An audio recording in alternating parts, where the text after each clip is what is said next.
into another episode of Get Listed. 30 is the new 20. Hit the like button, share, and subscribe, and click the notification bell so you're notified the next time we post or go live. I'm La Hefa. I'm Smiley Jizzle. What's good, y'all? Welcome. Waiting for people to still pull up. I know it's like a surprise. We we here remotely. We pulling I don't know if y'all familiar, but we pulling a Jason Black, a faceless brand type of show today. Um but we want to do shows like this because we want to allow opportunity for other people to come onto the platform and share their experiences with us and everything, and other people get up here and talk. I had some interesting things that I've been watching today. Um, so today I was watching I was watching a video on YouTube of a woman by the name of I'm not gonna butcher her name. Let me look her up in my history real quick to give y'all the appropriate name of this individual. Her name is Dr. Frances Cress Welsing. A lot of people may be familiar with her. She had a theory on racism, which she adopted from uh, Mr. Neely Fuller Jr., who was he wasn't a doctor. He didn't have any PhD. He wouldn't claim to. He was just an author. He just wrote books, and his books were basically based off of systematic racism and the areas that it affects, economically. So it's a really deep dive because Frances Cress Welsing, who was following this guy, is actually a doctor. She has a PhD on behavioral psychology and things of that nature. So obviously, if she's hearing that there's a group of people that corner every area of the economy, her question would be why. Now, mind you, she was widely based in the Jim Crow era. So this was like we talking 50s, 60s, 70s. So a very hard time for black Americans. It's not the same as today. Racism was a lot different. But this was at the time they were discussing the impact of systematic uh supremacy, right? How it affects us in the future and how we won't catch on to this. So there's various terms that have been used to define those who accept the systematic racism and people of our race and how it impacts us in certain areas. So today I've been submerging myself with this historical data, watching Phil Donahue, one of her famous interviews with Phil Donahue. Now, some people who are not familiar with Phil Donahue, man, he has some of the most controversial, I would argue, probably some of the greatest interviews in American history to date. And that's just my opinion. But considering some of the people that he had on his platform, it was kind of crazy. He had very extensive programming with Minister Louis Farrakhan, and obviously his show is no longer on, but his show was on for a number of seasons throughout the 80s going into the 90s. But it was interesting to see him have some of these people on his platform, and at the time it was at a time where racism wasn't the way that we depict racism to have been, and the civil barriers that we had historically, during the Jim Crow era. But going into the 80s, into the 90s, it was a coming of age for African American people. Um, the biggest the biggest crises in our community would have been the separation of the black families, which was very impactful because you got to understand, if our nation is against us, which it would have seemed so because we were outnumbered, right? So if our nation was against us for about 20 something years after we were no longer slaves, you feel me? Then it would have been hard for us to not be together. We would have had to rely on each other heavily because nobody else cared about our well-being, our men or our women. So it didn't make any sense for the women to distance themselves from black relationships. But then you see today in society how, because of our relationships, the way that they turn out now today, we look on that and we don't look at it as like a reflection of our shortcomings historically. We just look at it as like, well, black man is lazy and they could do more and they could do this and they could do that. And it's very detrimental to the young black men that's coming up. You know, I'm talking about the 9 and 12 and 15, you know, the young men and youth that are growing with these rhetorics, you know, and then it's gonna affect them in the future. And they may have kids out of wedlock possibly, and then teach this rhetoric to their kids, maybe in a fashion where like, oh, the white man doesn't agree with us or whatever, and it'll be impactful to a negative effect because there's no progress behind it. Like you're just saying this and just putting it out there as a blanket statement saying that they don't do this, but not telling them how do we deal with this. Well, obviously, one of the ideas of Honorable Minister Farrakhan was to establish our own state for African American, foundationally black Americans. And you might have to mute yourself because I can hear the feedback. Um, the honorable Elijah Muhammad, not honorable Elijah Muhammad. I'm sorry, Minister Farrakhan, was that some some individuals might look at this and just be like, oh, we're better than them or something like that. No, they wanted equality. They wanted the same deal that was given to the alleged Native Americans, and the same thing that was given to the Chinese Americans, and the same thing that was given to the Jewish Americans, and so on and so forth. So all of the opportunities that's been given to the foreign people who come into this country, those opportunities should have been given to the people who were here against their will and had to remain here because there was no country that they could go back to that would adopt them. So I feel like these black Americans that we have in our history that put out this information so that we have a firmer understanding of the injustice that has gone on for centuries for black people continues to go on because we don't have the understanding of what is happening to us. So I don't want to talk about, I'm not going to do no like, we're against the man type of shit for the whole episode, but I just wanted to highlight this is a Saturday. So Saturday it's my knowledge day. Throughout the week I work. On the weekend, I try to educate myself many different areas. Sometimes in sports, so I can learn more about our historical data around sports. It doesn't put any money in my pocket, but it lines my mind, with some of the things that we've accomplished. Like I like watching boxing. I love boxing, and boxing to me is kind of a failed sport, disappointingly.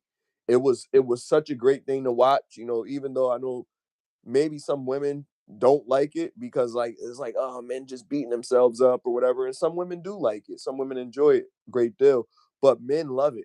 A lot of men love it because we get to see men compete at the highest level in a sport that's not fabricated. It's actually people, beating the crap out of each other, but having respect for each other's physique and each other's um uh all the work that they put in to get to the level to be able to go against another champion of their sport.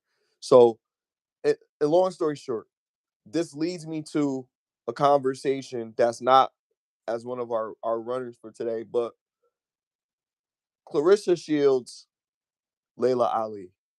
Now I know it's just you and I, Erica, talking about this, but I, there's something there's an elephant in the room that even a blind person can understand regarding this situation. And there's what they call the changing of the guard, as they call it, when somebody else is taking on the moniker of being the next level, or being the quote unquote or so-called GOAT. How would you define a GOAT? So like for boxing, it would be a little bit difficult to just define a GOAT, because you can't just look at accolades as far as like how many fights they've won or whatever. You gotta look at how many fights they've lost. You gotta look at how many draws they've had, how many were by decision, how many were by TKO, how many were by complete knockout. What is their progress outside of the ring, and how what kind of champion does society look at them as? Do they look at them as like America's champion? Do they look at them as a world champion? Do they look at them as the best champion that we've ever seen? Do they look at them as the most efficient, the fastest, the quickest? Do they have a compilation of everything? What is that? What does that greatness look like? And so when we look at anything, whether we're talking about debates, whether we're talking about music, whether we're talking about sports, whatever we're talking about, entertainment, anything, we're looking at who's the creme de la creme of this, who's the cream of the crop of this. And when it comes to female boxing, I always put, I'm not gonna say that because there would be what they would call a Mount Rushmore. I'm not gonna say that I wouldn't put Clarissa Shields in that Mount Rushmore, but she doesn't get in that Mount Rushmore without Layla Ali, because she's a pioneer. Not only did she start it, she knocked out the majority of her opponents.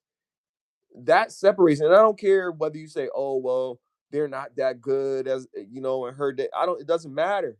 It doesn't matter. That's what you have to contend with, and then yeah, you're an Olympic champion, so on and so forth. We get all that, but you still can't take away from someone that paved the way for you. Nobody cared about women boxing until Layla Ali. It's not like nobody cared about women boxing until Clarissa Shields. No, nobody cared about women boxing until Layla Ali.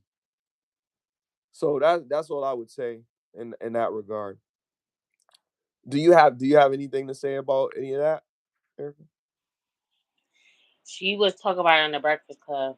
They were never going to. Well, they're not going to fight because they asked her. They asked Clarissa Shields about that, and I just think the GOAT in whatever field is like you're the best you're better than the best. Like you're at the top. You're undefeated. And for me, boxing, I like to see an actual knockout when you're actually asleep, not a technical knockout where it's like you just fell down. Like I I like those are the best to me. People that could really like put people to sleep. Um and Clarissa Shields had even gone against men too. That's a little different. I'm not sure if well, maybe not a full match, but like sparring, and Yeah, not in a professional sense. she's also, but they still do it the same way. Layla Ali sparred with Somebody men did. too. Just to that point, because I don't want that to be like this is a Yeah, highlighted but that's point. my opinion. So Right, about what the goal is, I never watched neither one of them box, so I don't know. Just going off right. of what the stats Well, are. go overall. You have a pretty good opinion of a go overall. I think yes, overall. When you talk about something specific like boxing, there's going to be several areas that'll probably define what would make a person a goat in that particular field. But overall, a goat would be the greatest of all time. That's what a goat stands for. There's no underlying thing. Like that's what it is. The greatest who's ever done it, the greatest who ever did it, the greatest whoever is. Now, if you say the greatest of this era or the GOAT of this time or something, the greatest of all time of this particular era, greatest of all time of the 90s, the greatest of all times in this or whatever. They had Michael Jordan dubbed as the greatest athlete of all time overall. and that put him above Mike Tyson. That put him above Muhammad Ali. That put him above every other athlete because of what he contributed to his sport overall, and his athleticism, his ability to perform, what he could do on the court, was nothing less than amazing. When we look at Layla Ali in comparison to um, Clarissa Shields, Clarissa Shields wasn't terrible, but I can't. I'm not saying not even terrible in comparison. Like she's the GWOAT, as they call her, GWOAT, currently in boxing. The reason I would say Layla Ali still resides as the greatest of all time, not just because of her knockout, but because of what it substantiates for what the greatest is. The greatest to ever do it. She brought light to that sport, just like Michael Jordan. Michael Jordan didn't create basketball to become the GOAT. He wasn't the first basketball player to ever win a championship. He wasn't the first black basketball player to ever play the game. He wasn't the first man to play basketball. He was just the greatest athlete to play the game because of his accolades. They made him the GOAT because of what he was able to do, because he was able to go to the championship back to back to back to back to back twice, right? No other player in his sport ever did that. Female boxers, no other female boxer was able to end their career with the amount of knockouts that Layla Ali had in her career. She knocked, whether it's a TKO or not, it's counted as a knockout. So for her particular sport, she was considered the GOAT because of her performance in her area. She was considered the greatest woman boxer of all time. And there's no argument for me. There's some naysayers, but none of the people that got beat by her said anything different. And everybody that fought her believed that they were a champion. Everybody that fought her believed that they were good. Everybody fought her believed that they were an athlete. They worked hard to get to the point to be able to fight her. And then when they got to the point to fight her, they lost. So the only thing I would say, like, and for any Clarissa Shields fans, and I'm a Clarissa Shields fans myself. I haven't watched all of her boxing match, nor have I watched all of Ann Wolf's boxing matches or Jacqueline Frazier's boxing matches or even Layla Ali's boxing matches. I'm not really a big fan of female boxing, but I'm a fan of boxing. And what I understand is that for their career, what I do know on paper is that Clarissa Shields is in her prime. She's very young. Her career, I mean, she's ahead of her time as far as what she's capable of doing. But the problem is she just can't knock them out. She's only knocked out a couple or a few. She doesn't have the power that Alayla Ali had potentially. You could call the people that she fought bums, whatever you want, but she was a professional. And on a professional level, there hasn't been many female boxers who, who we could honestly say, damn, she's out here knocking them out left and right. It's not that. She definitely outboxes them. Um, but that puncher bar, she's getting it. And then, yeah, to the point, her sparring with guys, I mean, that's nice. Teach her how to knock people out. Like like I mean, yeah, that's great. That shows great poise and all that. But I mean, she's not knocking these guys out. She's not, putting them to sleep. She's just, testing herself. It's the same as Floyd Mayweather having a female trainer who he spars with, or not really technically spars with her, because that wouldn't make sense for him to spar with a female, right? Unless she was really that great for him to spar with. I don't see him ever sparring with Clarissa Shields. Like, I think that would be ridiculous. But I would see, like, okay, if he has a woman that's training him, I'll be like, okay, these guys that are sparring with her, as much as we probably don't want to believe it, I feel like they may be holding back because she's a woman. And plus, she's a professional. No sparring partner is supposed to like knock you out. I mean, if you're preparing for a fight or if you're getting ready. So a woman sparring with a guy, he's gonna take it easy on you. He's not gonna mess you up before you got your big fight coming up. So I mean, Somebody fucked her up that's just a though. little loaded. She was talking about that a dude that I don't know his name because I don't watch, but she would talk about that on the Breakfast Club. She has part one. He knocked her. Well, Charlemagne, Charlemagne, an asshole. So he had to bring that up or whatever.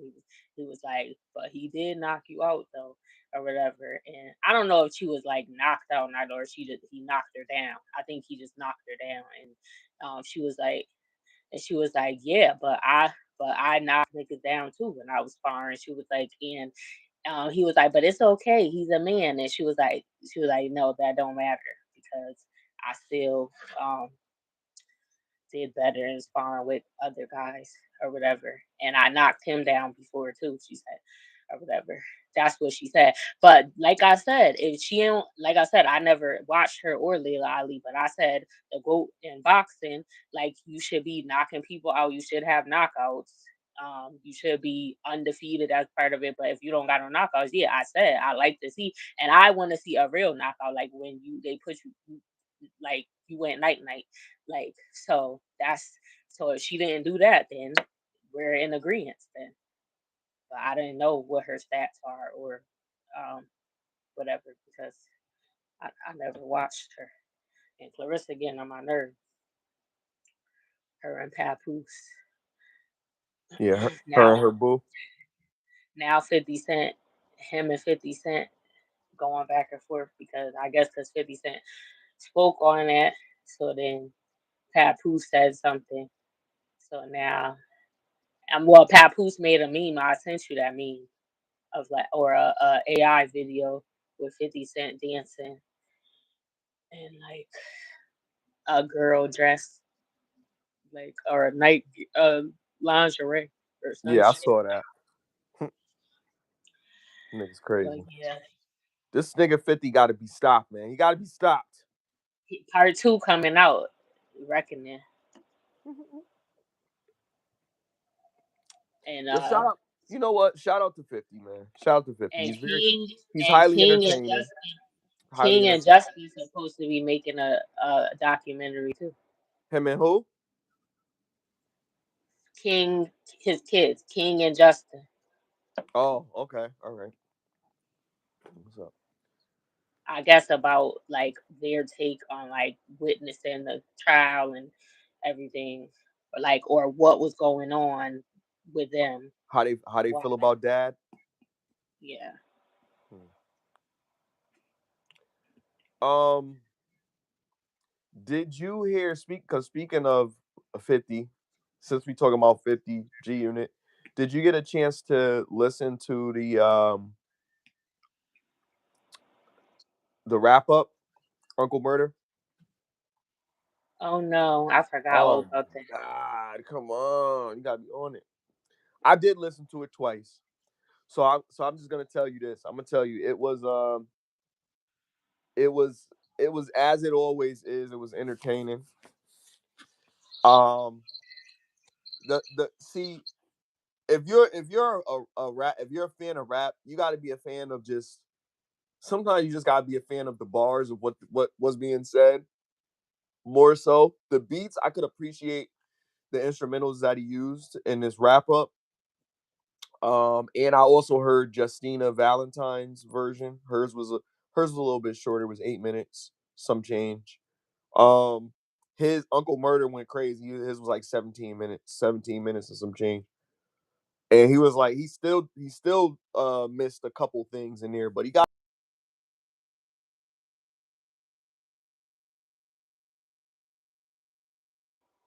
17 minutes is crazy. But nah, I forgot about that. I do want to. I'm surprised it didn't pop up in my news feed on YouTube because I watched the other one and he always lying. He said he was going. He wasn't. That was the last one. He done said that twice now. He did. I mean, nothing wrong with it, but I don't know why he keeps saying he ain't. That was the last one. And then you do it again. You could keep doing it. You don't gotta say that if you ain't really gonna stop. But I gotta check it out. I listened to the Nas and DJ Premier. I gotta listen to it again because like I was doing other stuff, so I just had it playing. I wasn't really listening to what he was saying, but the vibe is like 90s, like the beats and stuff. Like it's some um it's some good music up there. I could like I heard some like I said, I wasn't really paying attention. I just had it playing just to hear it. But like I gotta go back and listen again. There is a song that he made, like shout out to all the ladies, or he named all the female rappers or whatever. Like he said they're listed out all their names, and like he basically was just giving them their flowers. Um, and that was a song that stuck out because obviously I'm a woman, but I like all different types of music. I like male rappers and female rap artists, and I like different kinds of music. But I appreciate that when men. What happened? You went away and you came back. Hello, hello.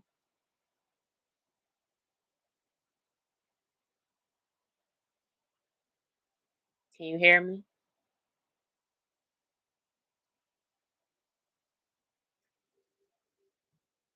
Hello. Can you hear me?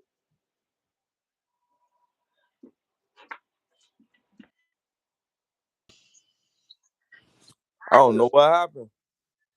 It's making me Did put my video on. I I hear you? don't know what happened.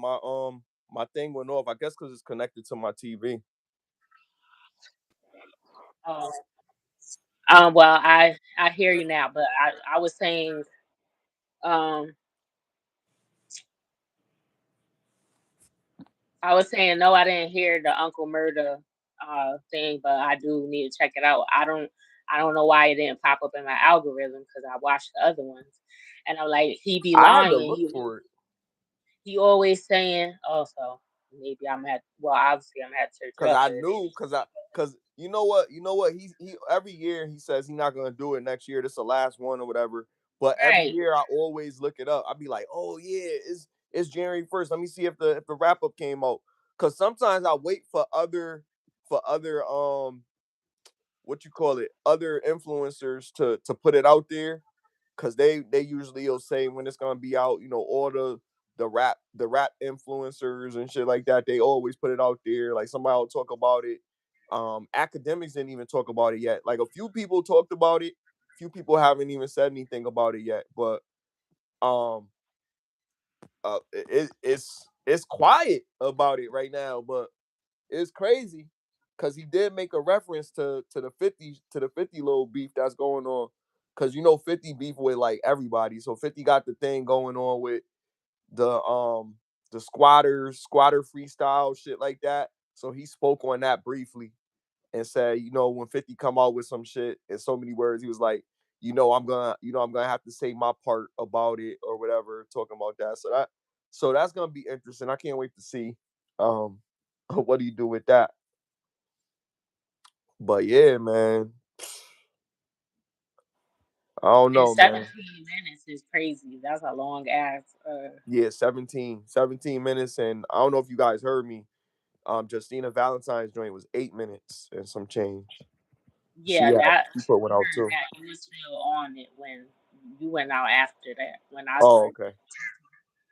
Yeah, nah, I thought it was straight. It was alright, you know what I mean? I always like it, but the beat selection, you know what I mean? Like some of the beats that he chose, and it was like, I don't know, he used a lot of different beats. Like one of the beats that he used was the Scarface intro beat. If people know, they know. It was the intro to Scarface. He used that beat. Um, somebody was watching it, somebody was reviewing it, and it was like, oh, he used another R&B beat. That wasn't an R&B beat. That was the Scarface intro when the movie first comes on. They got like this really Miami speedy 80s type of score that they're using in the beginning, which I never heard anybody use that in a beat until Uncle Murder used that. So that was kind of dope. And he has some other He did have some R&B joints that was in there too that he used. But it was I thought it was good, man. Like he touched on everything. Lyrically, we could appreciate it, but it was a little bit, it's what I like to call lazy lyricism, unfortunately. You know what I mean? And what I mean by that is like when you're a capable artist, but because you're doing a lot in some areas, you might be like, you know what? I'm gonna put all these words in here instead of just making words that uh kind of kind of compliment what I'm saying, kind of roll off my tongue together to give you that bop. You know what I mean? So he didn't really do that much, but this song is more informative. So you're listening more so than just trying to get like a bop. You want to see what's funny in it and what's entertaining and shit like that. So it gave you that entertainment aspect where it was funny or whatever.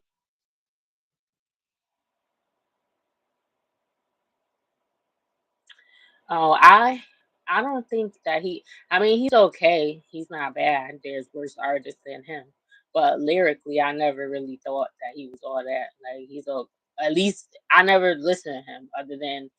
Well, no, I heard a couple songs by him before he started doing the wrap up, but that's most of what I've heard from him. I forgot the other songs. So he do got some songs that I like, but he ain't like in the top five lyrically. But it do be like a bop. Like and then yeah, you if you ain't know about his stuff, or if you did know about it, then it's like it's thorough how he put it together, to tell you a story, to tell you about what's going on. I like it. Um, I do think it'd be basic. My phone keep booting me out, man. I don't know what the hell's going on. You know what I think it is? I think it's my iPhone.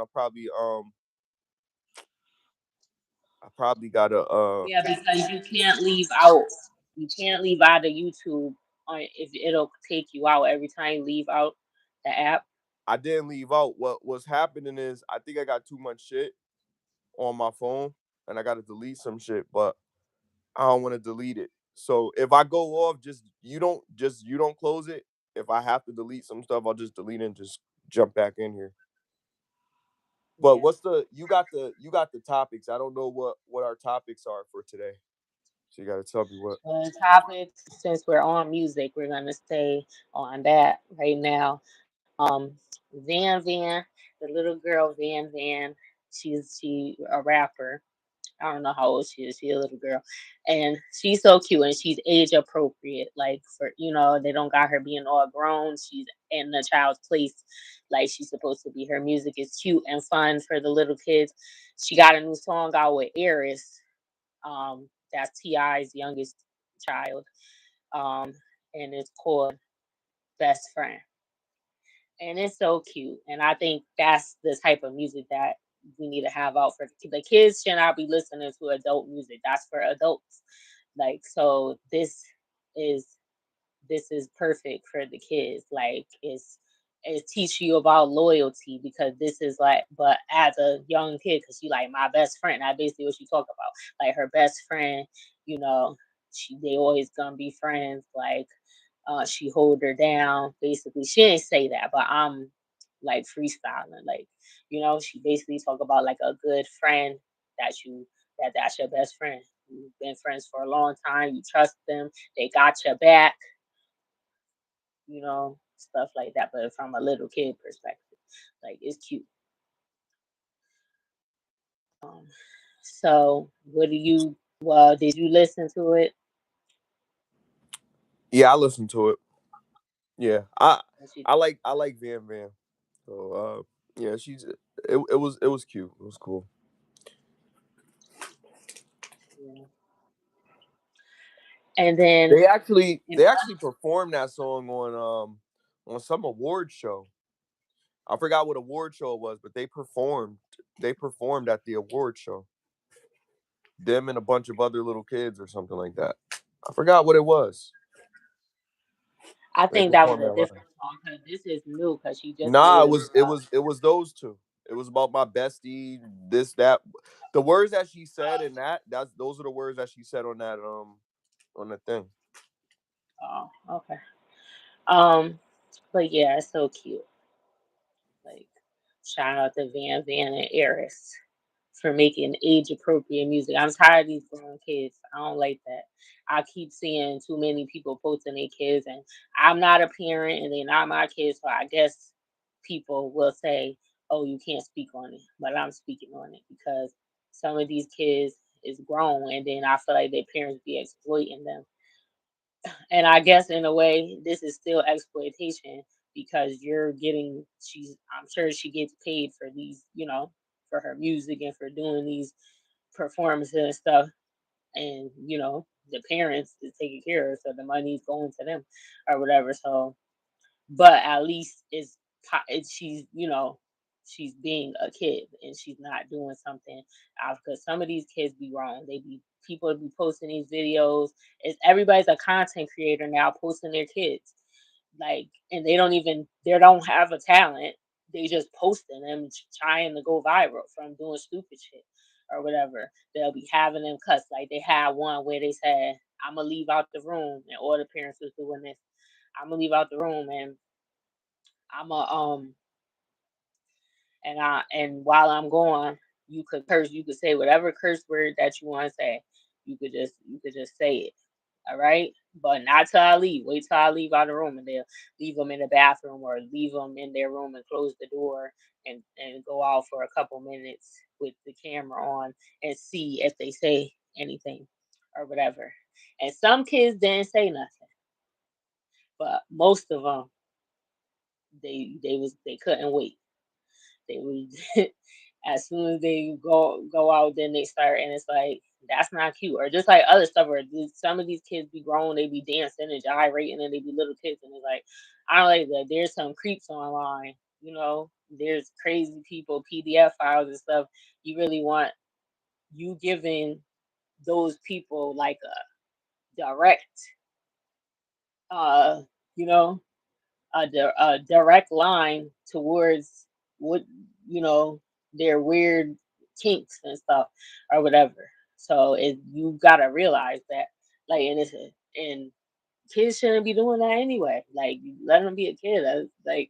That's they shouldn't be talking about certain stuff. Even I seen little kid rappers and they done made uh talking about street life and stuff like that, and they like 5 or something. It's like, what in the world are you 8? And some states, some kids do be young, gang banging and stuff, but it's like that's don't be making no music about that. You a kid or dancing and gyrating. Be a kid as long as you can, because when you grow up, you just gonna get older. You be a kid longer. Like, enjoy that time if you can. Like, that's what I gotta say about that. But we also So got Nas. Nas got hold on, before you go into the Nas thing, I just want to give a slight pushback with that because what you saying it is like yeah, I agree with some parts of it. Only thing is like when I'm talking about black people, for our people specifically, when we're trying to generate generational wealth, it's a little difficult for us to do that without entering anything other than entertainment. So it kind of puts a stunt on us, and it's not that like we don't want to have doctors, lawyers, teachers. We need to make those positions important again. But when we get those positions, we're not becoming doctors and starting practices or lawyers and starting you know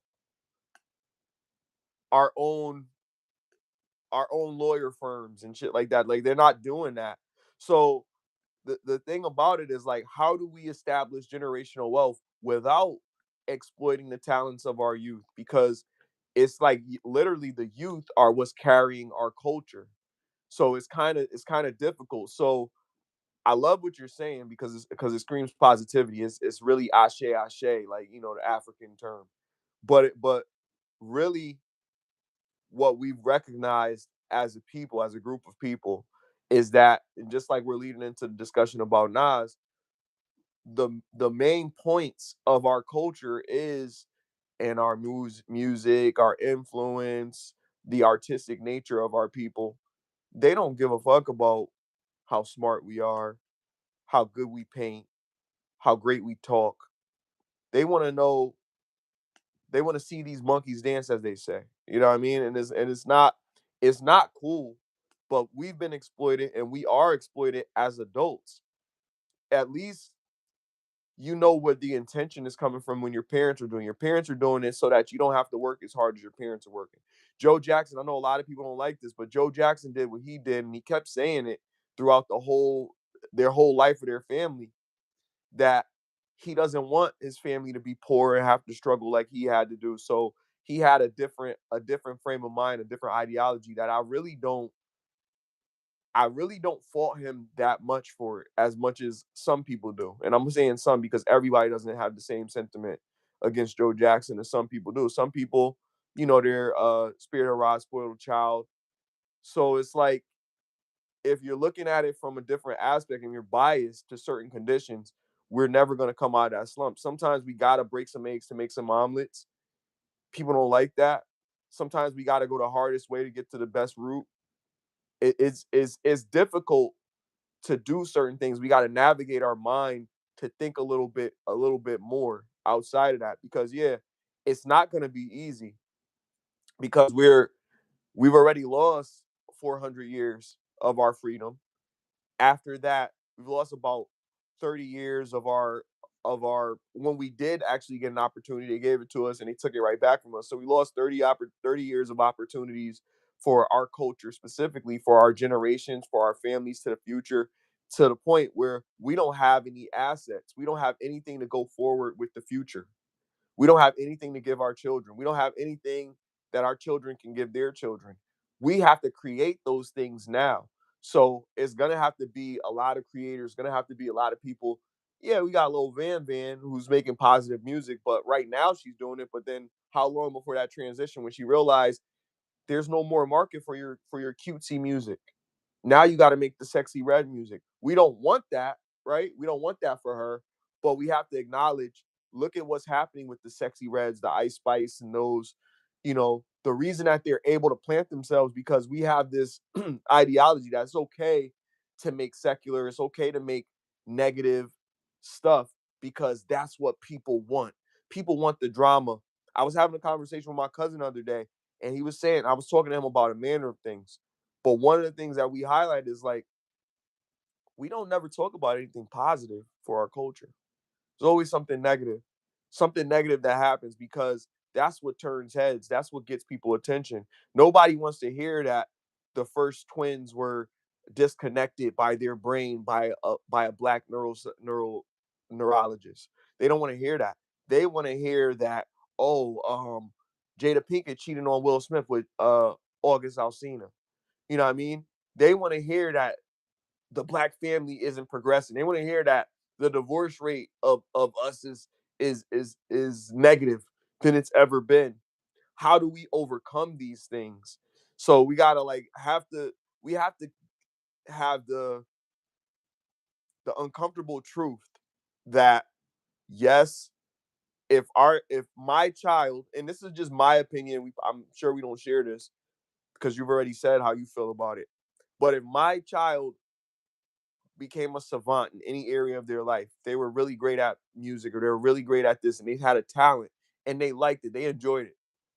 Me as a parent, I feel obligated almost, if I'm not in the right state, life, financially free, we don't have anything to give to our grandkids or to give to any kids or even give to my kids, then I would seize that opportunity to try to get them out of this systematic barrier that I was describing earlier. Like, how do we overcome that? Because we're affected by all of these systems in society. How do we overcome that? And we got to kind of lay in bed with the enemy to a certain extent. But if I'm monitoring them and making sure that they're not going into the bad situations, I'm with them to avoid them being a Drake Bell. You know what I mean? I'm with my kid all through their life to make sure they don't go through these these challenges that are gonna affect their life for the rest of their life.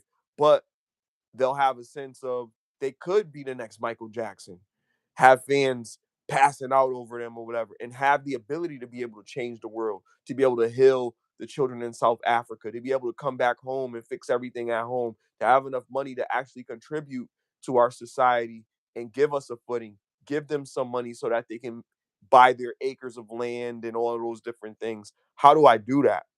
That's how I kind of think about that. And I don't think it's obviously we don't want little girls acting like hussies, but we have to understand that there's a reason for this. The same reason why women are doing OnlyFans, and I don't like it, but if they were able to do that and somehow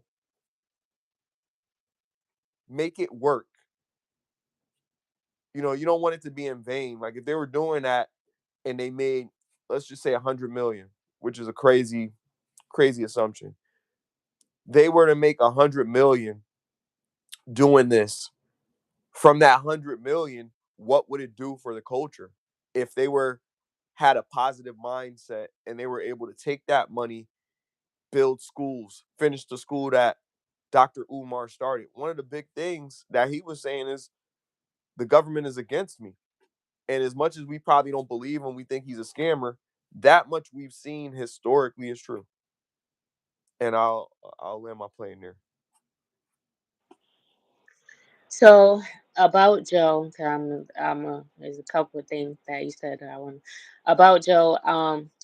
The reason why it's not necessarily I don't like him or it's about the effect of it. Mike is no longer here, and I feel like he would have been if he didn't. He had a lot of mental issue. He dealt with depression. He wasn't secure within himself because of that. Because not just the abuse, he also said things about them, and I think that's important to have confidence as a person, anyway. And I don't think there's certain things that you should say to your kids. Like you should make sure that they love themselves. You shouldn't talk about it. If there's things that they need to work on so they could change, you can create a way for them to do that or let them know that it's but if you're like saying, oh, your big ass nose or whatever, saying things like that because he mentioned that. And then if you notice, all of the Jacksons got their nose done. Like they all got the same nose now, and that's not the nose that they had when they before. They all got that pointy nose. It wasn't like that. And Mike messed with his nose so much there was no tissue left to do anything or whatever. So that's what I'm saying about that. And I didn't say I said, yeah, me specifically, like I would wait till my child turned 18 before they could pursue a career, but in music or entertainment. But if they had an actual talent, um, then yeah, I would let them. They could do like talent shows at school and stuff. They could be learn how to play the piano or whatever, like whatever to learn. So by the time they turn 18, like I feel like they'll be more mature and more equipped and prepared for what the industry has to offer if that's something that they want to do. And I'll still be with them, but at least they're older so they can be aware of what's going on too. Like I think that's too young at a certain age, and that's a big responsibility to put on the child. And I want them to enjoy their childhood um, until before they become an adult. Like I want them to really experience that going outside and playing. And it sounds crazy, but those things are important. Or whatever, like making lifelong friends, like and stuff like that. Or yeah, you need to know how to be financially stable. And I would want them to go to school or get a degree in something. But they can choose what that would be in something that's actually useful. But yeah, if they have a talent, then once they reach legal age, I don't mind them pursuing it. And I'll still be with them wherever they're going. I'm not leaving them at nobody's house or whatever. And like Puffy Flavor Camp or whatever. Like, no, I'm going everywhere. You're not sleeping at nobody's house, none of that stuff. Even if you're of age, we're gonna move out to where you need to go or get a hotel and whatever. And I'm support you. But that's for me. But I don't care what other people do. with their kids if they want to put them in the industry. They just need to pay attention and be around and stop leaving them at people's house. But I was saying it's crazy because other people are going viral and their kids don't even have a talent. They're like I gave the example of them leaving the kids in the room and saying you could say a curse word. Um, you could say whatever you want, any curse word. I'm about to leave out for 2 minutes or whatever, and you could say whatever you want, any type of curse word. You could say it to the camera. I'm saying you're going viral for that. That's not a talent, so that's stupid. That's what I'm saying. What I'm saying. But I'll land with that.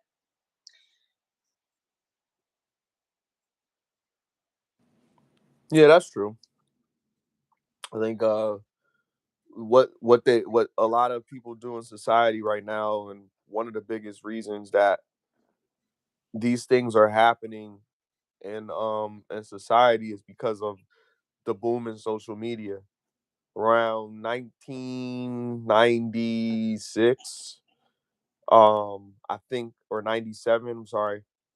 I think that's one of those things came out, was MySpace or something. I think MySpace, something came out, one of the social media platforms. No, Google, I'm sorry, Google came out in 1997. Since then, there's been implementation of several different platforms that people have been using to connect with other people around the world, mainly friends.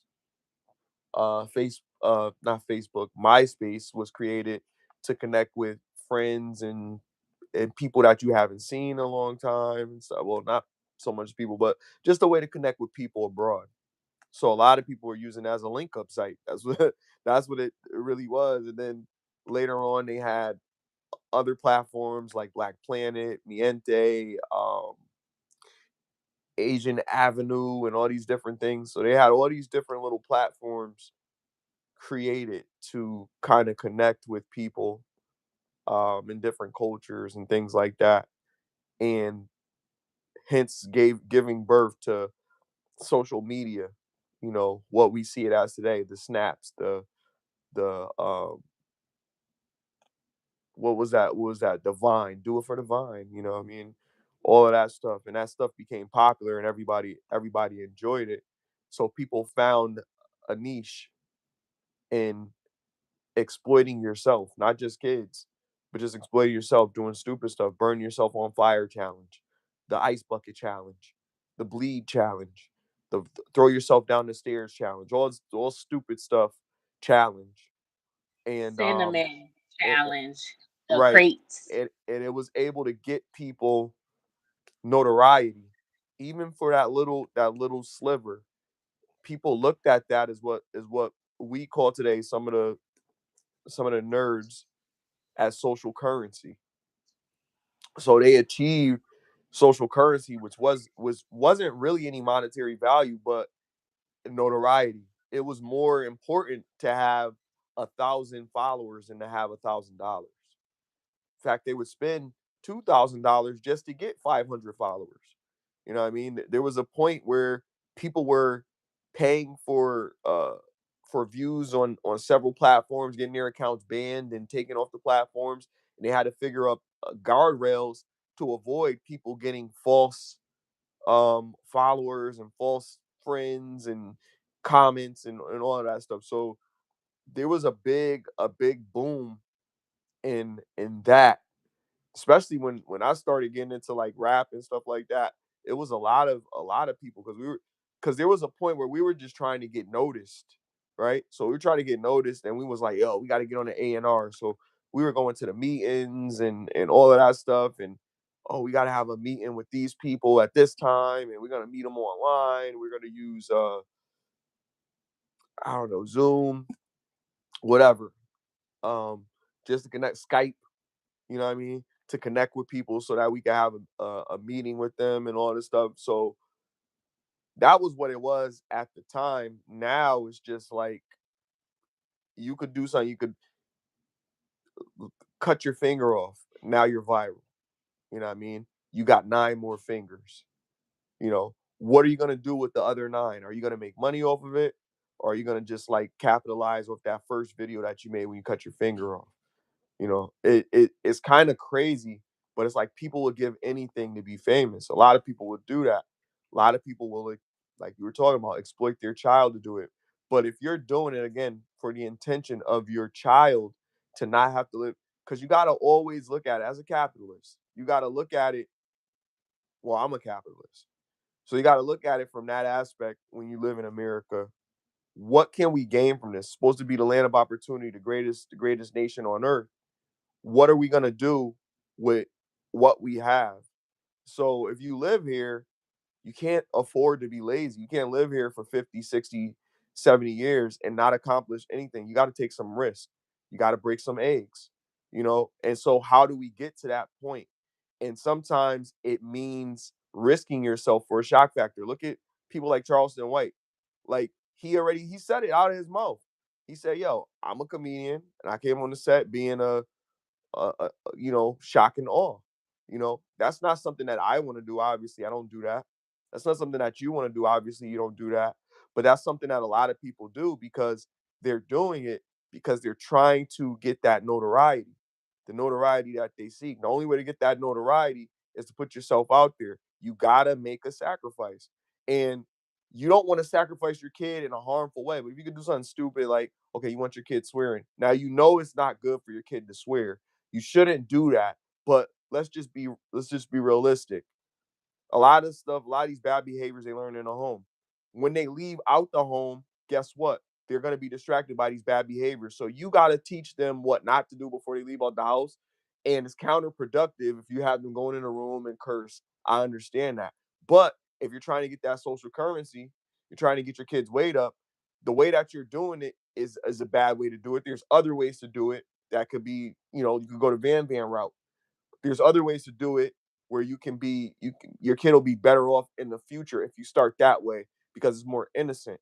Having a kid going in a room cursing, now they're known as this bad kid, this belligerent, honorary child, and that's the kid that they'll be known as. You don't want them to be known like catch me outside. How about that? You don't want that type of kid. You would prefer to have a Van, but the possibilities of Van catching on in the future for all kids, because Van has several things. She's cute. She's got the cute factor, you know. She's innocent. She actually is talented. You know what I mean? She can rap. She can memorize her bars at such a young age and be able to say it on beat with the cadence. That's amazing. Her having that ability at that age, it is something that's gonna catch, and her parents got to be on it.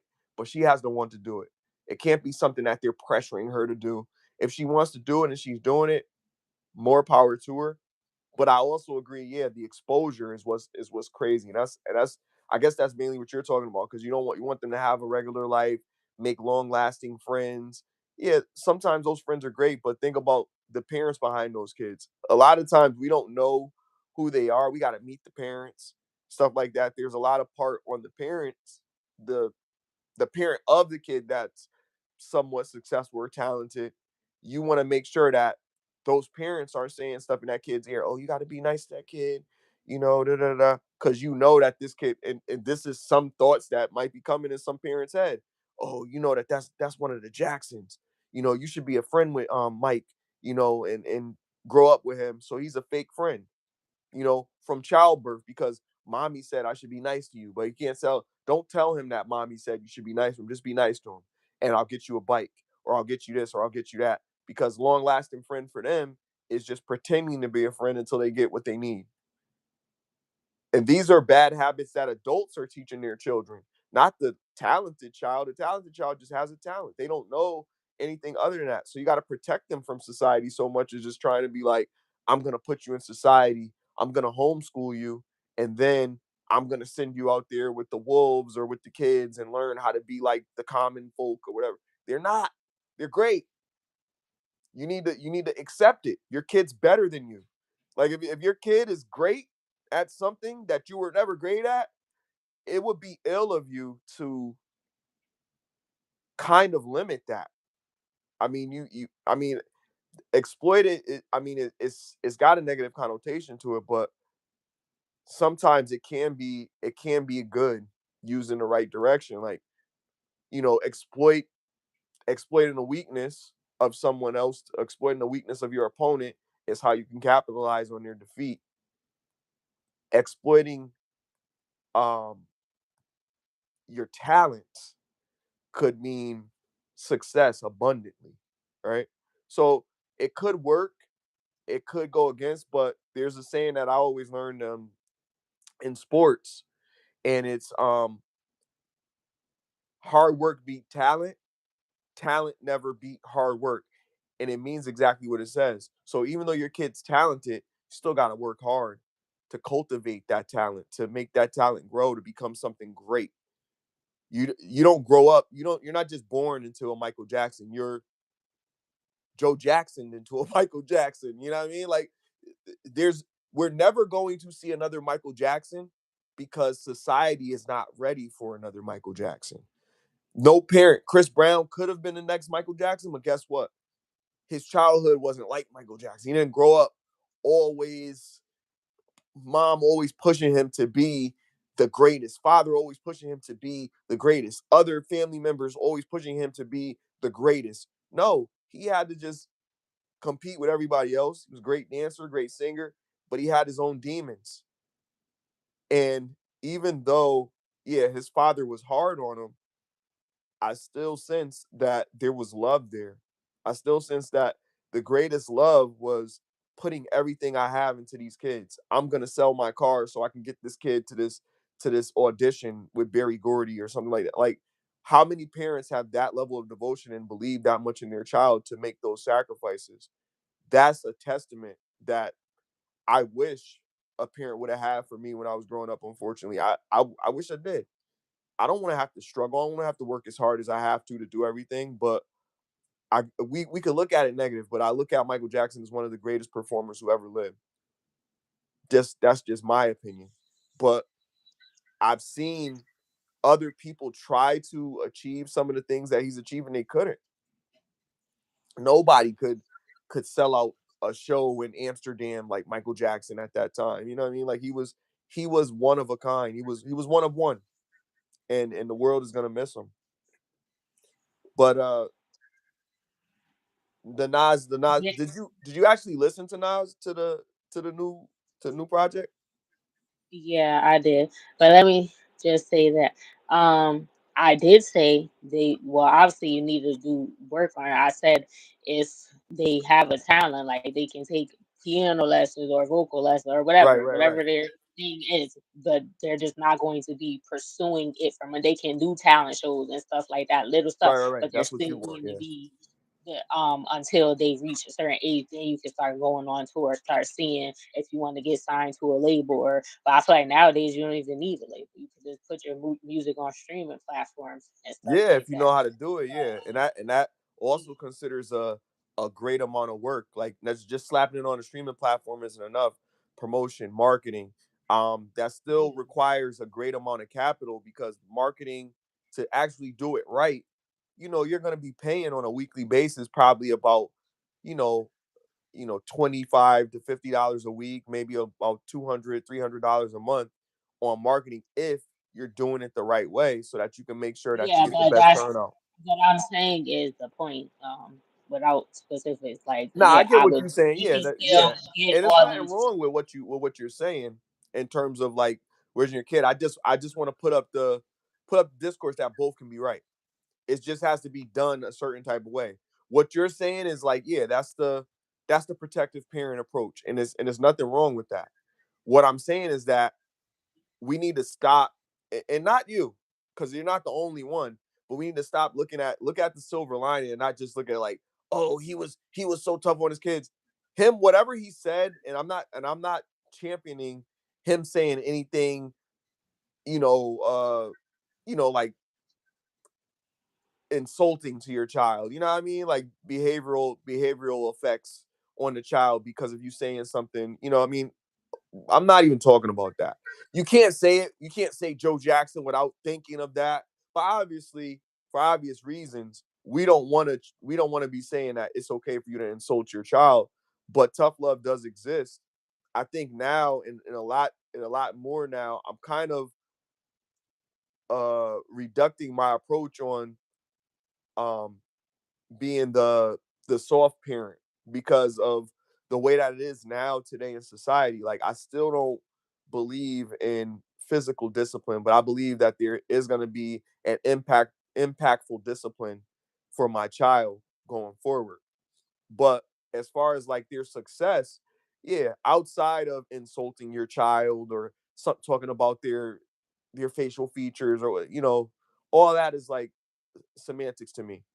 I'm not talking about that. I'm just talking about, okay, I'm making these sacrifices for my kid to be the best. I see that my kid is great. I see how much they love it. I see how talented they are.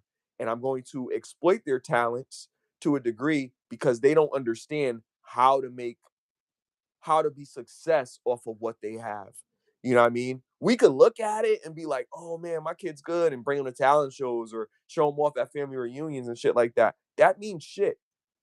Today, in the world today, it's a capitalistic society. And when we're talking about things like I was talking about in the beginning, generational wealth, it's important to identify certain things and figure out how to do it for your damn self.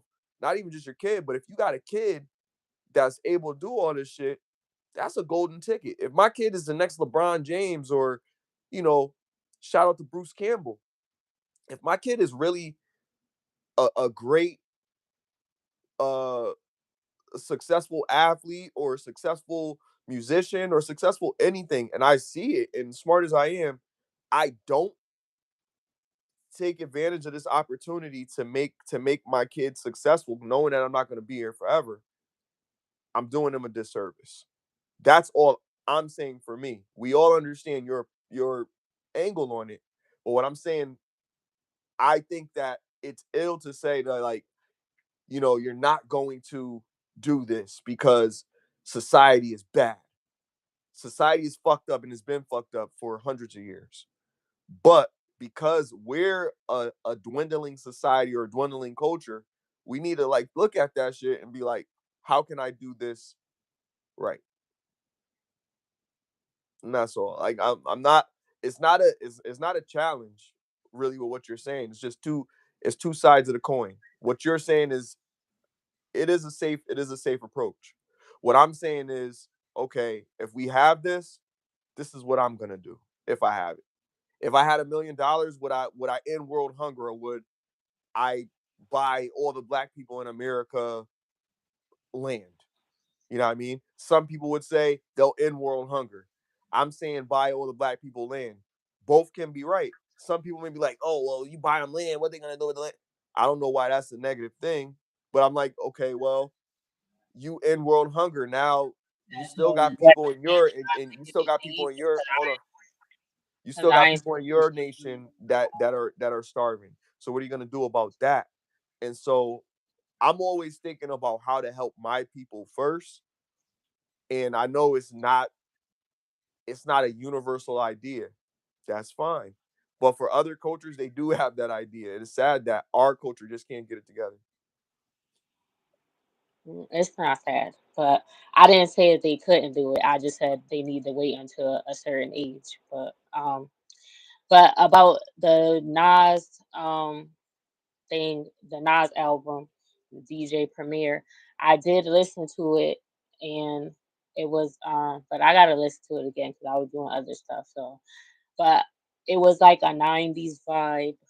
Um, I do like one song that stood out, but like I said, I gotta listen to it again to listen to what he said.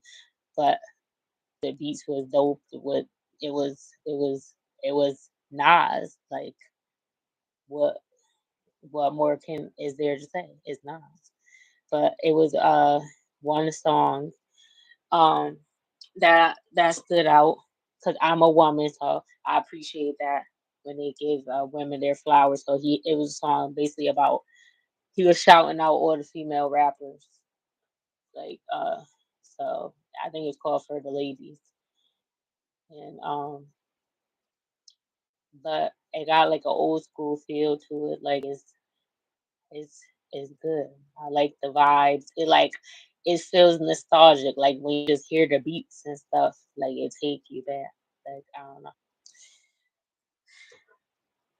but Nas is another goat, but.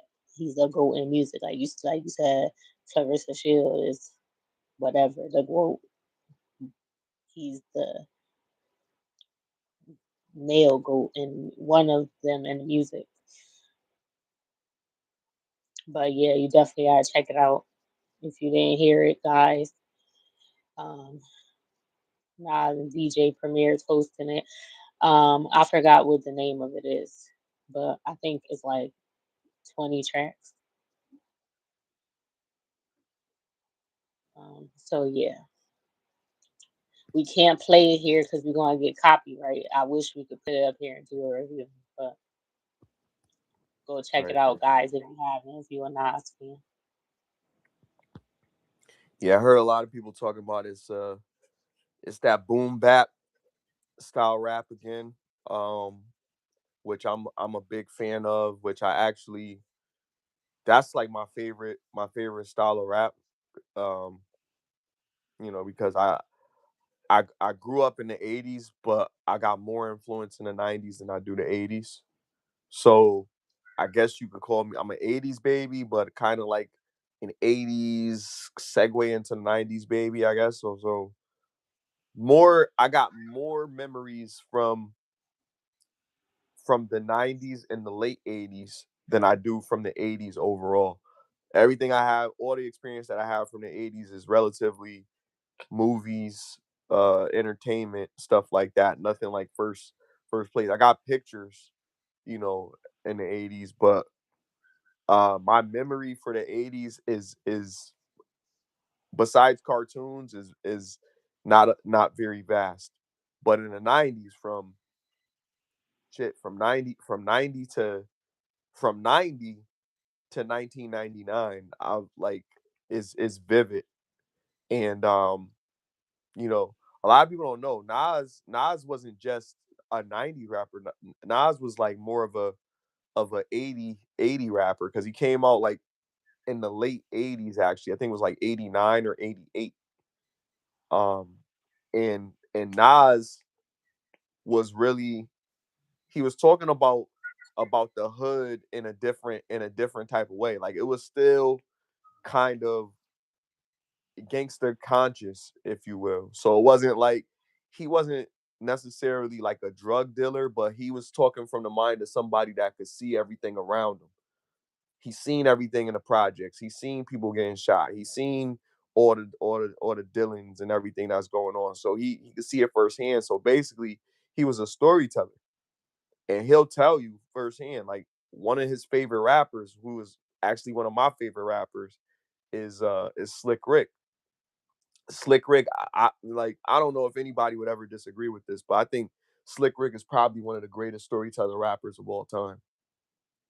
Um, he had the stories on lock. The style, the swag, you know, and just the jewelry, everything. That soon became something that everybody adopted. Rakim, everybody had to have the chains and the rings and the teeth and everything. Like that was like a big thing because Slick Rick he would never disappoint. Always have mad chains. He still got his chains from the 80s, still got his rings and stuff from the 80s, you know what I mean? And then later on, because hip hop was more than just the music, hip hop was five components. It was delivery, it was cadence, it was lyrics, it was style, and stage presence. Those were the five components. So you had to look the part, which a lot of people that don't really rap, don't really care about the look part of rap. You know what I mean? But that was a huge part in the beginning of rap. It was style. You had to be fly. You had to be fresh. You had to have the dope gear. You had to have the sneakers, whatever it was, the Pumas or the Ace Solos or whatever they had. You had to have that. You had to have the haircut. You had to have the gear, the clothes. You had to have the walk. You had to have the talk. So you had to have everything. You had to have the full 5-piece package. And if you didn't have everything, You had to at least have the best lyrics because it was competitive. So the era that Nas grew up in rap wasn't like this era of rap where anybody can make it. It was more like you had to actually be better than everybody else. And their rap was really talking about how better of an MC you are than the next MC. I'll eat you with my words and stuff like that. And that rolled into the 90s era with Wu Tang, most successful rap group. And they were bananas. Their music, everybody was a lyricist in their group. I mean, all forms of lyrical ability from alliteration, the use of onomatopoeia, the use of stanzas, the use of themes and uh multi syllable rhyme schemes. Like they had the total package. Everybody in their team was a lyrical artist, a lyrical genius. Song most notable is Triumph. Triumph is like one of the most notable tracks from that group. They were beasts, man. But yeah, definitely Nas. You can't forget Nas when you talk about rap. If you talk about pioneers, you talk about the people that paved the way. Like Queens, especially Queens cannot talk about anybody if they don't talk about Nas. Nas is that guy. But um New York, they always consider New York to be the that's where rap originated. That's Mount Olympus of rap. You know what I mean? And then we got all these other places like Atlanta. You got the West Coast who have a very great impact in rap. And it really seems like we gave up. The East Coast kind of gave up on rap and being influential in rap, and the South took over. Like a lot of people recognize that, yeah, we there are a lot of people that like lyrics and like whatever, but those other elements of rap that we forgot about, a lot of people don't have those other elements. A lot of people don't have the style anymore. A lot of people don't have that sound anymore. A lot of people don't have that stage presence. They just don't have the energy. So that's where they beat us on the other coast because they're bringing all of that. They're bringing that rhythm like the West Coast. They had the rhythm. You know what I mean? Down south, they got the best beats, best commercial sound. You know what I mean? Like, and I'm not in favor too much of their wordplay, but there are some Southern artists that really stand out. Ti, obviously, Ludacris, obviously. There's a few of them out there that really stand out. And I'm just naming those two because those was notably the best lyricists in Atlanta at the time when it was coming up. Now I'm sure there's a lot more to think about, to consider.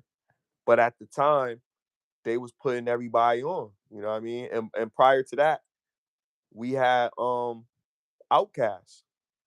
And nobody knew that only time that they knew that Andre 3000 was so nasty was when they heard elevator music.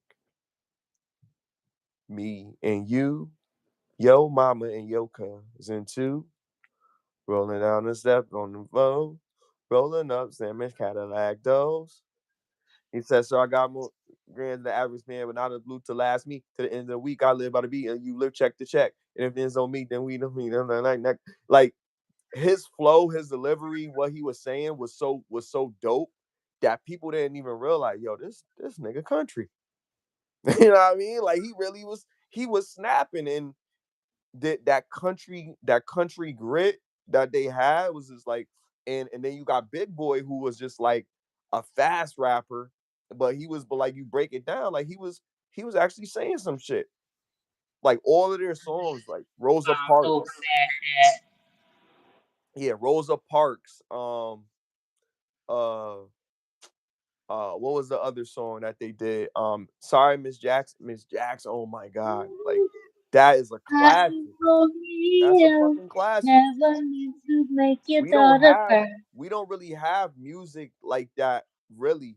We get a few artists every once in a while when they really make a track that's like, damn, like, we got J. Cole's, we got the Kendricks, we got Drake. Drake made some notable music in his career that we could, as but as far as like that music, and so I really gotta hear Nas's album, because I'm gonna be honest, I've been impressed with some of these historical artists coming back out, putting tracks back out. Matter of fact, and I know a lot of people, some people might not agree with it. I want Jay-Z to put out another album.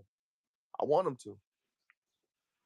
Jay-Z, every time he come out of nowhere and just put something out, it be fire, yo.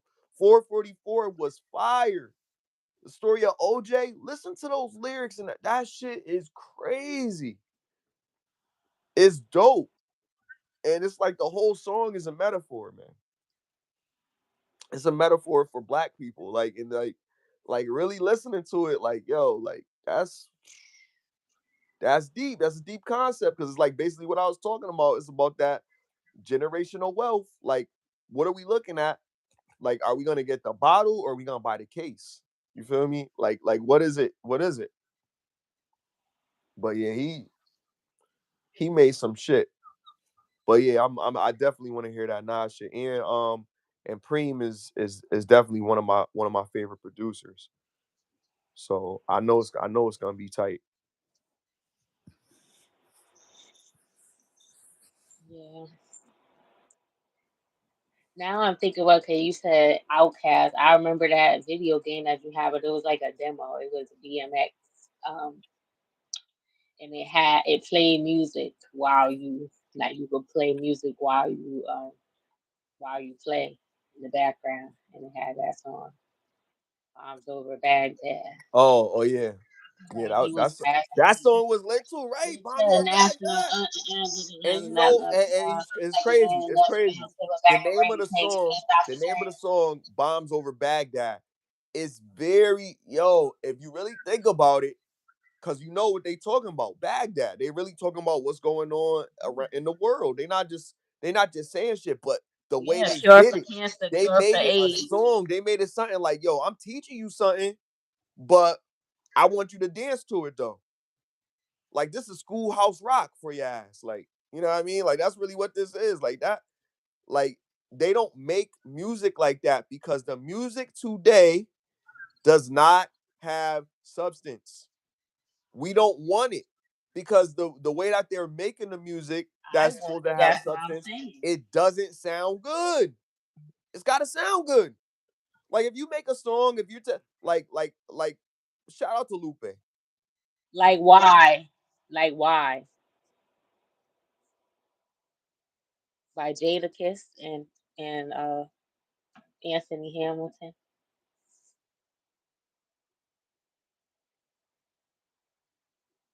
Hello? Can you hear me? Can you hear me? Hello? I think we lost you again.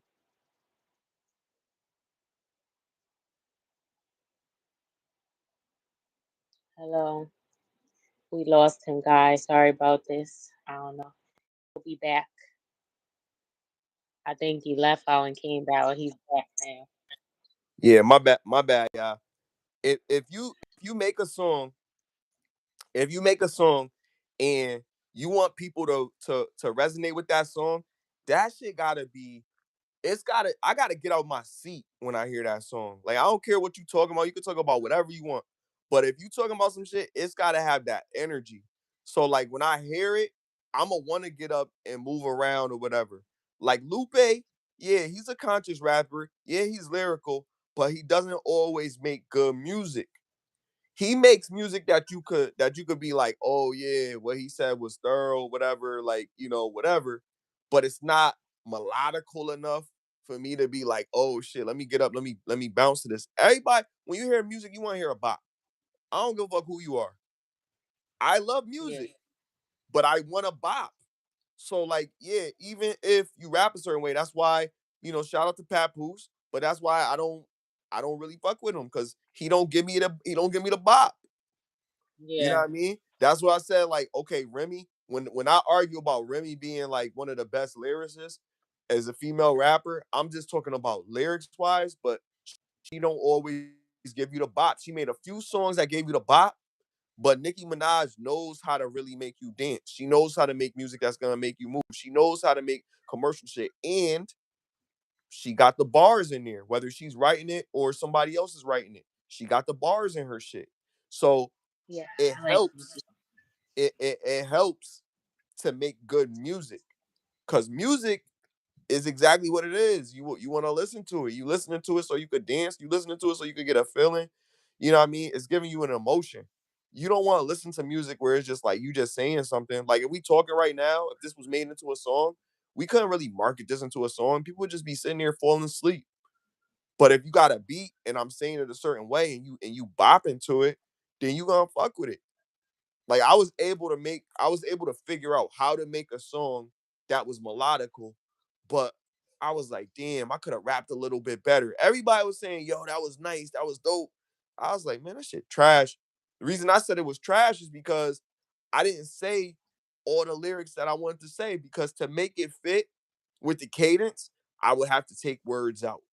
I would have to shorten this. Instead of this being 8 bars, I mean, sorry, yeah, 8 bars, this is gonna have to be 6 bars. You know what I mean? And then it from a artistic perspective, it's not what I created. That's not what I wanted it to be. So then you get to the point where you're stubborn as fuck and you're like, fuck it, I'm gonna make a G Herbal. You know what I mean? I'm going off the beat. Or make that beat around how I'm spitting. You know what I mean? So with me, it is challenging. It's not challenging now, but I'm saying growing up, it probably was challenging for me to do a song because I'm a writer. So I would write and write and write and write and write.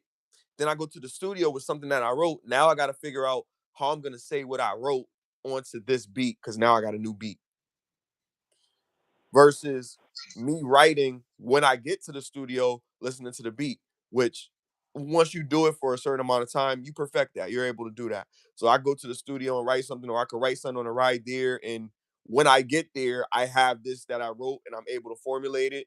I'm able to, use my imagination and create something. Or when I get to the studio, I can write it. But that comes from, for me personally, it comes from years of practice.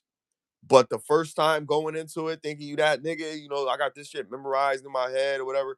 Everything that you say don't sound good on every beat. So you got to figure out what beat sounds good for you. There's beats that go for specific artists. Like this is a Gucci Man type beat. This is a Weekend type beat. This is a Jay-Z type beat. This is a Drake type beat, etc. Everybody has their own format of the way they say it. So when they make their music, it sounds specific to the way that this person will make their music. So they have the tempo set up in a certain way. You know what I mean?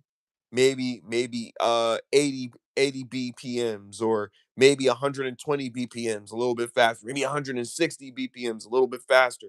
You know what I mean? Depends on what type of rap they want to do, how they want to rap. They want to rap fast, or they want to rap slower, or they're trying to say something, they're trying to convey a message. The beat might have to be a little bit longer. They might have to have a little bit longer transition or something like that. You know what I mean? My shit is unconventional as fuck. Like it's all over the place. Like I could do some shit to the beat, which I hate to do that because it just feels like it's cliche. It feels like everybody does that. So I like to do something a little bit different so I can have my own identity behind the mic. But I have a style of my own, but it took me a while to develop my own style. And and I don't like people like compare me to like other people like, oh, I'm trying to rap like Eminem or something like that. Just because you're using more, and that's because we're used to people just rapping with one word or one syllable words or something like that. That's what Cassidy would say, because nobody would say Cassidy's rapping like Eminem. You know what I mean? But here's the thing. When you can make certain words sound the way you want them to sound, you can do that. that's when you've achieved the ultimate goal. That's when you've like in a game, you get to the next level. Okay, now I got to this stage, so now I can do this. That's your stage. That's when you got to that stage when you're able to just rap and say whatever you did. Like right now, I'm doing a song called Alliteration. An alliteration, like, is if you know what the word alliteration means, it's exactly that. So alliteration, I'll give you an example. Peter Pepper picked a can of pickled peppers. That's alliteration. My song that I wrote is just gonna be a display of I can rap. I can stay on beat and I can say, and I'll give you a taste. Alliterate is, for me, I'm just using the same letter of the word in other words, and I'm saying my song with that same letter of the word, but it rhymes, it makes sense, it's a story, is going into a certain situation. Um, in particular,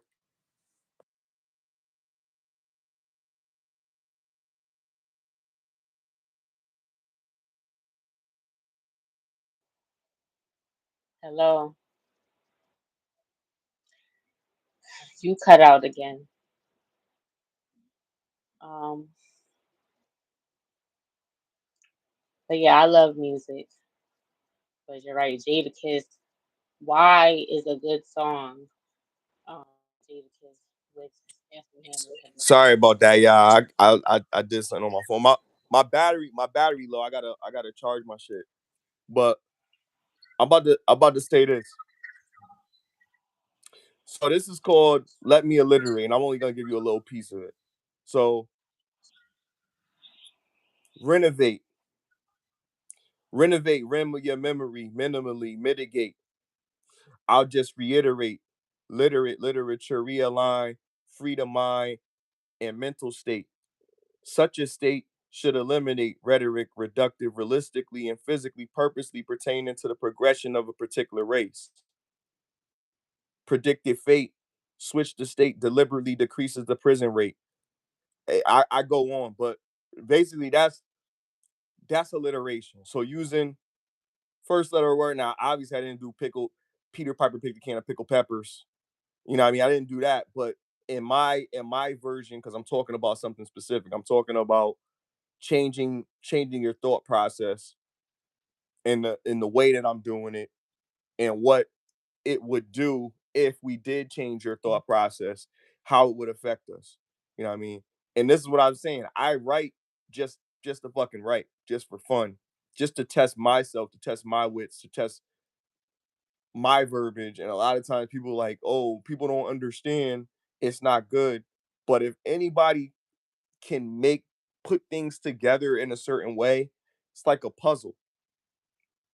When you make it fit, and then when you're done with that puzzle and you see what it is after you've done it, it's like, oh man, all these pieces, the way that this connects here is kind of crazy. Like that, you know what I mean? Like that's what I like to do. Yeah, that was good. If anybody's listening, that's Smiley Jizzle. Go check out his music streaming on all platforms. Your name is Smiley Jizzle on all platforms. Is that correct? Yeah. Yep. You could just Google it. If you Google me, I'm not a big deal like that. But if you Google Smiley Jizzle, like all my bodies of work will come up from, how far does it go back? Like 2000, 2006, possibly. I got a lot of stuff. I got some viral freestyle videos, and I got a whole bunch of stuff that's out. You could check out. Yeah, go check it out. Also, if you go on our page and our bio, we have our social medias linked there and our personal YouTube pages as well. So you can click on that on the home page. There's 4 links available there. Um, but about positive music or talking about you know what's going on in the world, like yeah, like you're right about like I like songs better that make you dance and that got a good beat that make you want to vibe with it. But then if it got a message too, like like you said, like Jadakiss, like he got a few records where he's saying positive stuff. And like Hell I said, yeah. why Anthony Why is my Hamilton, but shit? yeah, but that's slow, like you said. So it don't really make. But it's I like the song because it's Nah, that lyrical and but see that's pretty well different. produced. It's see, but see, here's the thing. Here's the thing with that. So, cause we got R&B. R&B is slow. But see, that's what I'm saying. For rap is different. Now, when you do a duet or you do something where you're working with another genre, it's rap slash R&B. So it changes what the performance aspect of the music is. If you get on the stage and you perform an R&B track, then there's different elements that are being accepted because of it being an R&B track. For instance, um, what's his name? I was about to say Alexander Hamilton. I know that's not his name. What's his name? Anthony.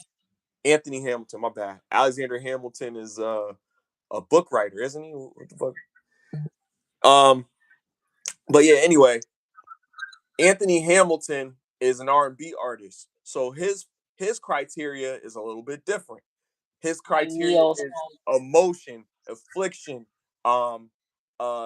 him staying on key, him being able to hold longer notes, his performative value, his volume of his diaphragm, and how he exerts his music, the passion behind his tone, and how that music resonates with the crowd. It's more of a musical thing than it is for a showman thing for R&B artists. So when you combine that with hip hop, you get the combination of the two. So for a duet, as you will, that would be a duet. So he's doing that. He's coming in there and he's doing his part, and he's coming there, he's doing his part live. That's a great performance. If Jadakiss is able to have great lyricism, great cadence, which he normally does. The appearance, right? And the performance is just him being able to get through his rhymes without forgetting anything, and the crowd being able to say and repeat whatever he's saying. He doesn't have to have the all five things of it because he has an R&B artist, and the R&B artist only has to have the components that an R&B artist has to bring to their performance. So it could still be dope as a performance for what they're looking for a performance from that type of artist, but it's just not going to be accepted on the same scale. Yeah. I Come love that song. on, That's actually one of his best commercial songs. And Charlie. that's the song that everybody talks about. Everybody says when they talk about him, they either talk about that song or they talk about the song with Mariah Carey. And why is that? Because of the commercial value. No, but I like why because Kiss of me. what he said too. Because if you listen, like, Yeah, but that's what I'm saying. That's just one component. You but again, but yeah, it was like on the charts, performance wise, definitely. Yeah. What's Mariah Carey? Kiss me. Oh, I'm yeah, that's walking my up the favorite. steps, y'all, so that's why it might sound crazy. I love Mariah. Mariah Carey was like my favorite artist when I was growing up, like R&B or pop, whatever genre she in. Hmm. I wrote we had to write a paper when I was in middle school about our favorite artist. That's who I picked. I wrote about her. Like, but I love in that whistle note. Like, she was just a beast. Like, she got so many hits. Like, oh my Mini god. Mini Ripperton. Yeah, yeah, I like her too. Because you said the whistle note. That's why I said her like the whistle note.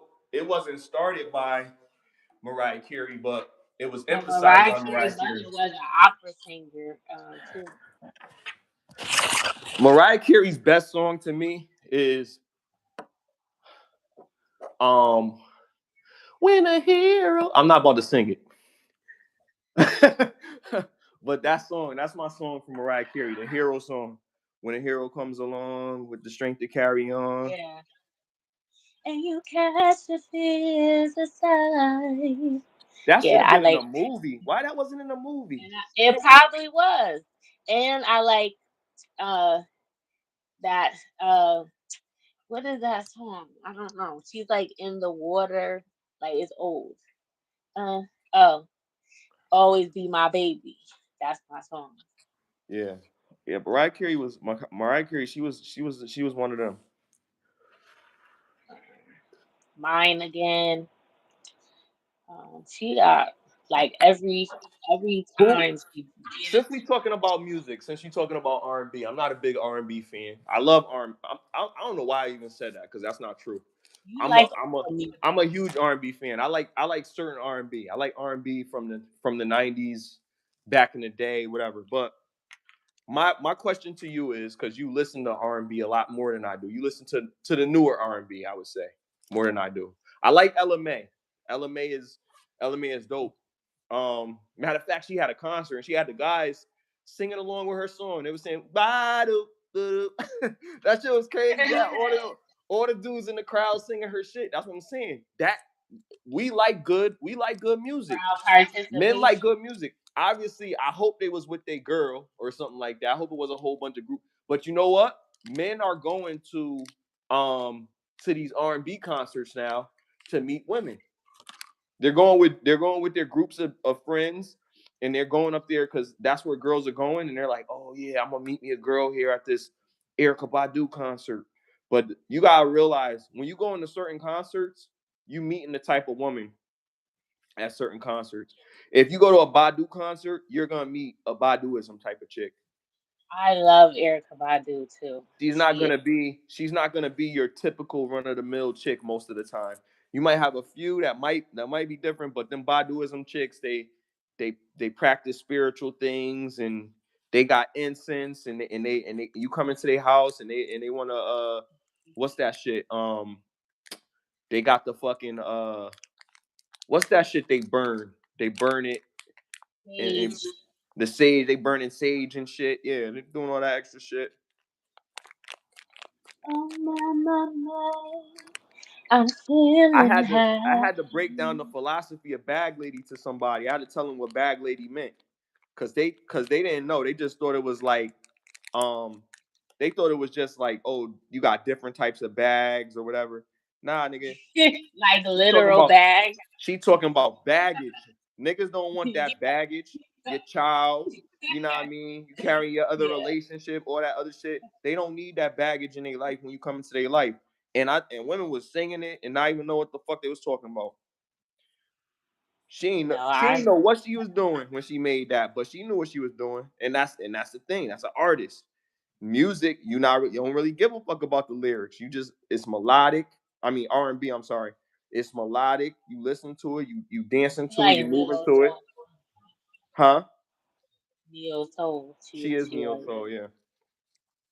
It's some women that I don't like her. Some women don't like her. I love Erica, but I mean her music. I don't care. I don't know Some people about don't her like her as a person because they because say she be she's a fucking niggas bruja. up. Huh? They say she a bruja. Yeah, they say that. I don't know. She I don't probably do. I Her don't know. music be Maybe. like she sound like she be like the even the way she talk is like her when she Well, sing. she It's said like she it makes was. you She said she was. She yeah. said it So out her own mouth. She said she was. So yeah. I mean, shit. It is what it is. That witch could sing. Like a lady, you That's gonna show me that's fucking what you call it. I can run that like that. That's she should have been in the Wiz then.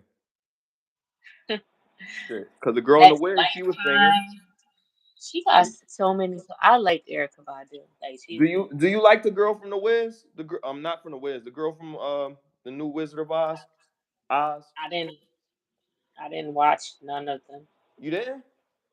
No, the original. I didn't watch the Wiz. Ease on down the road. I So didn't see none of I'm them. trying to figure it out because you don't like musicals, right? No, I didn't say that. I like Grease. I like High School Cause that's Musical. what I was about to say. I was waiting. Waiting for you to say, nah, not really, so I could corner you with that. But all right, go ahead. No, I do like them. I just never watched. I've probably seen bits and pieces of it. It was on, but I You know never what? sat. I would say because you're a singer, You should watch The Wiz. You should watch it and tell me what you think. I know it's an older movie, but just watch it. Tell me what you think because there's a lot of musical Motown talent in that movie. I mean, in like I seen the original. I seen the original. And that's what I'm saying. I never seen none of You them, don't so like that's what I'm you got this misconception that you gotta see the not. original in order to No, watch the movie. no. I'm Like just saying. I never was what you do, interested but until I know I've the heard you say story. that. I've heard you say that on many occasions. You said, "Oh, I don't want to watch it because I didn't see the original." And I'll be trying to tell you, I'm like, you don't need to fucking see it. No, but in this case, that's not why. Mhm. I'm just stating the fact that I never Oh, seen okay. none of them, and but I Well, know the yeah, no. story of I would. them. You don't have to watch the original, the very first one, but at least watch The Wiz because The Wiz. I mean, it still gives you the concept of the actual, the original movie, but it's a black cast, it's an all black cast. I would say do yourself a favor and watch The Wiz. You'd be surprised. I found it. I found it extremely entertaining, and I had the luxury, the pleasure, I should say, of watching The Wiz when I was little.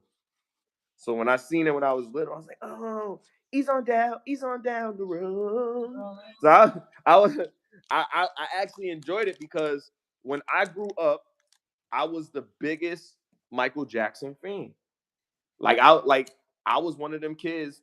I'm gonna say pause before I say it. I was one of them kids that probably would have been in another Neverland. You know what I mean? And I'm only saying pause because people might try to twist that and be like, "Oh, you would be on it." Ain't no crazy shit would have happened with me with me there. Trust me, because I would have came home and told everything. You But was a nah, kid. huh?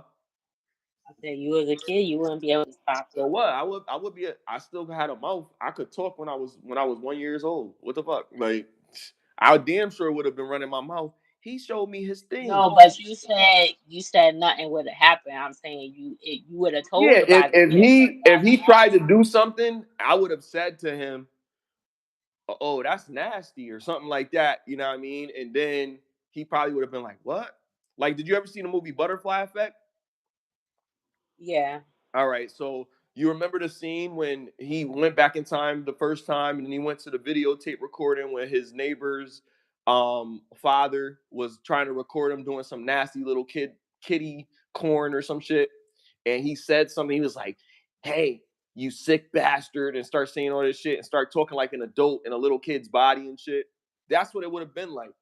Mike would have been like, "What the fuck? What's going on? I will ruin your fucking life, Michael." Like I would have said some wild shit. Not only to mention, like I was too advanced for my age, and then I was like, I was I was grown, like like we would say mature for my age, but I would just say grown. You know what I mean? Because I understood adult concepts at an early age, so I probably would have blew the whistle on this whole operation. It's that all the kids that he supposedly did something with, they were white. I don't know if that has any merit, but Jason Weaver never came out and said, "Yeah, he did this to me." You know what I mean? Not that I know of.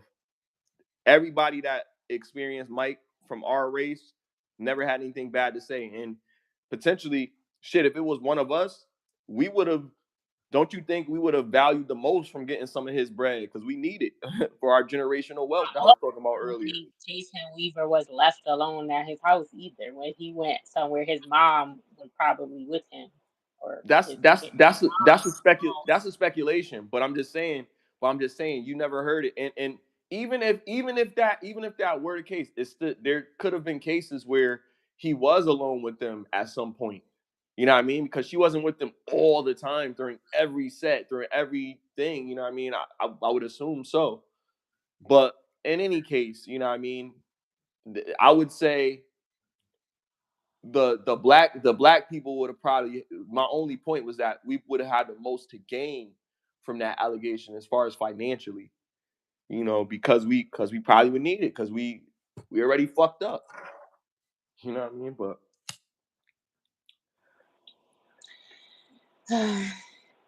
I wouldn't say like that. I was just joking because you said if he would have said something to me, I would say that's why I just responded to that, not saying if I believe that he did it or not. But I yeah, feel the Michael. same way, like yo, and I'm not putting them in the same brand. But I feel the same way about him that I feel about Bill Cosby, that I feel about P. Diddy, that I feel about anybody else that has any allegation. If you're wrong, you're wrong. Like if you did it, you deserve the full extent of whatever, right? My thing is that with him in particular, they couldn't prove it. They couldn't prove it, Yeah, I and think we people and just viewed society him. would really run with that narrative instead of saying, okay, we can't prove it, let's leave them alone with it. As you know, as far as there's people that's witnesses that came out and these people are convicted of such crimes because they did certain things. Same thing with Diddy. They could say whatever they wanted to say, prove it. You hold the burden of proof. The only thing he was convicted of was the same thing that Jack Johnson was convicted of, and that was because of motherfuckers was just hating. That's it. You know what I mean? I think why people believe that about Michael is because it's weird that he wants to have sleepovers with children that he don't even know, but that's because he didn't have a childhood. But But not people just don't that. understand But that not just he that. look. Not but hold on, not just that. Not just that, because he didn't have a childhood. That's a good point. But it's not just that. A lot of people think it's weird because as an adult, right? This is the main thing. This is the main thing over anything else. Adults don't hang out with children, right? But you have to also understand the type of person that he is, not just the innocence because he never had a childhood, but because he was a person that wanted to give to the less fortunate. He was a beautiful soul, right? And because society is, we have this heinous outlook, period. Like most people want the drama. Like we was talking about this the other day. We can't talk about anything good. That's not what gets our attention. What gets our attention is the drama. If we just talk about this person is a humanitarian, this person is saving various countries and um, dealing with famine across the world and all this other shit.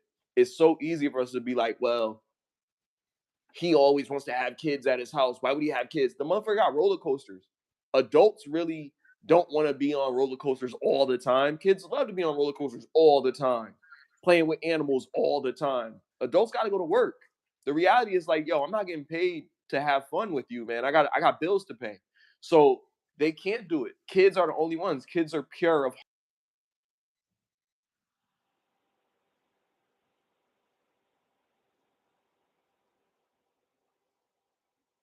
Hello, you went out again.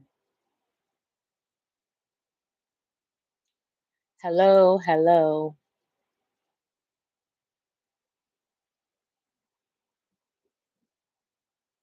hello. You went out.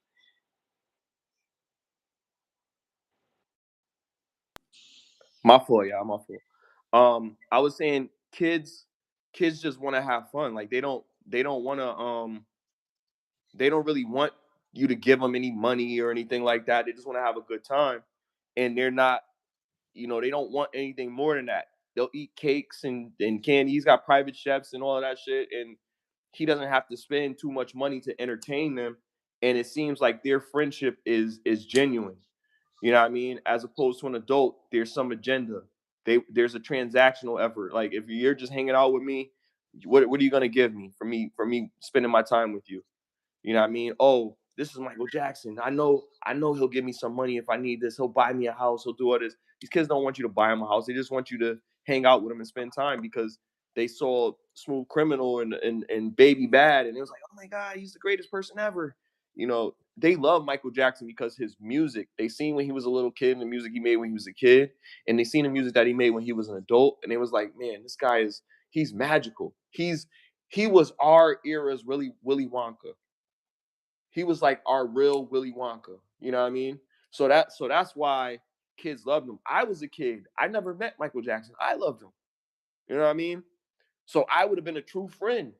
You know what I mean? Like I wouldn't have been somebody that wanted to take something from him. All the adults, their idea of hanging with him was again transactional. It wasn't just that. So I believe, and this is just my speculation, you know what I mean? I just believe that because he felt that the children gave him the truest form of appreciation, and it seemed like it wasn't just because they want something from him. Like if he gave him a glove or something like that, they'd be indebted forever. Like they were a true fan, and he had adults that were true fans. Like you know what I mean. Like he give them their glove, and they would have a seizure or something. You know what I mean? It was that serious. Yeah, that's what I'm saying. I don't think people looked at it that way. They didn't look at all of that. They just thought that it made sense because Right. they're like they're not used to an adult, and then he's a stranger. You don't know these kids on top of that, and you can't trust people. So it's like they don't understand the logic behind it. Um, but rest in peace to Michael Jackson, the king of pop. Facts. I have a clip that I want to play. It's still on the topic of music, kind of. This girl, but it's kind of crazy. This girl was having a rap battle with her friends. They would do that. She's not a celebrity, and she was the only girl, and she won. So they unalived her. I got a clip of this. Hold on, please hold. This is Brielle Saunders, and she used to be a female rapper in Columbus, Georgia. On New Year's Eve of 2013, she did what she loved to do. She went to go hang around the way with the boys on the block who liked to rap. She and three of her guy friends sat in her car listening to music, and then one of them suggested that they start a battle right there. Brielle was so good that she was beating all of them bar for bar, and then they got mad and one of them pulled out a weapon and told her she needs to drive. They made her drive to an abandoned lot, and once they was there, they forced her out of the car and made her remove all of her clothes. With all the hypermasculinity that they could muster, they began penetrating her with their weapons and then raping her. After they were done, they tried to lock her in her trunk, but she managed to escape. As she ran away, they took out their weapons and shot her 10 times. As Brielle lay on the ground, bleeding and crying for help, they took a gas can out of her car, poured it all over her, and lit her on fire. As they watched her body burn, one of the men looked at her and shot her again. Their egos finally satisfied, they left her to die. But Brielle didn't die. Police found her smoldering body and rushed her to the hospital. Brielle survived to identify her attackers and testify against them. 28-year-old Joey Guerin, 23-year-old Robert Johnson, and 23-year-old Katori Glover. All three of them were captured and imprisoned immediately. Robert and Katori were sentenced to 6 life sentences plus 95 years in jail, and Joey Guerin was sentenced to 5 life sentences plus 70 years in jail. Another case of these fragile ass men competing with a woman. I'm Tiarka with the T. Follow for more. That's crazy. Oh, so she I didn't. thought that I I thought thought that story was fake, yo. So that really happened because I heard about that a while ago. What was the date of this story? If you don't mind. this came out and she said it happened in 2013, but I just seen this post on Okay, December okay, okay. 22nd. So this really did happen. Okay, because somebody was talking about this before. I seen it like not too long ago, sometime last year, and I looked into it and I was like, oh, this would be something good for us to talk about. But then I couldn't find anything out that that corroborated this. I couldn't find anything deeper. But that's because the story that I was looking up was for a female that had been unalived. So it was the same story, the battle rap girl, and she was in their car because they had like it played out like they did like an AI video of what it looked like, and she was in the car and in the struggle, and then she went into an alley, and then all this other stuff or whatever. But they did all this to her in the car, and then they, you know what I mean, whatever. But wow, now this is crazy. Like now for to hear this story and to know that it's true says this. It says she's a rapper and not even trying to be funny, but this is like a origin story of a rapper. You know what I mean? Like now she got this. If she wants to, now she might have a fear or she might have a stigma going forward with rap, but like this should compel her journey. You know what I mean?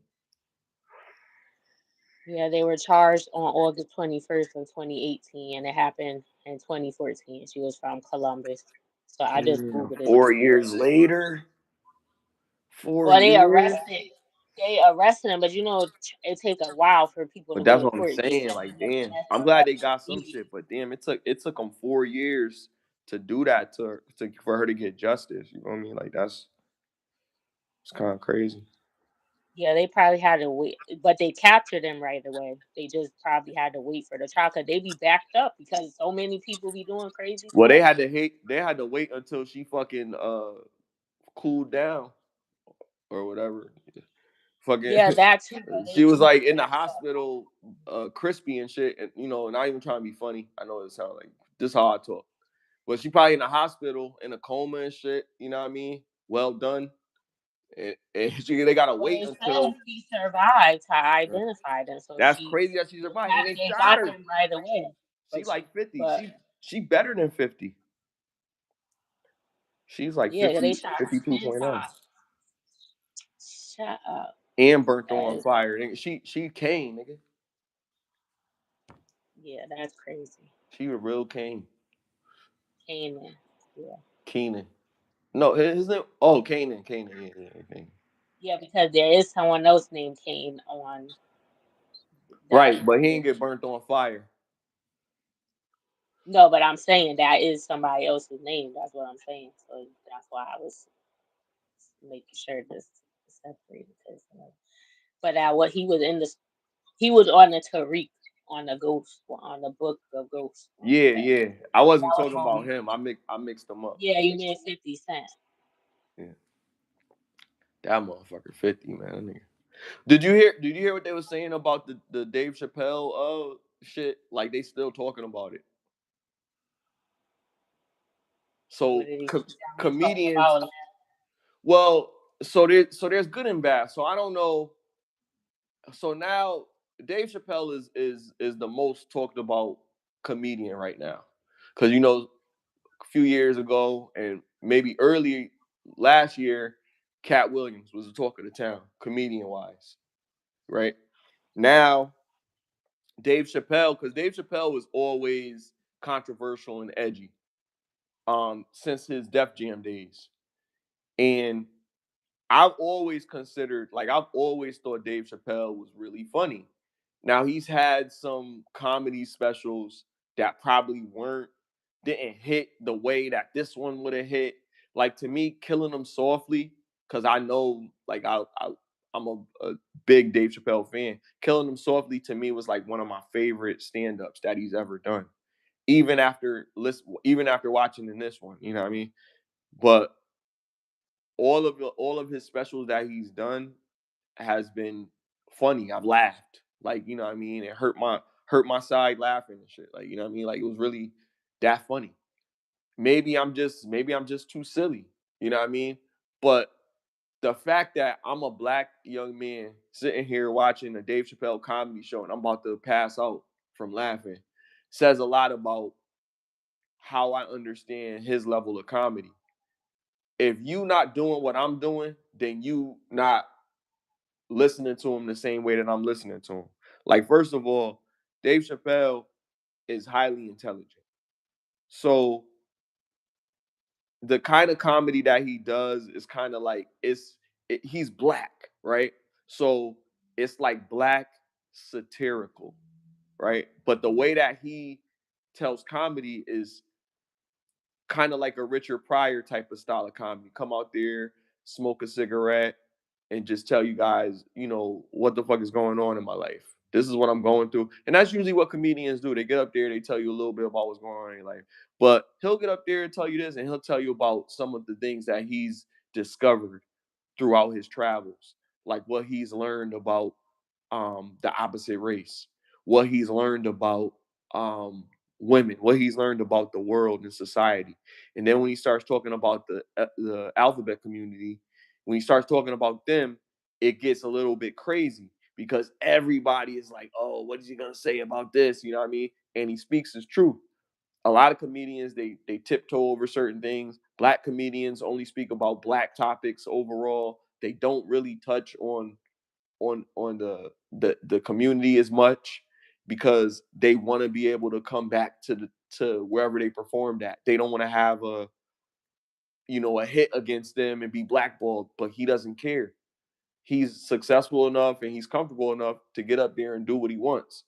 He had one of the best skit TV shows since In Living Color, and he just left and went to Africa, and then came back and he did a deal with Netflix, and now he owns his shows on Netflix. Like it's crazy. Like he's Mount Rushmore when it comes to comedians, but a lot of comedians that are in the game, not a lot of them, but some of them that are what we would consider to be semi-successful kind of hate a little bit. Like I see it. And I'm not gonna say these aren't funny comedians. These comedians are funny, but they really don't give them the respect. Only comedians that really give them respect is like Kevin Hart's never really said anything bad about Dave Chappelle. Um, Nobody's really said anything bad about it. Like they'll make it like a joke and then be like, nah, but I love him, like or whatever, or something like that. But it's secret hate, and they always try to make it the shame him because he got with these people and he with these people. Dave Chappelle never wore a dress. Dave Chappelle never had no allegation with no woman, no trans whatever or nothing like that. Dave Chappelle's always been solid, and even more solid, he's always been about black people since he came out. He's been about black people since the beginning of when he came out, when he was young. He even has things that he's done when he was a kid that leaked out with him, talking about, stopping AIDS and all of this stuff. You know what I mean? Like, and it was a little rap. He's always been conscious. On all of his shows, he brought out conscious rappers that he like. He brought out Black Thought from the Roots. Shout out to Black Thought. He brought out Most Def, Most one of the deaf. illest artists. He brought out Kanye West in a few of his shits. You know what I mean? Like he's always been supportive of the black culture and will try to. He can't do it by himself, but he brought to light a lot of controversies, and I know they're gonna come for him because he do it. Because every time he do it, he disappear and pop up. Yeah, I just did a show in I forgot where they said he was. I think he said Saudi Arabia, somewhere. He was somewhere out there. But on the show with him was Ari Spears. Ari Spears was one of the comedians that opened up for him at one of them shits. Now you gotta imagine, like Ari Spears, people don't talk a lot about him, but Ari Spears is one of them ones. Like, you know what I mean? Impersonations, and not even just impersonations. His stand-ups are pretty good. He's a funny dude. You know what I mean? It's his voice, his delivery, the way he looked. You know what I mean? He just looked like, yeah, this nigga got to be funny. Because if he not funny, he about to rob niggas. Like you get that kind of feeling from him. Like, yo, he either gonna rob me or he gonna tell me a joke because this nigga look crazy. But that nigga is funny as fuck. You know what I mean? And he was out there, and you know, he did nothing but give Dave his flowers. Like literally, he kissing Dave ass like he must be, you know what I mean, his Mr. Bentley ass nigga with the umbrellas everywhere he walk and shit. You know what I mean? Like, but nah, he's just he's just that guy, man. Dave Chappelle is that guy. But he What did said he something say in about his gun. stand up that people are talking about him? Huh? I said, what did he say in his stand up? You said people are talking about him or they're gonna be. He said a lot. He said a lot of stuff. Okay. So one thing that he said that I think was pretty controversial was when he said something about Dr. Sabi, about the Dr. Sabi video. He said he believes that the government, well, he don't believe it, but he's saying that this is a controversy that has been stirred for many years. And he's heard about this, and somebody said something about this to him. He said that Nipsey Hussle, who he had a conversation with. He talked to him and introduced him to Dr. Sabi, right? Nipsey Hussle met with Dr. Sabi and said that he was going to do a documentary on him. And he said shortly after he had this conversation with him and he met with Dr. Sabi and it was serious that he had the funds to create such film about Dr. Sabi. Nipsey Hussle, he found out, had been unalived. And he was like, damn. Now there was things coming out that said, oh yeah, that was a boy from this neighborhood and he didn't give him this or whatever. But he also said that somebody had came up to him. So somebody possibly in the government could have said, yo, do this and we'll do this or whatever. We'll keep your family safe or whatever, because you still gonna go to prison. It could have been. So I don't know. But Yeah, he's always been they've been saying controversial. Well, I know they yeah. did. I know they did say that, but I'm saying like him saying that on a stand up is like, if this is not true, it's not written anywhere, it's not documented anywhere that this happened other than people talking about this on videos. For you to say this in a stand up setting on Netflix, how crazy that is. That's what I'm saying. Like that's like, it's not just like, okay, I'm just saying this. Nah, like this is crazy shit. Like we saying this on the live setting. Like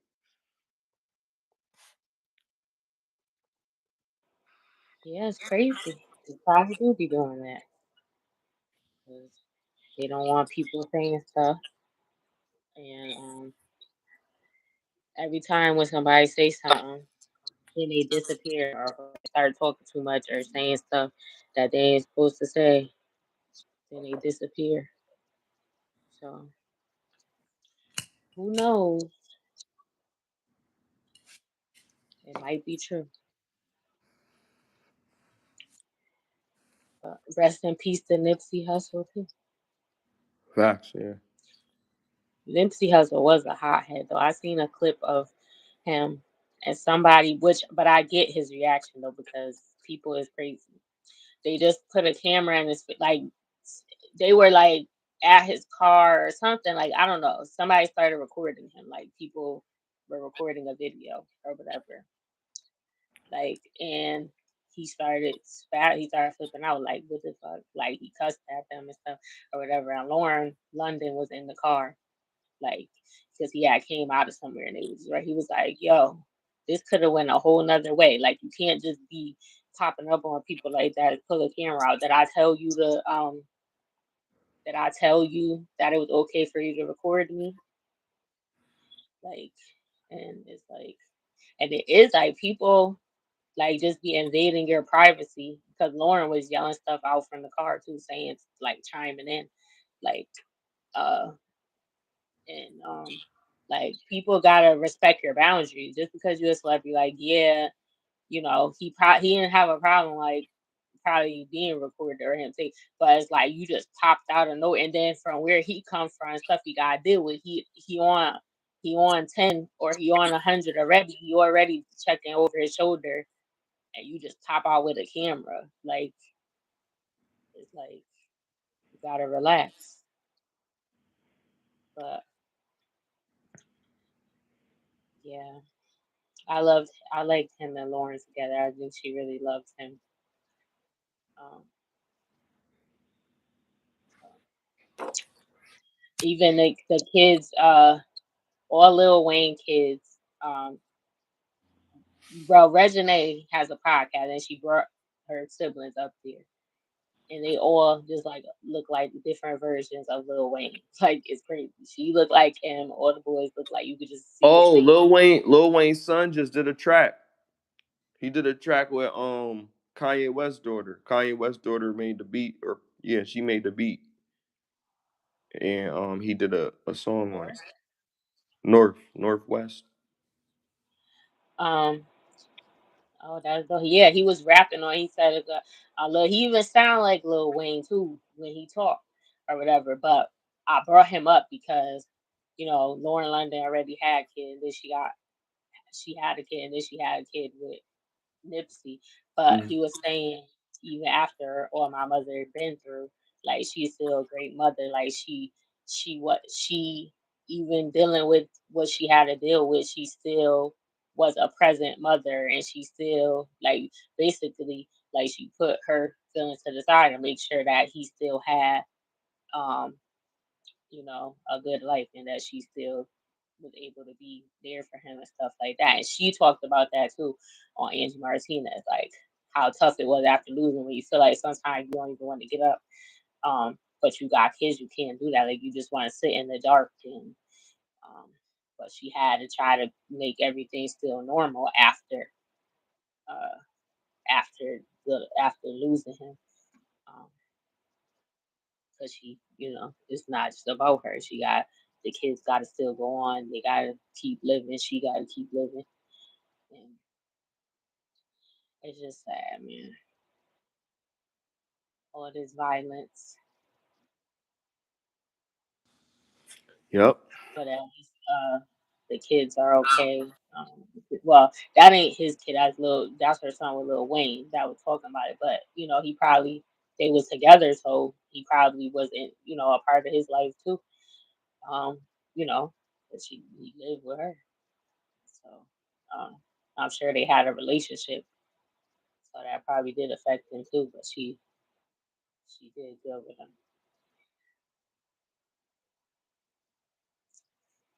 But the Wu Tang kids, speaking about kids and the celebrity kids, the Wu Tang Clan, a few of them their kids do music, and they put out a track. So it's Method Man's son, his daughter raps too, but she wasn't in that.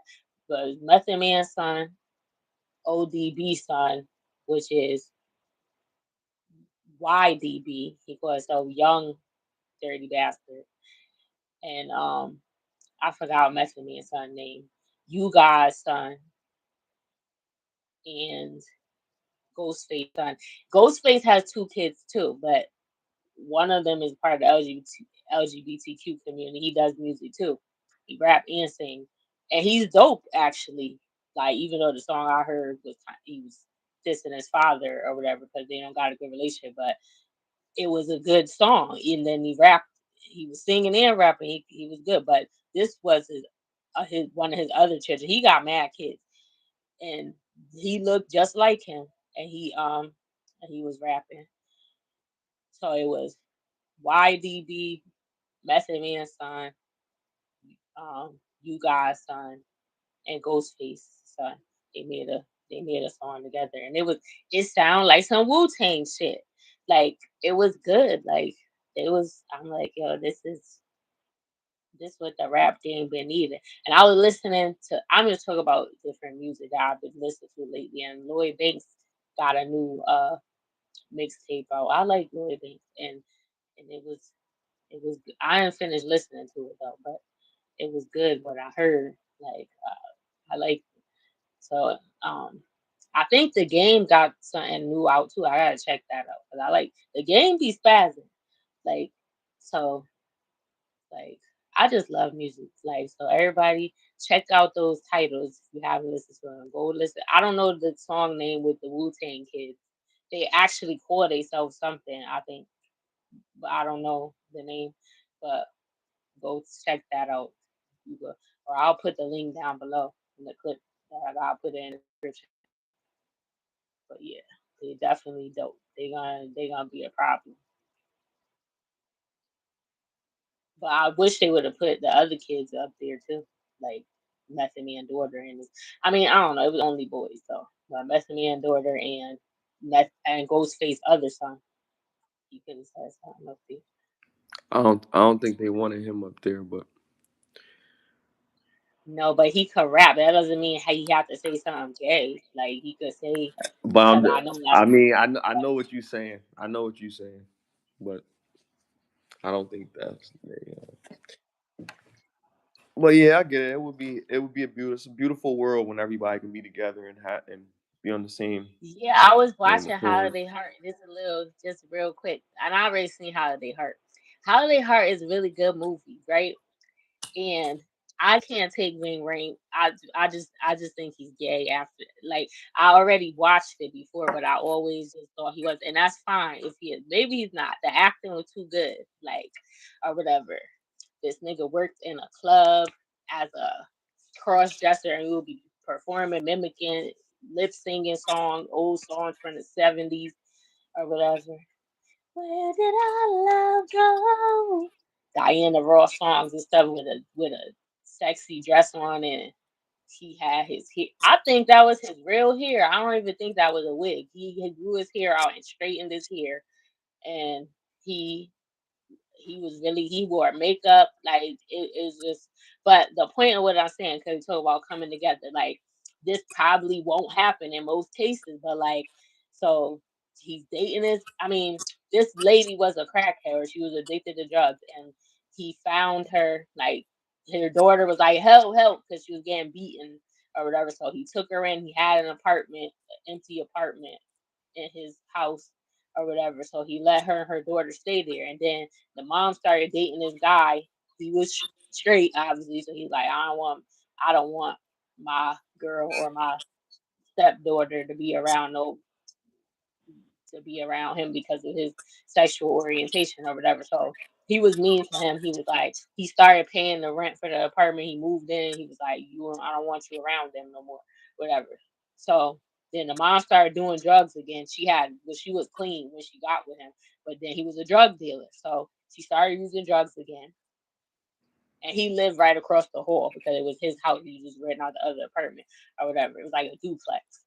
So then when she started doing drugs, Silas left town, and he knocked on the door, and he told him, he was like, yo, I need your help. I know you loved him, because he developed a friendship with him. He was taking care of that girl like she was his daughter and stuff before the guy came along or whatever. And like, he really was helping them or whatever. He helped her get a job, the mom, everything, whatever. But then she started using drugs again when she got with the guy. So he was like, I know you love them. He was like, just he was like, I want you to just look out for her. The daughter needs you, because he sold drugs, but he was a good dude, because he was like taking care of them. Like, he really cared about the daughter. Like, he was acting like he was her father, like. So after the mom got on drugs, he was like, I need you to look after her, because I gotta go get this money back. Wanda done fucked up the bag, and she been using the drugs and stuff. I gotta go out of town and handle some stuff or whatever. He was like, I want you to love her more than you hate me or whatever, because she needs somebody there. And the mother had done left. She done went to a trap house and she just left her in there or whatever. So he started taking care of her again, like, because nobody was there. She was a teenager.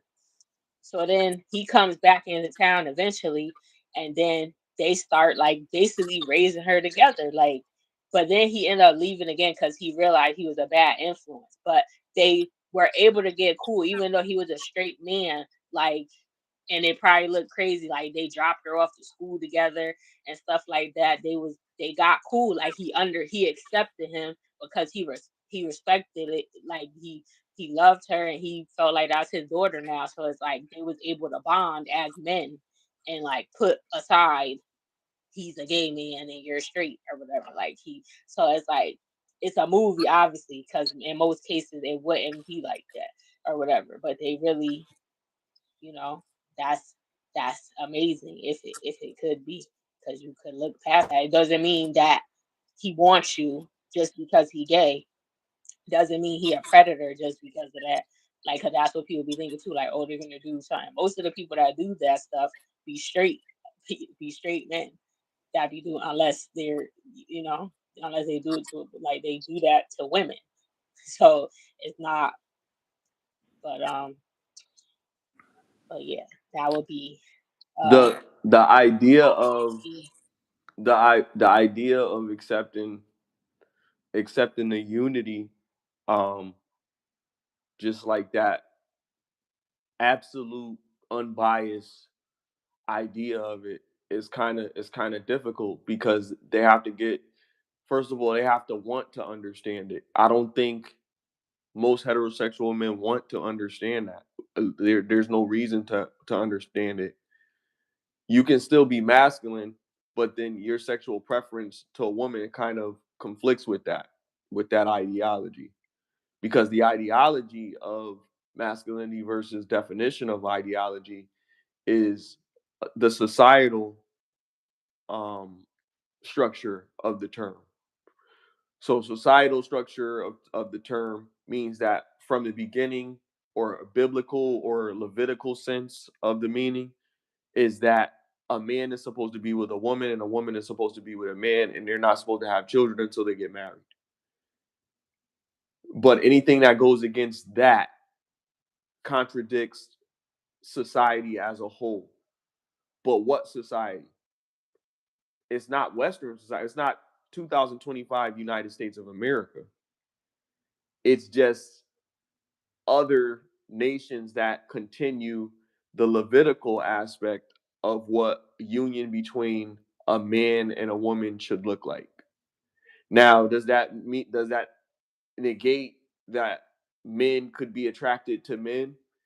No, because they probably do it secretly in those places, but it's not accepted in society. So because we look at it as something that is a problem, it's not as easy for us to just accept the problem. It's more for most of us that are probably like a little bit more conscious to figure out a solution behind it. Why is this not something that we want to accept? Why is this something that some guys want to do and some guys don't want to do? Why is this something that uh, plagues us having a, a a one ideology overall in this aspect, and it's outnumbering? You know what I mean? Because there's countries that have really given up that right to people to just be able to get married or choose. America is the step forward that allowed it.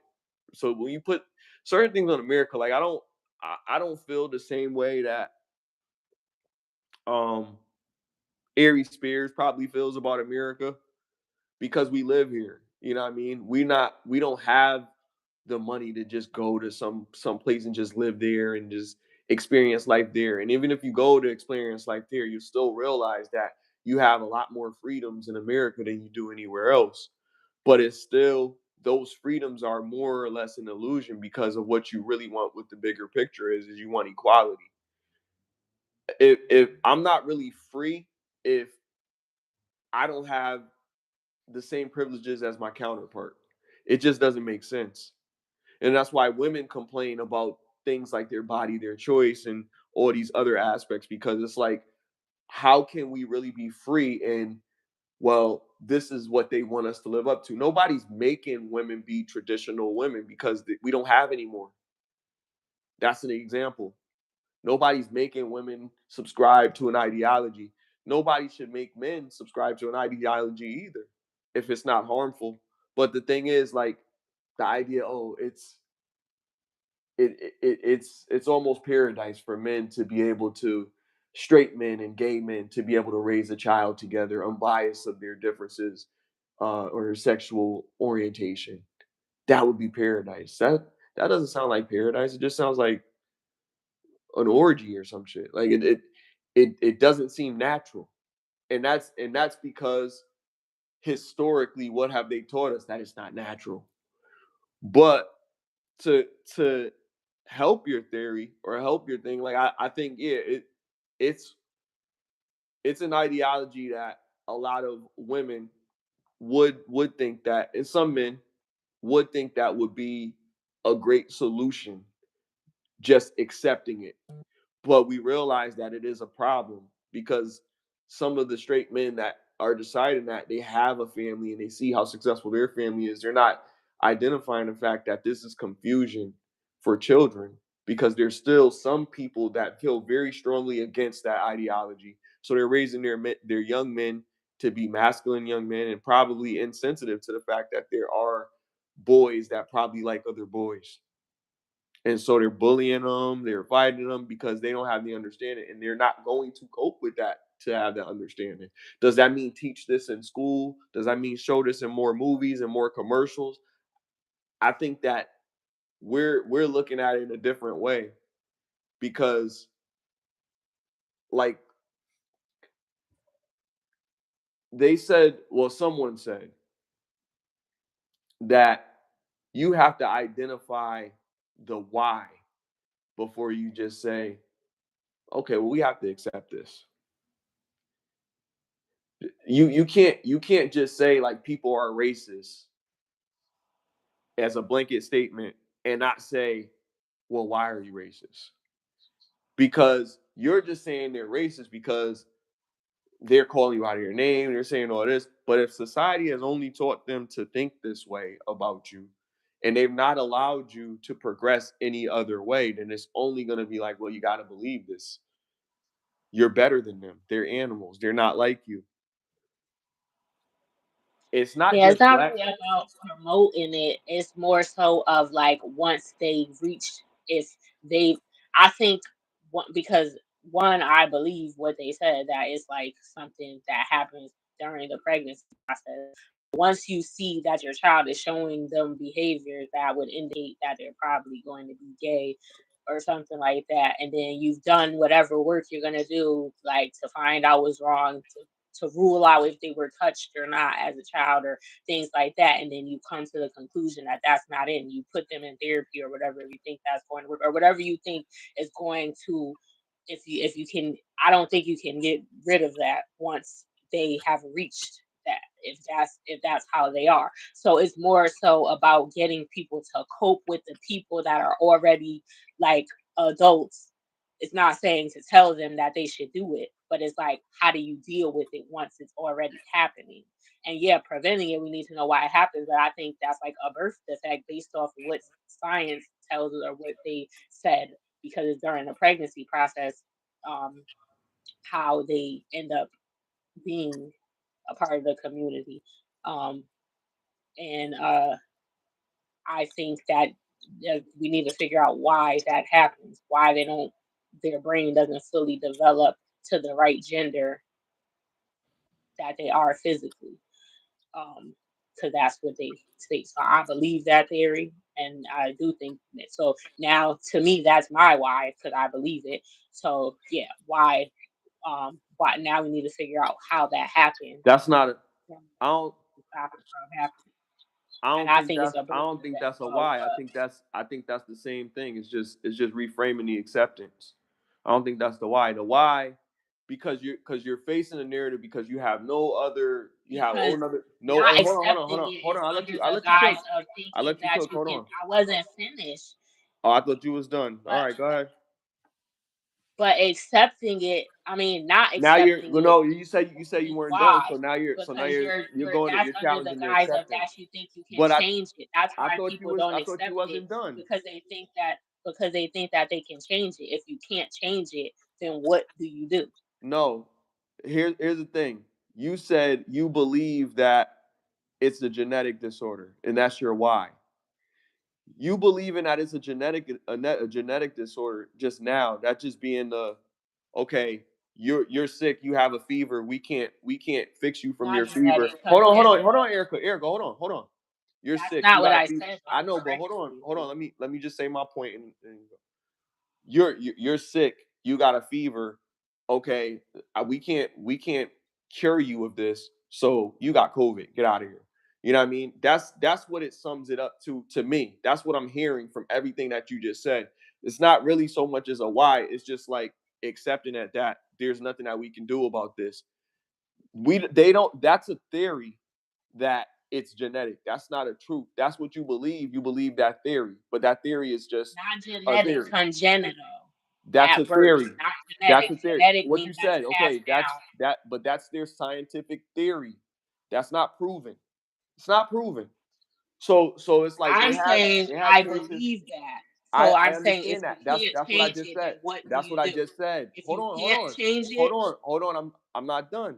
That's what I just said. You believe that theory. That's fine. That's your opinion. However, society as a whole is not just one person. So just because you believe that, there's still so many other people progressively over centuries, millennia, thousands of years that have had a different experience with that and said that a lot of times because of trauma. They brought it to that point. People were uh, PDF'd, you know what I mean? And all these different things have happened to people throughout society. So that's probably why they figured, okay, it can't be scientific because we don't see any abnormality that we can dictate within their genetic code or anywhere neurologically. Because one thing that I did gather from what you said is the brain of the right gender. There's no female brain and a male brain. You got everybody has the same type of brain. There's different factors that may affect your neurological activity, but your brain is a human brain is a human brain, right? Now all Yeah, the but other it stuff. looks Hold on, it's I'm not done. I'm not different. done. I'm not done. I'm not done. All the things that make you whatever you're going to be are biological other factors that are more genitalia driven. So all of those things in your brain, those are two different things. How you react to certain things are because of hormones and things like that, which is a neurological attribute.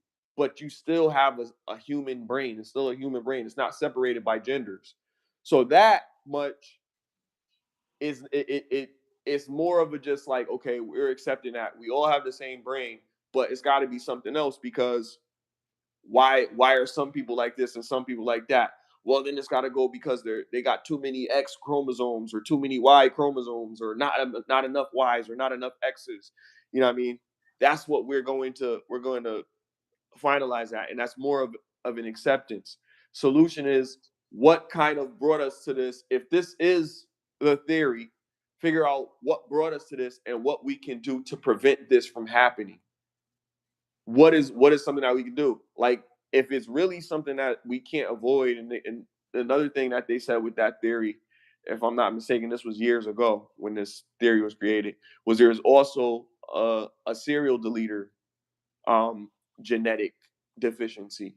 So people that are doing these type of things, there is some neurological differences with individuals. There was some people that didn't have empathy and things of that nature. And it was like, I forgot, I was watching that episode of House and they actually said what the term was, but it was something that they had where they don't have any emotion. It wasn't sociopathy, but it was an actual gland that was missing. And that gland affected their emotions in their brain. So I thought that was interesting because I never heard anything like that. And I looked it up and it was actually something I gotta find out what that term was because it's gonna kill me.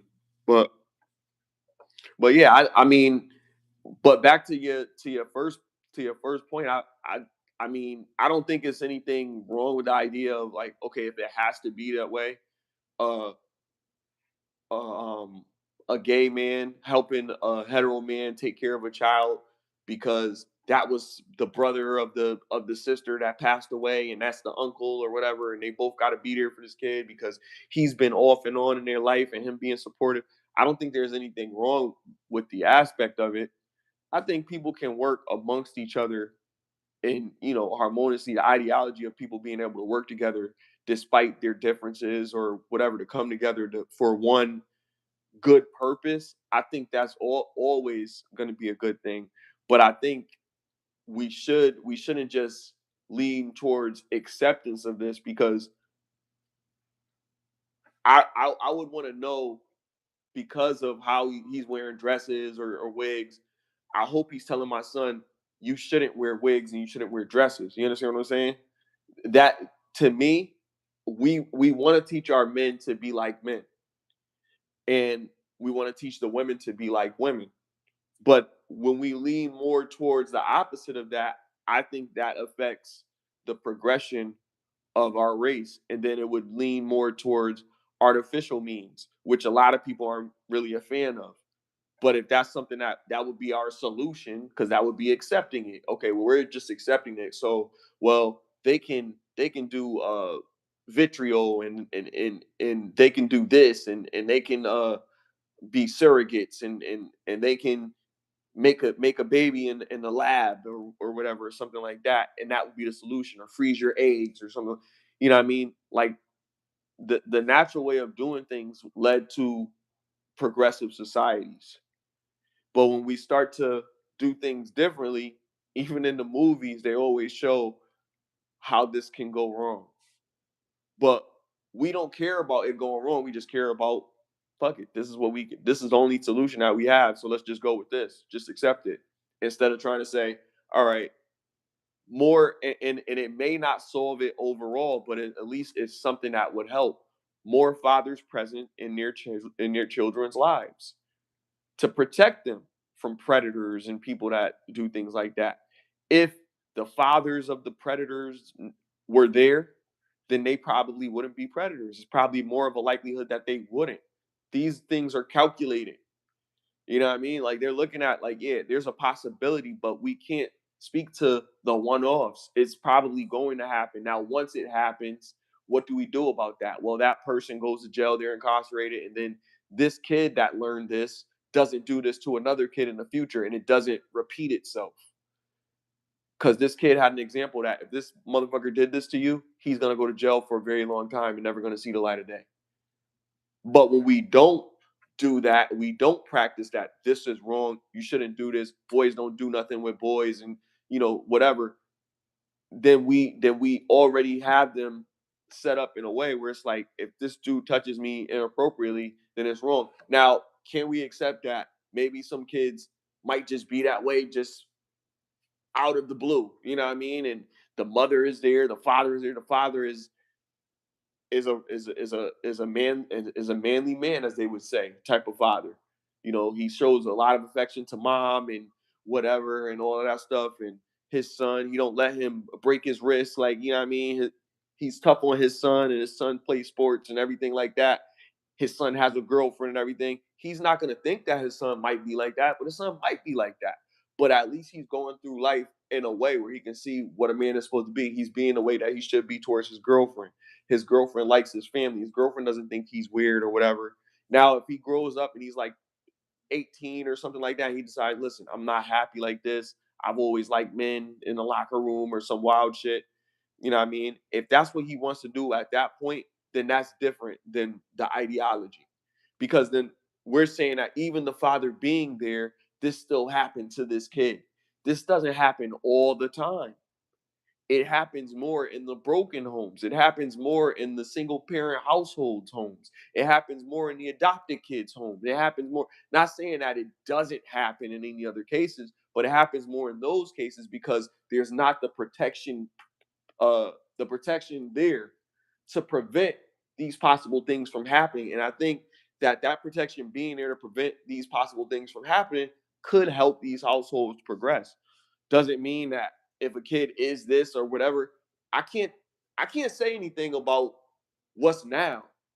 And it's just trying to put a band-aid on some shit to make me be like, oh, you're okay. Like, I'm not gonna just accept it how it is, but I can see that, okay, there's a reason. The way that the mother is raising them, it's just the mother. All these situations are, it's just the mother. It's not a situation where I'm seeing like the father is there, because the father be like, damn man, this fucking kid, he won't fucking throw a football for shit, man. It's like, yo, you acting like a little punk. They'll talk to their boys about it and how do they cope with this shit. But it's not often that those conversations happen, because most of the time you see the kids, they're active, they're little boys, they doing boy shit and whatever. And if they come into that, it's because they found another avenue. Something influenced them. They probably saw one of those commercials or cartoons or TV shows or whatever the hell is going on right now that probably made them feel the way that it is. Because if both of the parents are there and they're being shown the right things growing up, I don't think that it's likely that it's going to happen. It possibly could, but I feel like the the probability is lower. That's all I'm saying. Probability is higher in the other cases because we're only dealing with the cases that don't have such, or there may have been an element of trauma. And I've had a combination of two in a situation where I've been talking to somebody. They've told me that, yeah, I did have trauma and I knew I should be this way. That's what they say, right? So they had trauma. They knew they had to be that way, and they were being raised by their mom. That's it. Father wasn't even there.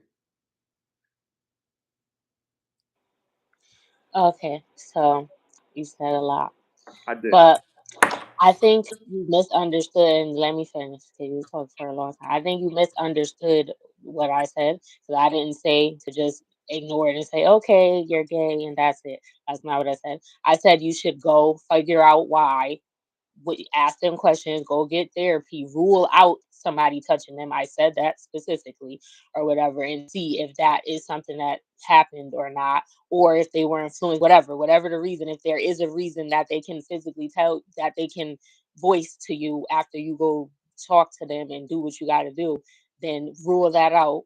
And then also, so if there is something, then you can handle that. But if they're telling you that it's not, and there's no evidence that there is any of that going on, then you need to, once you discover, after you've done all you can do, you've done your research, you talk to them, you put them in therapy, and they're telling you nobody did nothing to me. Like, okay, how do we move forward after? I was saying accepting after the fact of like there's nothing you can do once you, because how do you stop it if it's already in, if they're already showing you that they're like that, like that that they're showing signs. You told them that you don't play with dolls, you told them you don't wear a dress, you never let them do stuff like that.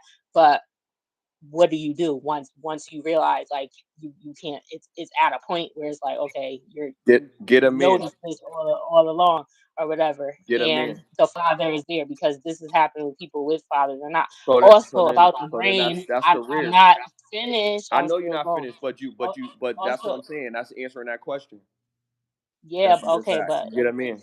so about the brain, I know we're all human. I didn't say it was a different species, but the brain in male and female, there are some functional differences. Males can have more focus and activity, potentially explaining differences in tasks like multitasking or spatial reasoning. So they're not like, even the way what they express their emotions, which would make sense on why a lot of gay guys are, they act like women. They're more expressive with their emotions in a certain way. That's why that makes sense to me about, and it's not genetic. Genetic means that it came from the, this is a different theory. You're talking about genetics. This is not saying that it was passed down in their family. It's congenital, means at birth it happened. So it doesn't necessarily mean it's linked to genetics or so, passed down in the family. That's a separate theory.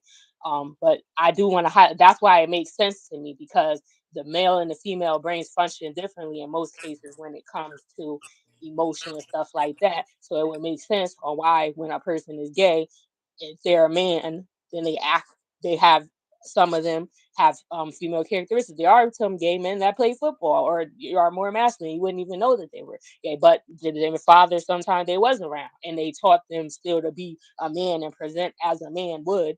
And we don't need to know what goes on in your bedroom and stuff like that. Even so, Santana does dress like a woman, but he knows how to fight. His father didn't like that but he taught him how to be a man. He taught him how to defend himself. So Santana is not good, but he used to trap. And he said all the dudes respected him because he was about his business and he wasn't, coming on to them and being, I mean, it was uncomfortable probably because how he dressed and stuff. And he said he always, but his father was he was a masculine man, and I guess he realized that he wasn't going to be able to, he probably was hard on him, so he could protect himself, even though he's looked on like that's a weakness. But I never said you should just accept it. But I think if you checked all the boxes, you come to the conclusion that this is who they are and they're young. They said if nothing happened to them or whatever, and you like, how do you handle it after? Do you disown them? Do you just put them out? Do you do, because when because the unacceptance is because under the guise that you think you can change it. If you can't change it, if they're already gay, then what do you do about it? If you realize that you can't, if you tried to change it and you realize this is it, does it ever get to a point of acceptance is the question. Because Okay. it could be any a number of scenarios that could cause that to happen. There's multiple. It could be that they were touched. It could be because the father wasn't in the household and that he was around the mom and a lot of other women too much, so he picked up their characteristics and stuff like that. But that wouldn't make them like men. That would just, there are some dudes that are just soft, but they're not necessarily gay, but because they've been around women so much, like they like women or they Right. claim to like women. I would have to know. I would have to know all the circumstances because what I laid out, and I know I was long winded. What I laid out was pretty much the mapping of how to avoid this from happening. And then with your statement, you saying like, how do you do it if this never if there's nothing you can do and they're already like that, you know, how can you change that once it's already been done? Like, the father's there and the mother's been there, and this and that. There's no scenario that shows that everything that I laid out with what I said has actually been executed properly in most cases. So I would go back to what I said, everything that I said in length. Like that's how you would do it. Because once it's already been done, then that means that they probably didn't do everything that I said. That means that everything didn't go So that way, that's what more I than likely. said. More than likely. So then that would be an anomaly, and I said That's that why I said also. there Hold on. are I cases know I'm where answering that. they I'm answering weren't that, and I'm touched saying that and the if they parents was did, there. I know, but I'm answering that. I'm saying that I also said that if those one-off situations do occur, then it is what it is. So then the second question that you're asking is, okay, so do you just disown them at that point once everything's been done the right way? Let's just say hypothetically, because it hasn't been. But let's just say everything's been done the right way. If everything's been done the right way, both parents are present in a household.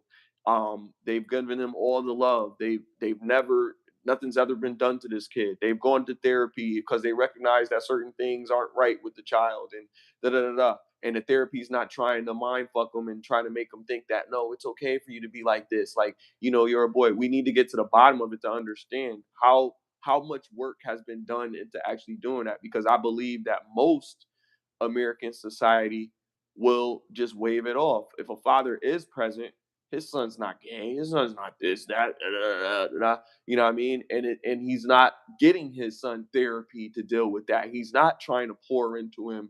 He's not being more focused on taking him out on camping trips and showing him how to change a tire. And that doesn't mean that that's going to make him not gay, but it'll definitely make him more productive as a man. You see, when you start doing man shit, it's probably less likely that you're going to be like a woman. But if you think that man shit is just patriarchy, and that's just like, just something that people say, and it's just like, oh, it's this uh toxic masculinity thing, then why do women need guys to build stuff and do all this stuff? Because guys are going to keep doing it until it gets done, even though their back hurts, even though their leg hurts, and it's not something that's, you know people champion as much. It's not something that people, oh, you need to take a break. You need to do this. If I take a break, it won't get done. The way society is, we're fucked as black people. So I have to go to work every fucking day. When I'm sick, I have to work. On my birthday, I have to work. Like, I can't just be like, yo, I don't want to do this because, I got this thing, you know what I mean? When they miss certain ceremonies with their kids because they have to work. We see it in movies all the time, and the kids are like, oh, dad can be home more or whatever, but he can't because they try to depict it on the reality of society. And the reality of society is the man has to work almost 80 hours a week to keep the house that they paid for in order, to keep the food coming in, to keep the lights on, to keep, all your tablets and Wi-Fi running it and everything like that. You know what I mean? Yeah, those patriarchal things that we talk about all the time. But those things are so that people can enjoy the value of life. Whatever freedom that you think you have, you can enjoy it. You know what I mean? And to teach a young man how to be able to handle those situations without being overwhelmed with, oh, I'm too tired to do this right now, or my hands hurt, so I can't do this, or oh, my back hurts, I don't feel like doing this, and being lazy all day and whining and shit like that. You know, if you can avoid that and still be whatever, if my son is gay, but he can still go outside and fucking shovel the snow, and when the car fucks up, he can still fix the tire for his sister, and he can he can still fucking go to work every fucking day, and he don't complain about shit, or he's doing some shit. I don't give a fuck what he's doing with his life if he's able to take care of himself and he's not complaining like a little girl. And that's how we frame it. You're a grown man, so whether you're gay or straight, you need to act like a grown man. And so that's what I'm talking about. And I feel like if there's men in these young men's lives teaching them how to be like a man and not complain about every little shortcoming, then society would be better off just in that aspect. Now to say like, okay, shit, oh now my son gay, I gotta get rid of him or some shit or put him in a trash can like Lucius did. I'm not saying that shit, but I'm saying at least be present to take care of your responsibilities to potentially prevent your son from,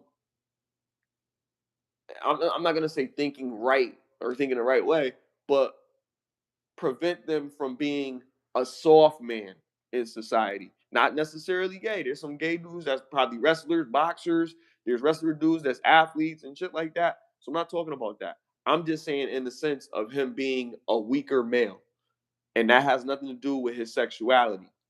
But if men were present, I think there would be less men that were out here that were just soft males, regardless of your sexual orientation. They wouldn't, and please take into context exactly what I'm saying. If you don't understand, I can clarify it for you. But softer males, as opposed to just being hetero or homosexual, it doesn't matter what you are, because you can still be a man that's going to stand up for a woman, even if you're gay, right? You can still be a man that's gonna look out for the other man, even if you're gay, right? You're still gonna be a man that's gonna stand up for the lesser of society, even if you're gay and you're a man, right? That's all I'm saying. If you're teaching your young son those values of how to be a man and stand up for right and wrong and be courageous and uh be also have self-esteem, but also be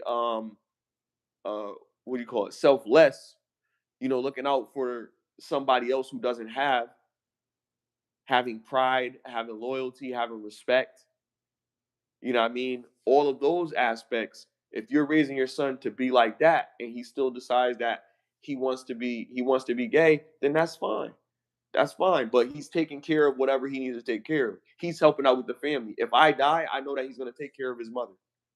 You understand what I'm saying? I know he's going to be able to handle the house responsibilities. I know, gay or straight, he's going to be the what?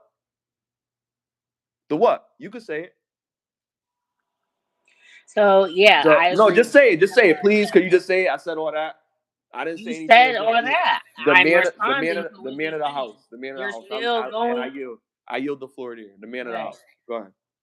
So yeah, I said that. I said that's why I gave Saucy Santana as an example. Although he's very flamboyant, but he does stand up for women. Like he was about to fight, or he told academics because he was talking about Carisha or whatever, he was like, I mean, I don't agree with what he said because he said some wild shit or whatever, but he was defending her. Like, why are you talking to a woman like that? Talk to a man like that or fight a man or whatever. Like, I'll fuck you up and whatever. Like, so, that's an example. That's why I said his father, he said his father, he made sure he knew how to fight and defend himself, although, like, he is extra in his appearance and stuff like that, but he takes care of he's making money to take care, although he may not agree with the way that he's doing it, but he has mothers in his life, like you know and they didn't have they had issues with that too because of his sexuality, but they're like,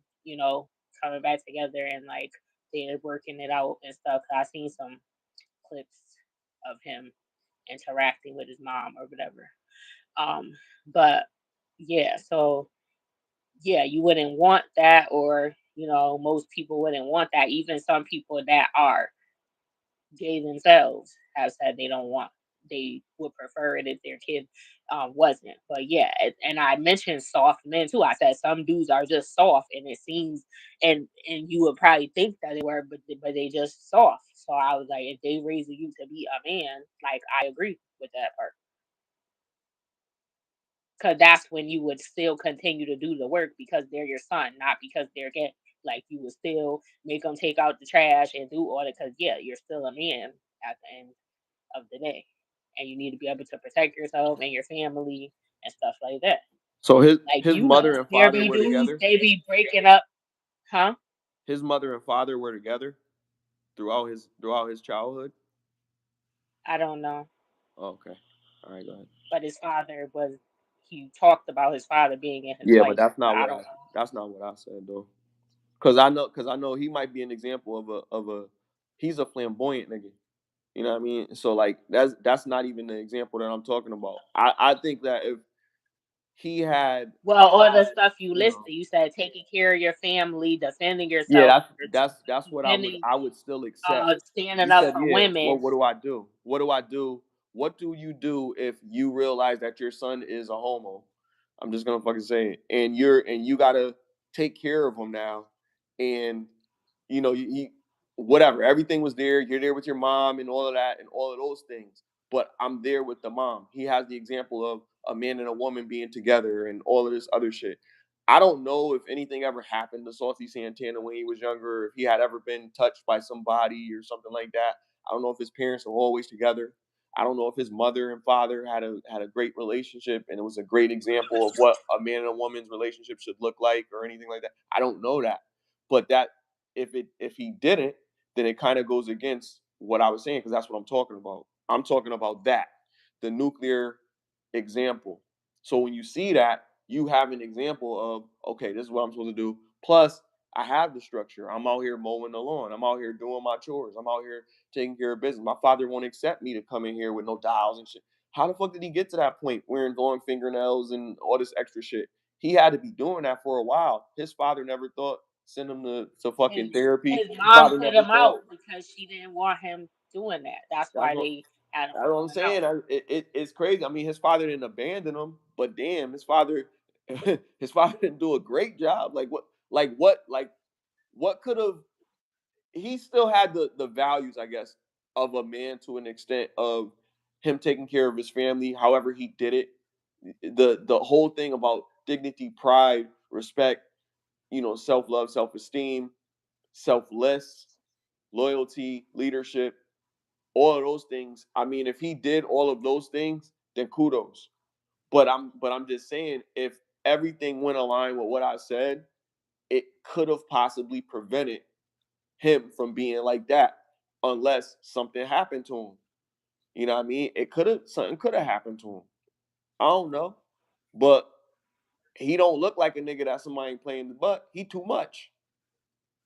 Even if he was like I mean it gets to a level where it's like damn, like, did anything like, I don't know. But I'm just saying the examples are saying that most of these cases are because something probably happened to him. Now, if he just was one of those congenital cases, right? And that just happened that way, then okay, fine. But a lot of those particular cases, you know, they want to go the whole mile. You know what I mean? They don't want to really be a man. They want to be a woman. They want to be accepted as a woman. They want to be But daddy's he princess. identified as a man though. He's I just mean, dressed like that. He said he says he's a man. Like yeah, he doesn't think he's not trans. He just dresses like that. I know it's just weird, but I mean that's if he take care of his family and he's the man of the house, however you want to look at it, That's what I'm saying. I then don't it know is what his it is. whole background, but I Yeah. seen a clip of him talking about that and then I seen him with his mom because yeah, put him out. He put him out when he was young, so I don't know. He probably don't, but I'm sure I'm saying an example of like, yeah, he don't look like a man on the surface. He look like a man. You can tell he is, but the way he dressed and stuff. But he has, aside from that, the qualities that you listed. That's what I'm saying. But may have been something. It could have been something happening. I don't know because I don't really follow him like that. This is just stuff I seen on social media. I did watch a couple episodes of Love and Hip Hop when he was up there, but I don't I don't really be watching that no more because it's stupid. Like, and that jump been on for like 20 years or something at this point. Love and Hip Hop, all the different ones. Like They got a new one, it loving got loving hip hop it got Nebraska. no, it's the same ones that they had. They had it started off with New York. That was with Jim and Chrissy, and then they had Atlanta, and then they got Hollywood, and then they got Miami. Oh, okay. All the major cities. So what's Yeah, but gonna the be the only next ones one? that come Houston. on, the only one that come on now is Miami and Atlanta. The other ones stop. Now who? Now do they have new? They have new cast members. Yeah, every time it be a new, it still come on. Like there's still new seasons. So there be some ones that still be up there, like like Yandy MNDC and what's her name? They been up there for a while. Cause they be finding artists. Rashida, Cause they be finding artists, right? Rash, yeah, Yandy's a manager. Rashida, um, and Kirk, um, They must be making bread. Young Jock is And married now. not Reed Dollars. What's the dude name? Who? The dude The that little reads rapper? something. Not no, he not a rapper. He be getting people. What's his No, name? I'm saying that's another person that's up there. I don't know who. Reed Dollar. That's a local rapper, isn't No, that guy, the guy that be on the what's his name, man? The light skinned dude. it? Oh, Rich Dollars. That's who you saying. Wow, you could Rich Dollars, okay. Yeah. But who is Reed? That's a local rapper, isn't it? Reed Dollars is a rapper, a battle rapper from Philly. Oh, yeah, yeah, I knew he was. I heard that name before or something. But yeah. Who else? Lil Scrappy, and then like I don't. So them Miami is same like the people, so trick. they just but they washed up, so they still using them. No, but there be new cast. Like I'm saying, those are some of the regulars. They've been up there for years now, but they always bring new cast members every season and be somebody with some new people up. So Scrap But still be they're popping up though with his drama with his moms and shit. yep. And he got a divorce Wow, nigga, from that's Bambi, so childish, now nigga. That nigga like he 50 just years had a old. baby. He had a baby with some girl. They had a threesome, and she got pregnant. He didn't even know the girl, and then so now he got another baby, and he Wow. divorced Bambi, He because he was divorced her. living. Word. Well, he didn't. I'm just saying they got a divorce. It, Why? I don't. I think she because he first of all, I don't know. Scrappy is immature because he's a mama's boy. Mama D, she's part of it too because she be in their business too much, and like she be running back and saying like I don't know, like she just be doing too much. And Scrappy is just immature. And then she said he wasn't pulling his weight like how he was supposed to, and then like he Oh, just so he ain't didn't got grow bread up. no more. That don't mean he don't got bread because he wasn't uh he could just not wanted to. I don't know. I don't really know the whole, but that's what she was trying to say. Of course, he said that that's not true or whatever. Like, and he because we didn't see what's going on or whatever. So of course he's gonna deny it, or he could be telling the truth. Maybe he was giving something. I don't know, and he probably go through hard time. He's not like an A-list celebrity or whatever. That's why he on that show. That's why they on. And then the longer they're up there, they get paid more. Like they probably got to renegotiate their contract and stuff like that when they first started. And then he already had a name for himself too. The people that was artists already that came up there, they probably get paid more than like a regular a person that nobody knows that comes up there, or they be having up and coming artists coming up there too, or or artists that recently came out like Erica Banks, and she's like a city girl type of artist. She had one song that was like a hit. I forgot how it go or whatever, but she's up there, and but yeah, then they got Miami. That's with Trick Daddy and Trina, and like um, Trina still be up there. I don't watch that. That's what I'm saying. I never really liked Miami. Out of all of them, my favorite one was New York and Atlanta, and then Atlanta is on right now. I think. Well, there was a new season, but I had stopped watching it because it's like it just be stupid. Like I'll put it on It been now just stupid. if I don't have nothing else to watch. But like I did watch for years, but I feel like it's too scripted now. Like so, it's I actually had stopped watching for a while. I didn't even know that it was still coming on, and then one day I seen that there was new. I seen a commercial or something, and it was like the new season is coming out or whatever. I was like, let me see what's going on. But you're right; they're too old to be acting like that. The parents, it's ridiculous. There was one there was these nobody. Well, I don't want to say nobody. They're songwriters. This artist named Lyrica, and she's a singer. She has a really good voice or whatever, but she's not mainstream. And then A1 is a producer, and I think he makes music too. Their parents old as fuck. Their moms, well, excuse my language. Their parents is old, and um, they always be. These are old episodes from years ago. This ain't current thing. I think that was on Hollywood, and Lil Fizz was on that one, and Omarion, and those are some of the people that's already famous that was up there. I can't think of who else, but like so Lyrica and A1, their moms was like in their 60s or something, and they will be up there arguing with each other, be about to fight. Like it's like why? Because they didn't like, and then um A1's mom was a mom. They looked crazy too. I'm sorry, they moms look wild. Like they look they look they just not they look like regular people. I'm gonna just say that. Like they're not they they tore down. Like they be and then it's like they be cutting on each other. Then one they was having a picnic and then the other people their safari was in this scene or whatever. Like they was all at the park or whatever. They was having a cookout or something. And then she was like A1 Lyrica. That's her mother and her got the same name.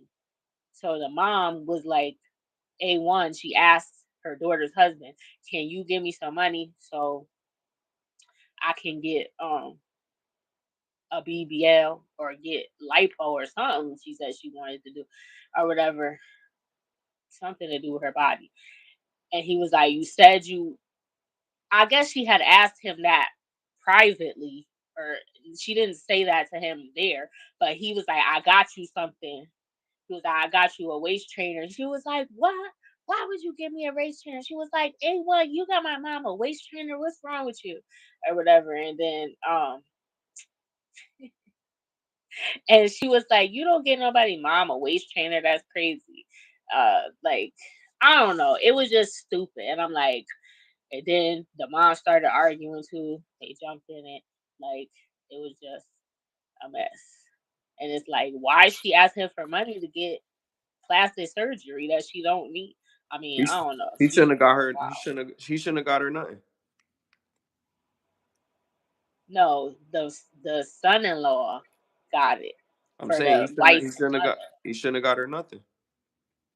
She ain't want no waist trainer. He was, but He no, shouldn't have but the got her kicker nothing. That's what is, I said. yeah, but the kicker is, why would you announce that at the cookout in front of all them people when she didn't ask him that? And she was like, "What do you give me a waist trainer?" He was like, "Cause you asked me for some money so you could get a BBL, so I got you a That's waist why I trainer." said he shouldn't have gave her nothing. Cause fuck that. Yeah, he shouldn't even. He was trying to be funny though because I know. I why? know.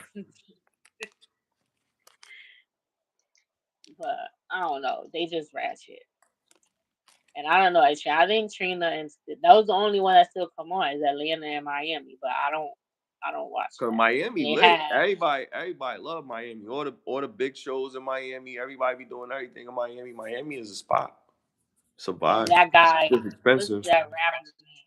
He light skinned. He used to have dreads, but he cut them off, and he from out there.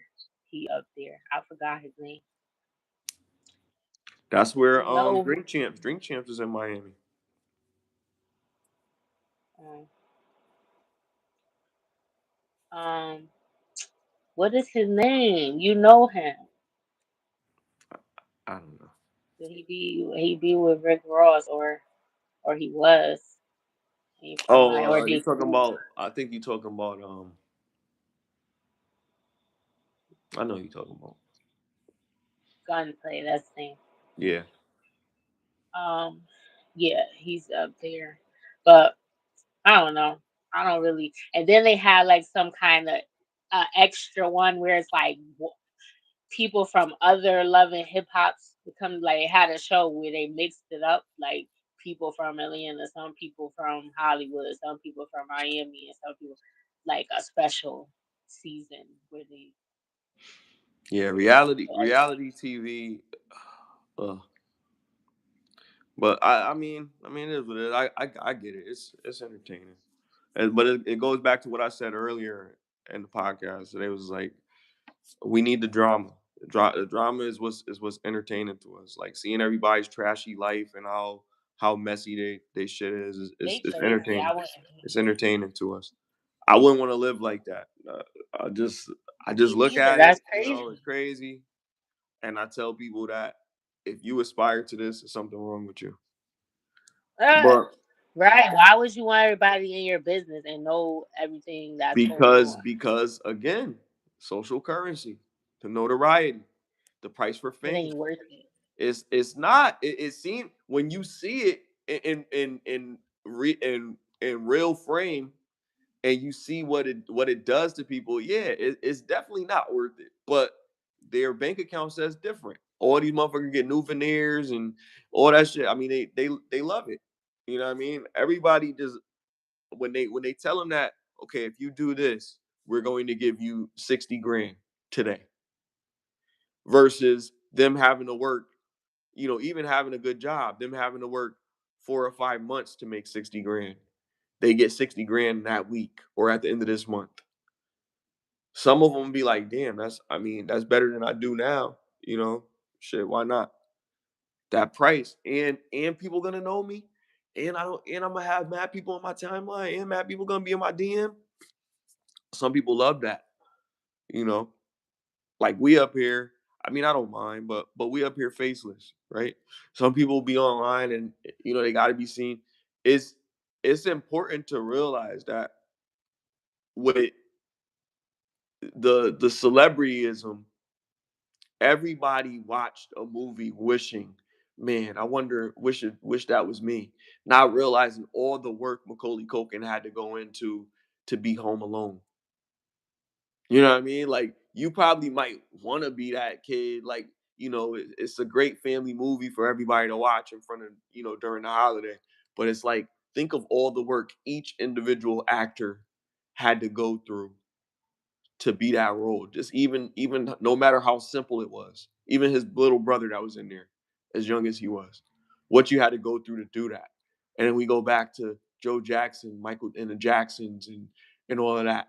That level to give us what we were able to enjoy, for us to get that, what that kid had to go through to be able to become what entertained us for a lifetime. It's not worth it, but then in some cases it is worth it. Like, you know what I mean? Like if you're black and you were home alone, the black home alone, imagine how much of a blockbuster hit that would be. Imagine how much you could you could change your culture being that. Just for that simple little part, the what you could get from that. Instead of having to be on Love and Hip Hop showing your personal business, but at least you would get that lifestyle that your family would have had hadn't you have been slaves or had to be forced to be a broken home or had to fight for civil equity. You know what I mean? Like, I don't know. I hate to say it, but like that's what I'm saying. Like people just trying to pay their bills. And it's at any case because look, what make people what's crazy? All that drama, all that toxicity, anger, fighting, people getting divorced and breaking up. They're doing that for their happiness. Like it sounds like it doesn't make any sense. Like what? Like what? Happiness? None of that is happy. The happiness for them is being able to live in that house. The happiness for them is being able to get that car. The happiness for them is being able to go wherever they want, whenever they want to go, having that freedom. So their sacrifice is for this financial freedom that we don't have. So the argument is always going to be whenever we, man, look at my house, look at the cars I got in my garage, look at that, and then you look at them like, yo, you look so happy, like yo, like you have all of these things, yeah, but you're spending your time arguing with me about what you have. I'm not impressed. I'm I kind of feel sorry for you, Right. People with all that unalive themselves all the time. right? Because they're still looking for happiness. They got all of this and they can't find it. No drug can give it to them. No Right. relationship can give it to them because they don't It's have it priceless. within themselves. They're working themselves to death to make this person and this person and this person happy and welcome to being a man. But then it happens with every single person in society that becomes a celebrity because they understand that everybody wants to be their friend or wants to be whoever to them because they have something that they can give them. Before this, they didn't give a fuck about you. As minimal as Lil Scrappy may be, or as minimal as Fabulous may be to uh, a 50 Cent or something like that, to us, they're damn near presidential level because they can get whatever they want out of any store. They can go wherever they want to go. They can go to any country. They can do all these different things that we still can't do. And all we get to do is just look at them and say, damn, I feel sorry for them because look at their life, but they're probably happy. They still get to go to red carpet events. They still get to, and and just being able to do that for them, it was a dream that they always had because it still gets them out of the hood. So it's a small price to pay when you don't have to deal with the drama that we have to deal with in the hood, dodging bullets. You know what I mean? Cops pulling you over randomly. You know what I mean? You still get pulled over probably when you're a celebrity, but I'm just saying you're not in the neighborhood where people get pulled over more often.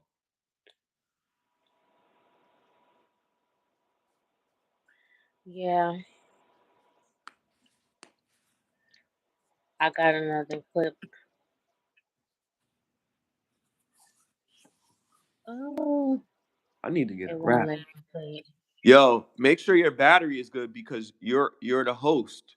So if you go down, we go down. My phone is on a charger. Oh, good, good. I'm on the charger too, because I'm just making sure. I gotta remember that. So are you going to? Sorry, everybody, you got to hear this. Are you going to host it tomorrow, or am I going to host it tomorrow? I prefer you do it because my shit keep going out. Oh, we gonna go tomorrow too?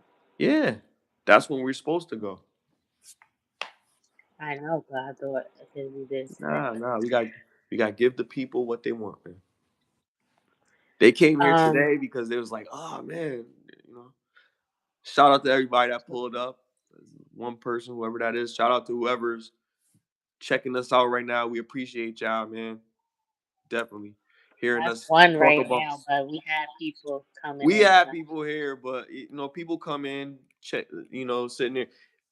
See, here's the thing about, and I'm gonna take a second to talk about this about social media since we're talking about people being on social media and people trying to do things for attention. So here's the thing: when you're on social media and you're making content, the one thing is to provide content that the people want. If you're trying to be on a YouTube award show or something like that, the thing about it with this, the reason that we started doing podcasts, or at least me, was it's kind of a stress reliever to me. I get to talk about things. I don't, I don't have a script in front of me. We have topics that we discuss and we talk about them off the cuff. We don't minimize how long we're going to talk about it. Sometimes we have to moderate ourselves because sometimes we talk over each other a little bit. But it, in the sense of what my thing is, there's a lot of things that be on my chest throughout the week. I watch a lot of content. I watch a lot of other podcasts. They talk about different things, and I like to have a dialogue discussing these things. But what I'd like to do in the future is like to bring people on the panel because we've been doing this for quite some time. Like that's Happy New Year's, fuck, you know what I mean, for the people that pulled up. Cause we've been doing this for, this is going to be 4 years. You know, we've been up here. Um, 5,000 subscribers. We appreciate y'all. You know what I mean? Please like and subscribe and share. But we've been doing this for a minute, and what I always like is that it doesn't matter what everybody else's angle is or how everybody else does it. There's so many ways to skin a cat. So when we get up here, we can have a conversation and talk about different things. Sometimes we won't agree, but that's okay. Sometimes we do agree on certain things, and we get to have an unsolicited conversation about these topics, because everything that's going on in society, I look at, because I consider myself old school now, but I look at it as we've come from a point in society where we can appreciate the good old days. I could actually sit here and say that, the good old days from New Haven. So I would say the Freddie Fixer Parade, you know, the fire hydrants spraying in the middle of the street, kids running in the fire hydrant because we don't got no, you know, no swimming pools in people's backyard or nothing like that. So we work run in the middle of the street and, you know, spray each other with the hydrant, and then the fire department comes and turns it off. And if you're around, you get in trouble, so we gotta run off. You know what I mean? To everybody having a community cookout where everybody in the neighborhood comes and get some food, or the block party where everybody comes and hangs out. We have a good party, nobody fights or whatever. You know what I mean? Occasional things get out of hand, but I do remember the good old days. I remember the good part of growing up, where you could trust the people in your neighborhood, where the kid could stay at the neighbor's house until you got off of work. You know what I mean? That was the good old days. Today, the neighbor might be the dude from Black Phone. You don't know. So you gotta be careful. Like, you don't know who's out here. You know, you gotta be vigilant. The problem is that in our culture, we don't have enough people protecting our tribes and our culture. We've lost sight of that. We just don't want to look out for each other. So these boys are being raised by single mothers, because a lot of dudes are saying they don't want single moms. This is true. They smashing and dashing. They come in here, they knock them up again, and they leave. This is happening in society as we speak. And it's not new. It's not brand new. It's been happening since like 2000, or even better, 95. You know what I mean? Like, it's been happening for a while. But we knew that this was starting to happen in the 70s, and we couldn't do anything about it. We couldn't stop it. It just happened. You know what I mean? And it hit us crazy because every generation was affected by that. And so now we're stuck here, and we can look at it. We can see it in front of our face. We can see that other cultures look at us, specifically Black Americans, as a lesser type of people, because every other culture can get it. I'm not saying that every other culture don't got people that's in gangs or anything like that, because everybody do bad. But as far as family unit, because we always point the finger when they're doing something that everybody in society does, because that's the only thing that we can target. But we're not looking at the solution of how do we fix our damaged culture? How do we bring back those nuclear families that we used to have back in the 70s, the 60s, the 50s, the 40s? How do we bring those back? How do we make that happen? And a lot of it is these women have to sometimes comply to a narrative that they don't want to comply to, where they have to still go to work, still come back home and cook and clean and take care of the home in these two-parent households. Or find a guy who's equal to them, who doesn't mind not having sex every day, who doesn't mind not getting a home cooked meal every day, who doesn't mind doing this because he's sharing half of the bills and he understands that, well, you got to compromise so I can get it. That's what Kevin Samuels was preaching. That's why I didn't like him, because he said, look, you got to deal with what you got at this point.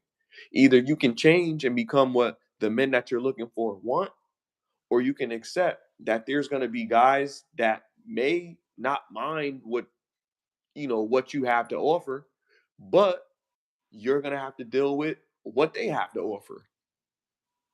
And that's not a good uh a good outcome for some women. They don't want that shit. They don't want to be with some dude that's, oh, he's equally yoked, so he shouldn't expect to do all this shit. He don't make $80,000 to $100,000 a year, so he can't tell me what to do. He only makes $63,000 a year, and I make $68,000 a year, so we're equal.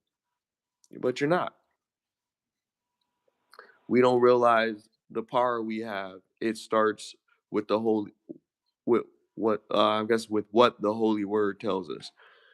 Um, I'd agree. We don't realize the power that we have, and I'm not going to get into a biblical aspect of it, but I mean, in the scriptures, there's a lot of different things that we can look at. But one thing that I will acknowledge is that they've taught people how to treat each other, right? So in any religion, it's something that's set up to recite order to the masses. So it's basically it's it's giving people a structure. It's telling people how to live so they can live to that standard. Is it right? Is it wrong? I think some people need a map because some people don't have common sense. So yeah, in that sense, yeah. But as far as what I'm talking about right now, it's just basically a man. If a man is telling you what men want and women, and this is the simplest term. It's not biblical. It's not none of that shit. Simple as we can break it down. If a man is telling you what men want, and a woman is telling you what women want, then if you're not a man, then you should listen. And if you're not a woman, and a woman is telling you what women want, then you should listen. Straight like that. If a woman is telling me what women want, I shut the fuck up. Well, this is what we really want. The problem is they don't know. And these are women that said this. Women don't even know what they want.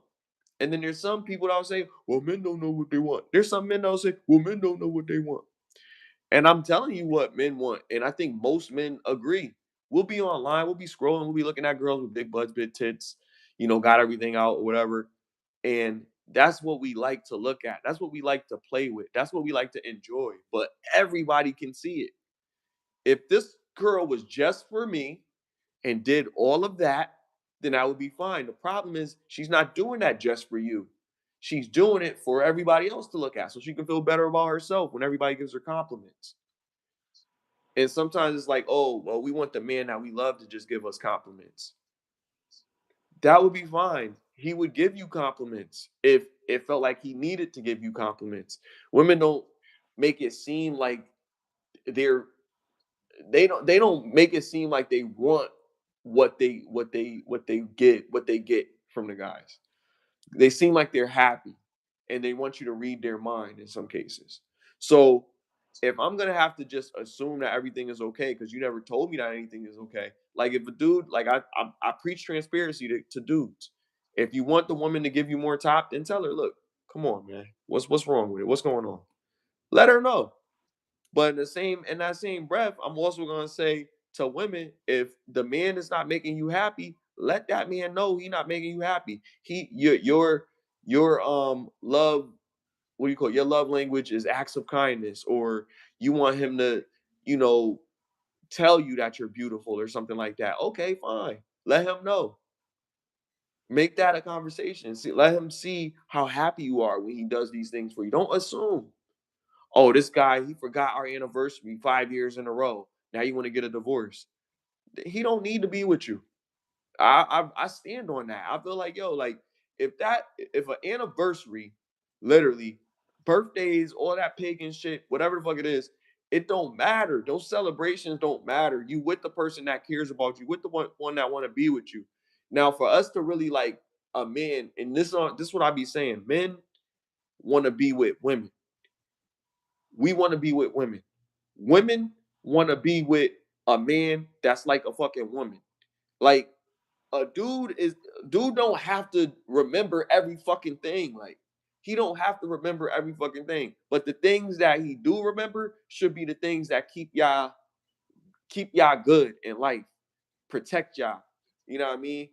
Every fucking thing, he's not gonna remember every fucking thing because he got so much shit that he gotta worry about.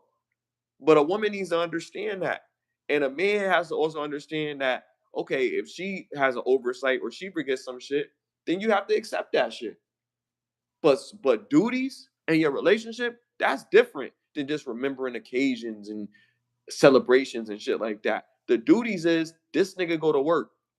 The duties is this nigga's gonna protect you no matter what and gonna make sure that you is always out of harm's way.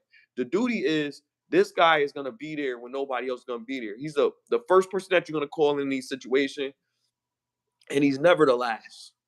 You know what I mean? And he's always gonna make sure that you're good, that you don't have to want for shit. The woman, on the other hand, should always make it feel like it's a peaceful environment. He don't have to feel threatened. She's not gonna set him up in a situation that because she's gonna be mindful to know I don't want my man to be in fucked up situations, so I'm not gonna get into it with this nigga. I see that that's a man right there. I'm gonna just walk away. I'm gonna tell my husband what happened, and just tell him what happened, or don't tell him what happened if you know he gonna go crazy. But she's protecting him just as much as he protecting her in her way. But I mean, I land my plane there though.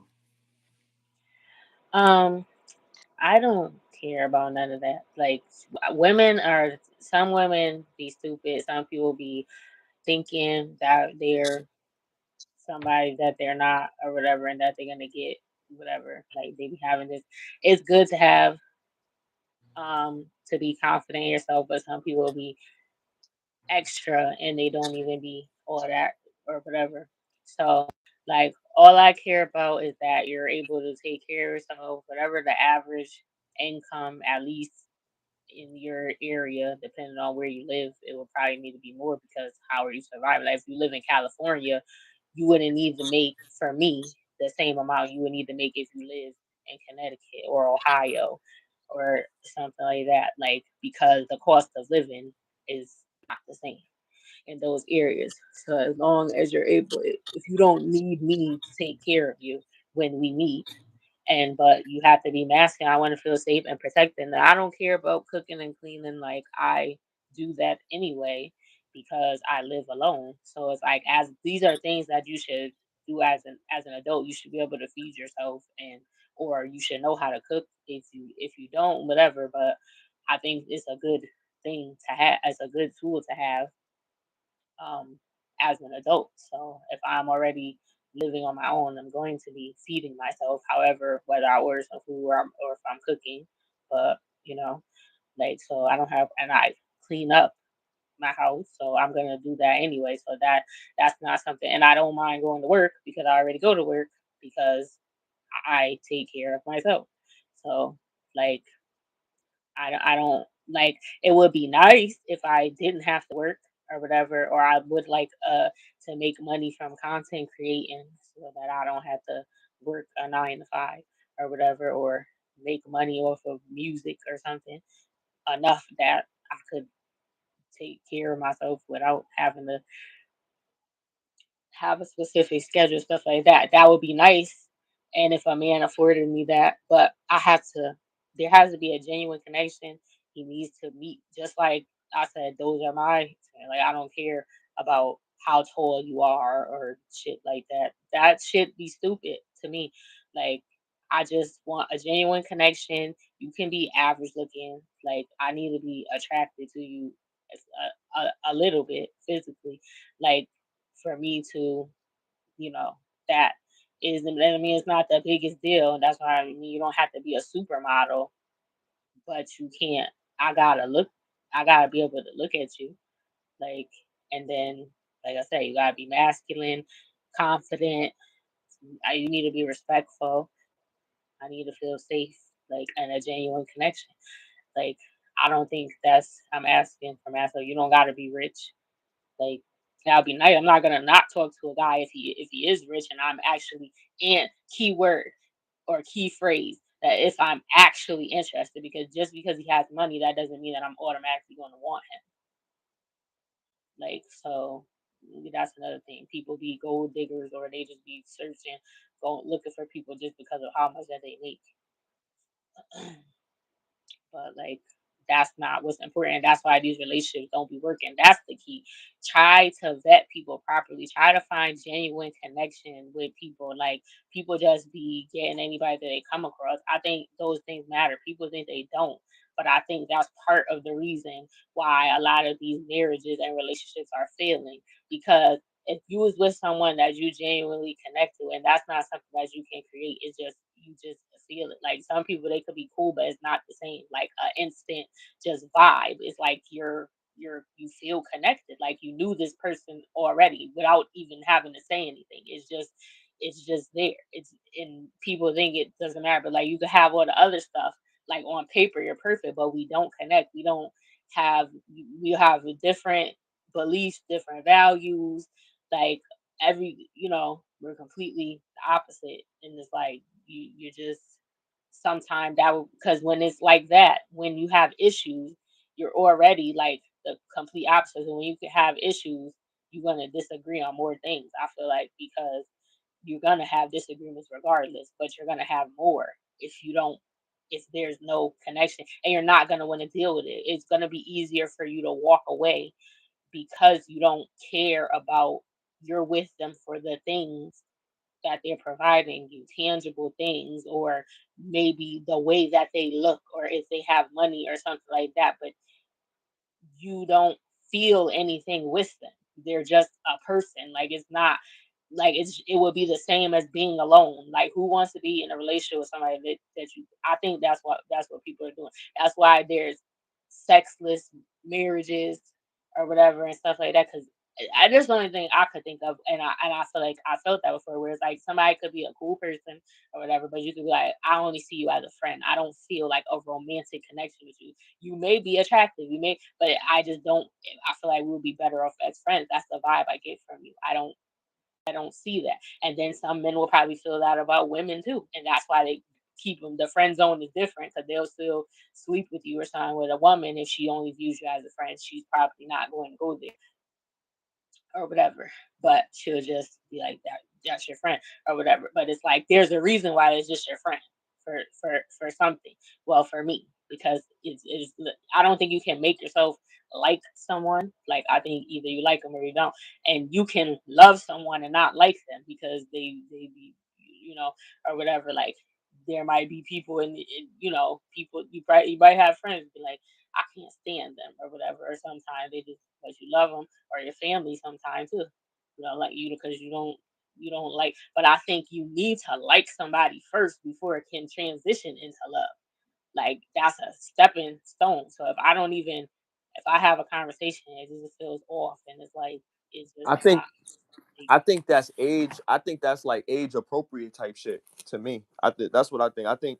I think when you younger, you know what I mean. And this is the truth that I'm living currently as an adult.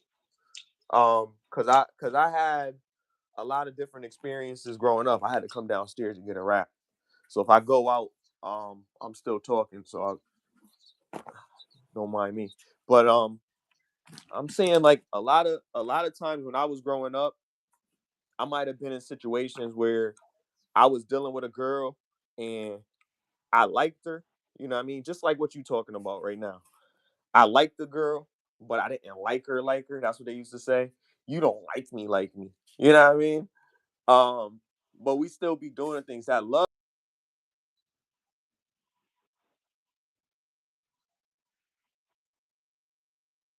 20s.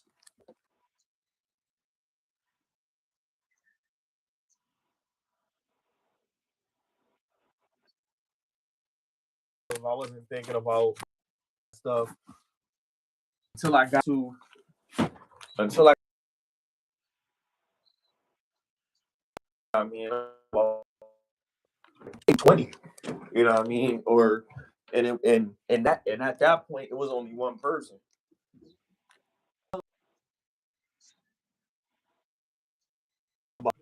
I love a girl until I guess I felt like I was at a point I could say I actually I actually could say that I'm in love.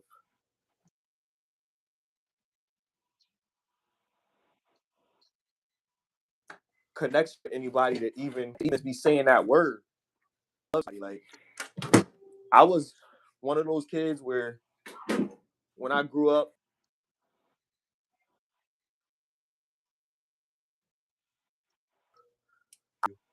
um, I just didn't grow up like that. I wasn't really affectionate. I didn't really feel like I could just say that shit to a girl unless I actually meant it. And I felt like I never meant it. So I never said that to any girls that I really talked to like that. When I got in a relationship with a girl that I actually had feelings for, I was really like serious with her, then I started saying that. I also started saying things like me and her we gonna get married one day. She's gonna be the first mother of my kids. Like I was really, telling her some serious stuff. You know what I mean? Like I wasn't on some little kid shit. And she was saying what I wanted to hear too. Like, oh, for real, like that's how I feel and whatever. You know what I mean? So I felt like we was on the same page as far as that goes. But I still was very young minded, but I kind of knew that's what I wanted. But my body still wanted to, you know, um, have the gratification of other women. I still wanted to be around other women because I was young. I was horny. I was a young horny dude, yo. Even though I was getting smacks with this girl a lot, I still wanted to entertain other women. I still wanted to, have other women. And I wanted to say that because I want to say like if you're a young man, you're in college or you're a teenager, you got that puppy love relationship. I don't want them to feel like, oh man, I'm a terrible dude because I cheated on my girl. I feel like you're a terrible dude if you cheat on your girl and your girl doesn't know that you're cheating on her. I think that you need to tell her that you did this, and it's going to be hard for her to understand that you made that mistake. But I think what you can do is learn from that and say, you know what? I'm going to be more patient. I'm going to wait until she wants to do it and be more patient with her, and then I'm going to take her more serious when we actually do it, or I'm going to wait until I get married to do it. Because what's happening is we telling boys that, oh, it's not right to have sex with a girl that you don't want to be with and all that stuff. And when you telling them stuff like that, it's just making them not want to do it or want to go down a different avenue, you know what I mean? And thinking that it's wrong. It's not wrong with you feeling the way that you feel about women. It's good that you love them. It's good that you want as many as you can have. It's good that you feel that way. It's good that you want to protect them. You know what I mean? But you have to find someone that's special for you and you have to treat them right. You have to treat them the way that you wish your father treat your mom. You want them to treat them the way that you wish your sister's boyfriends would treat her, your aunts and your uncles would treat your aunt. Like you want it to be like that. Like you don't want to treat a woman any kind of way. You don't want to disrespect them. So I think it's important for us to identify that. Listen, if you do break this girl's heart, make sure that your heart was in the right place. All right, Nancy, she really liked me too when she asked me to go out and she caught me off guard and we made out because Nancy was jealous of you. She knew she had a good boyfriend. He was the star, the captain of the football team or whatever he was. So Nancy wanted to get her get back. So that's what happened. But you don't like Josh because he stepped out on you with her and you know what I mean? But he didn't know how to articulate, listen, it's my fault because I gave in. But Nancy's beautiful, you know what I mean?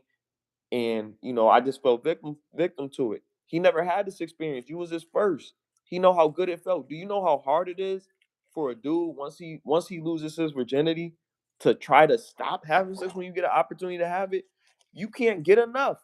Once you lose your virginity when you a boy, you gotta you be like, oh man, where's the next girl? Like you trying to hump anything with a hole in it. So it's like you can't fault that young man for just being the way that he is. But now when he's a man, now he's able to talk. Now he's able to say certain things and behave a certain way and dress a certain way and smell a certain way. So now he knows how to attract the women that he wants. Now he knows what to say when he approaches a woman that he wants. So now when he does it, he knows he's gonna get the outcome that he's looking for. So now when he gets it, he's gonna try to keep it. He's gonna try to make sure that it lasts, and he's not gonna let this one get away if she's worth it. But women, in the other sense, why don't you tell these dudes no? Because no father is teaching them to be modest, and no mother is teaching them. You know what I mean? The mothers is on Instagrams now, like, you know what I mean. They doing the same thing that the girls is doing. So the girls is not learning how to be young ladies. They learning how to be OF models in the future. And that's what I'm saying. These young boys, like, they being misled because like we slapping their hand telling them that they wrong for being a man, but we not slapping the girls hand telling them that they wrong for doing what they doing. We need to like let it be known that, all right, first of all, yeah, the love thing, whatever, it is what it is. When you get to a certain age, you should know, but you don't know. So you got people that, like, rest in peace. You got Kevin Samuels that's out here telling people, yo, listen, you're 35 years old, not you. I'm talking about them, because you're not even 35. You're 35 years old. You out here trying to carry on like these young girls. You getting mad because you're not getting the guys that you got. You weigh 250 pounds. The reason that you're not getting a nigga is not because you weigh 250 pounds. It's because the nigga that wants you at 250 pounds is not the nigga that you want. You mad because I don't want to just settle for that dude because he's a nice guy, because he got himself together or whatever. But you think that he needs to be somebody else. But if he works on himself and becomes that man, then what? If you talk to him and you say, yo, the reason I'm not dealing with you is because you too overweight, or the reason I'm not dealing with you is because you this, are you gonna change, or are you gonna try to go and find somebody else that's gonna appreciate you the way that you are? Most men are nice enough because of the way society is, no shaming and all that shit. They not gonna sit there and tell you they not fucking with you because you overweight. But Kevin Samuels is gonna say they not fucking with you because you overweight. And then society's gonna be like, girl, you beautiful at your size. And no matter how many times women say, oh well, it is guys that accept me, da, da, da, da, da, but I don't want to be with them. That's a you problem, as my cousin Vincent would say. That's not their problem. Cause see, if if you understood the way that shit works, then you would know, all right, shit, this is what's going on. I'm gonna get my shit together because I want a fucking high value man, like they be talking about. Now, I mean, I'm still good. I don't went to the doctor. I don't checked and shit. My body good. My biological clock straight. You know what I mean? I'm about to go and get me a good man. I'm about to go to the gym and stay in there for 24 hours a week or something like that, and I'm gonna get my shit right. But nah, they don't think like that. But men is out here busting their ass. They going to the gym, they getting their body together, they working hard, trying to get the job that they want. They doing all this shit. And for what? For women to say, well, I don't give a fuck about what you got. I'm still not gonna do what you asking me to do because I don't have to do that. This is America. I can do what I want. I'm a grown ass woman. All right, fuck it. Be by yourself. Then he be like, go get a dog. Go get a dog. Go get an animal. You know what I mean? Like, and there's nothing wrong with it, but if you really want, and then the other thing is, if you say, if you really want a man, then just do this. Well, ain't nothing out there. Fuck it. I'm just gonna die alone. They just accept it because they don't want to do the work. That's what he always says. He's like, yo, they just accept it because they don't want to do the work. There's no other way to look at it. If men are doing the work and getting the women that they want, because women are complaining that these niggas is cheating. Obviously, if they cheating, they getting women. So if men are out here doing the work and getting what they want, and you not doing what you supposed to do to at least keep the nigga, then who's wrong? And I'm not even playing the blame game and saying that, oh, women are better, but then who's wrong? Because niggas is not complaining. The problem is men are conforming to it, and they getting shamed for conforming to the way that society is set up. Yeah, these Instagram models, they posting their body online, and and they saying, yo, they giving their body out to the highest bidder, and niggas is paying for it, and niggas is getting shamed. Oh well, you got a gold digger. Well, you gonna get what you gonna get because you don't care about you just getting her because she just taking your money. She's gorgeous. She's a 10 on paper. And a nigga getting shamed because he don't deserve her because he don't look like he should have her.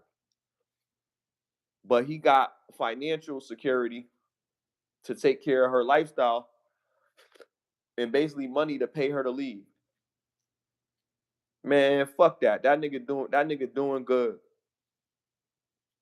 Nigga doing great. That's called prostitution. Call it what you want. I call it that nigga It doing is great. literally what it is. Cause at the end of the day, And that's at the all end of the she is. day, it's always been a transaction because again, most of the security provisions that men are providing is financial and all those other things. So it been prostitution from the jump. But the thing is, like I said, men in society have accepted this. The problem is women have not. So if women choose to not accept this, then it's gonna be a perpetual thing. It's gonna just keep on happening. It's never gonna stop. It's never gonna end. You have to accept that, all right, fuck it. Men want this. This is what I'm going to do. Because men have already accepted that. Here's the problem with women accepting that. Women accepting that are also going to have to accept what comes with that.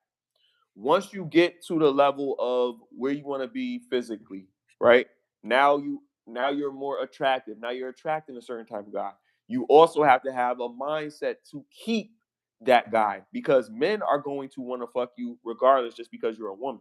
Remember, when men lost their virginity, they'll fuck anything that had a hole. That didn't change when they got older. It's just now that they older, they can decide if it's going to be a person or actually a fucking vacuum. You know what I mean? So now they fucking can decide that it's gonna be a person. So yeah, if you're attractive enough for them to sleep with you, they will. But if you want to keep the man in your life, you're gonna have to know how to cook. You're gonna have to clean. You're going to have to be feminine. You're gonna have to be friendly. You're gonna have to be cooperative. And that doesn't mean doing everything that they say, but less of you telling them no. Put it like that. You don't have to say yes all the time, but there should be minimal times when you do say no when they ask you to do something. And they shouldn't always have to ask you to do anything that's going out of your way. If you find a man attractive and he takes care of you, then having sex with him shouldn't be a problem for you. But the other thing that Kevin Samuels used to say is, why do he got to be attractive? And the reason that he was saying that is because he was talking to women that were over 35, had multiple kids, and wasn't in shape. He was like, "Yo, why do we? If he has all of these things, if he got money, status, respect amongst his peers, he's able to take care of you. Why does he have to be attractive? Why does he have to be 6 feet tall? Why does he have to have a dick that's this long? Pause. Why do we have to have six figures in his bank account? He's taking care of you. You don't gotta worry about no bills and nothing like that. Just accept him as he is. Why not?" And the argument is, well, I gotta be happy. He said, see, that's the problem with you fucking. He uses that as this problem. You French toast females.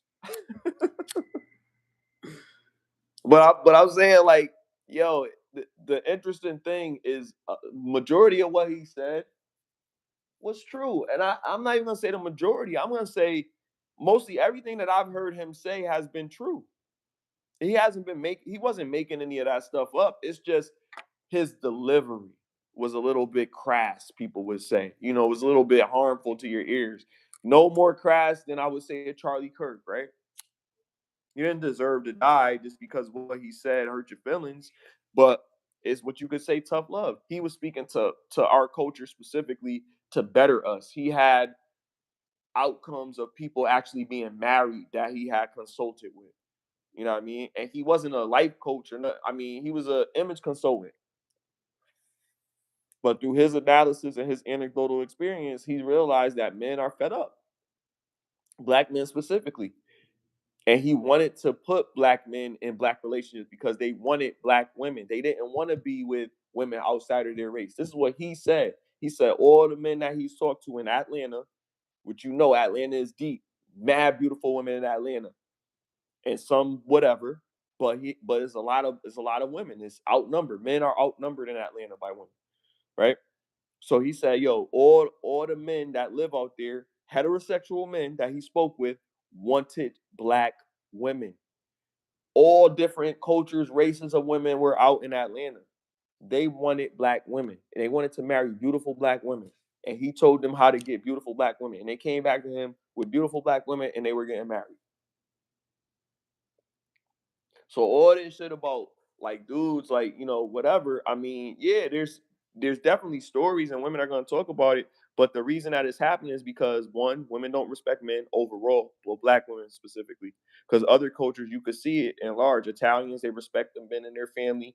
The Arabs and all the different other races, Chinese, whatever, they respect the men. Most of them traditionally, they used to. China is getting a little different, but a lot of these other cultures, they don't even believe that a woman would speak up against a man because most men they have very high values as far as like principles and morals. So you're supposed to be a respectable man anyway, right? For a woman to respect you. But their culture is teaching these young men to be a certain type of way because they're being raised by men that are teaching them to do this. Whatever else is going on outside of that, semantics, I don't care about that. I'm talking about the point of they're teaching their sons to be men that are going to take care of their households. Period. And that's what black people need to be doing too. But women don't want to stay with the men, and they don't even want to respect the men from their culture, starting from the jump. And that's one of the problems. And if a man is telling you this is what men are gonna want, then in order for you to get that, you're gonna have to you're gonna have to conform. You're gonna have to just decide, like, okay, I gotta make a change. And it is, you know, better late than never, obviously. Never late is better, obviously. But as long as you get started, you good. You just gotta figure out in yourself, all right, this is what you want. There's dating websites, there's all this stuff. And a dating website is crazy because a lot of dating websites, they just go up there just to smash people. But you could still go on a dating site and vet people. You could read their information, see how much of it is bullshit, have a conversation with the person, have a few FaceTime videos or video chats with the person on WhatsApp or something like that. Get to know who the person is, meet them in a public place. Don't give them none on the first date or the second or maybe even the third. And then see if they deserves it. If they're attractive enough for you to give in, then make sure that that person is somebody that if you decide that you're going to give it up to them, that they met your family first before you gave it up to them. And I think, like, if anything, if you respect your family enough, they gonna tell you that nigga look like a freak. Like, not a freak like a good in a good sense, but like, you need to stop fucking with that Dennis Rodman ass nigga. Obviously, why would he say a freak in the other way too?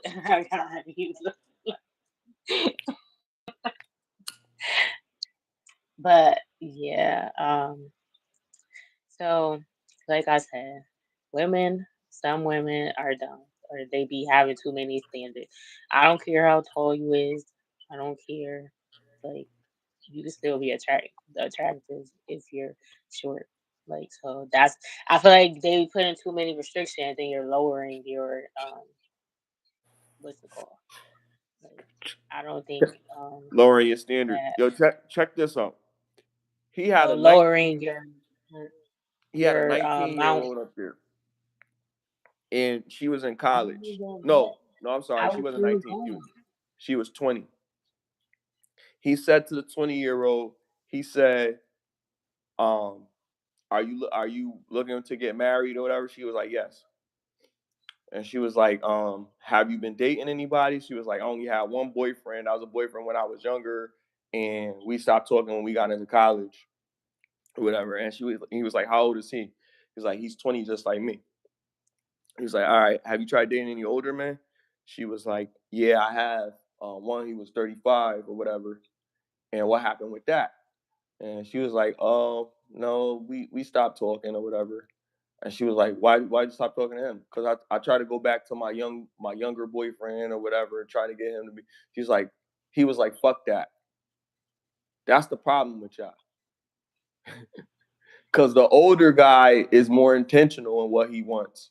And not saying that he's trying to get her to date an older guy, but the whole point of it, what I'm thinking is you need to be dating someone that's intentional, and that young man at that point in his life, more than likely between certain ages, they're not intentional because they can't offer you shit. They can't do anything for you.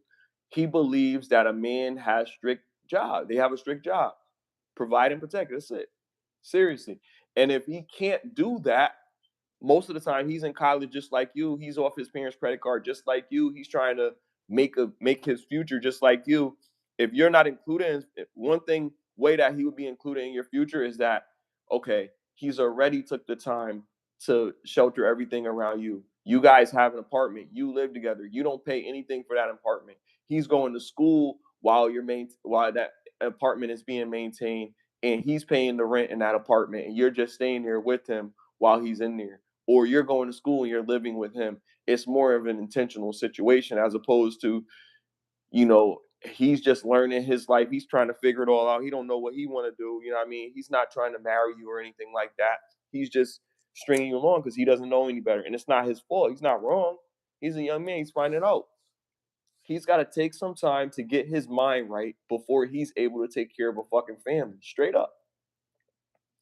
Like every rich guy, like, and I haven't taken advantage of it personally, but I've taken courses, I've done certain things. But every rich guy has said that I've had the pleasure of being invited in an echo chamber with. And I've actually had the pleasure of doing that, not just on Clubhouse or Spaces, but in the person. You know what I mean? I've had the opportunity to speak with a multimillionaire. And speaking with a multimillionaire, his name is Robert Cento, for some people that may not have heard of him, commercial property owner. But I had the opportunity to speak with him, and one of the things that he told me, having a fifth grade education, is that he said most important thing for him was getting his education to an extent, because there's really nothing really valuable in education that you can learn except for math and English. He said getting a degree in college is pivotal, in being in the business world because you can use that in any job as long as you have a minimum of a BA in English or math. You can get any director level position in any job just from having those equivalents. If you have that, you can also negotiate certain things. It actually gives you an education and a mindset to be able to do certain things with the mathematics, or not even just mathematics. I'm sorry, he said accounting. He said English and accounting. He said with accounting, you can at the least acquire a $90,000 a year salary at any corporate position just from having that degree. You don't have to be great at the interview. You just have to have that degree because they understand one thing. They understand that you understand statistics. You understand how to average our revenue, how to manipulate numbers, how to organize numbers, how to get standards. You understand this. You can help them with their financial inadequacies. So when they understand that you're smart enough to be able to do that shit, any job will hire you. Any fucking job will hire you. That's what you tell a 15-year-old. You tell a 15-year-old that, hey, if you have this, you'll be able to get any job that you want when you graduate from school. And that's truth. That's a fact. But they don't, because they tell them to just do what you want, do anything that you want. The Chinese people, they don't play those games. They don't play those games with their kids. They said, listen, you're gonna be doing this, and this is what you're gonna do, and they fucking do it. And I don't disagree with that because look at them. They fucking run the fucking world technologically That's wise. why that girl unalived her See, parents. it's always got to be something negative when we're talking about something that's a positive aspect. See, there's I'm saying anomalies. Anomalies as a happen. result of that, I'm not It can saying it that can she be was it can right be, for but see, doing it. I think that's hold on. I think that's detrimental. That's detrimental rhetoric, because when you say something like that, you're saying like that's why this is. That's not why.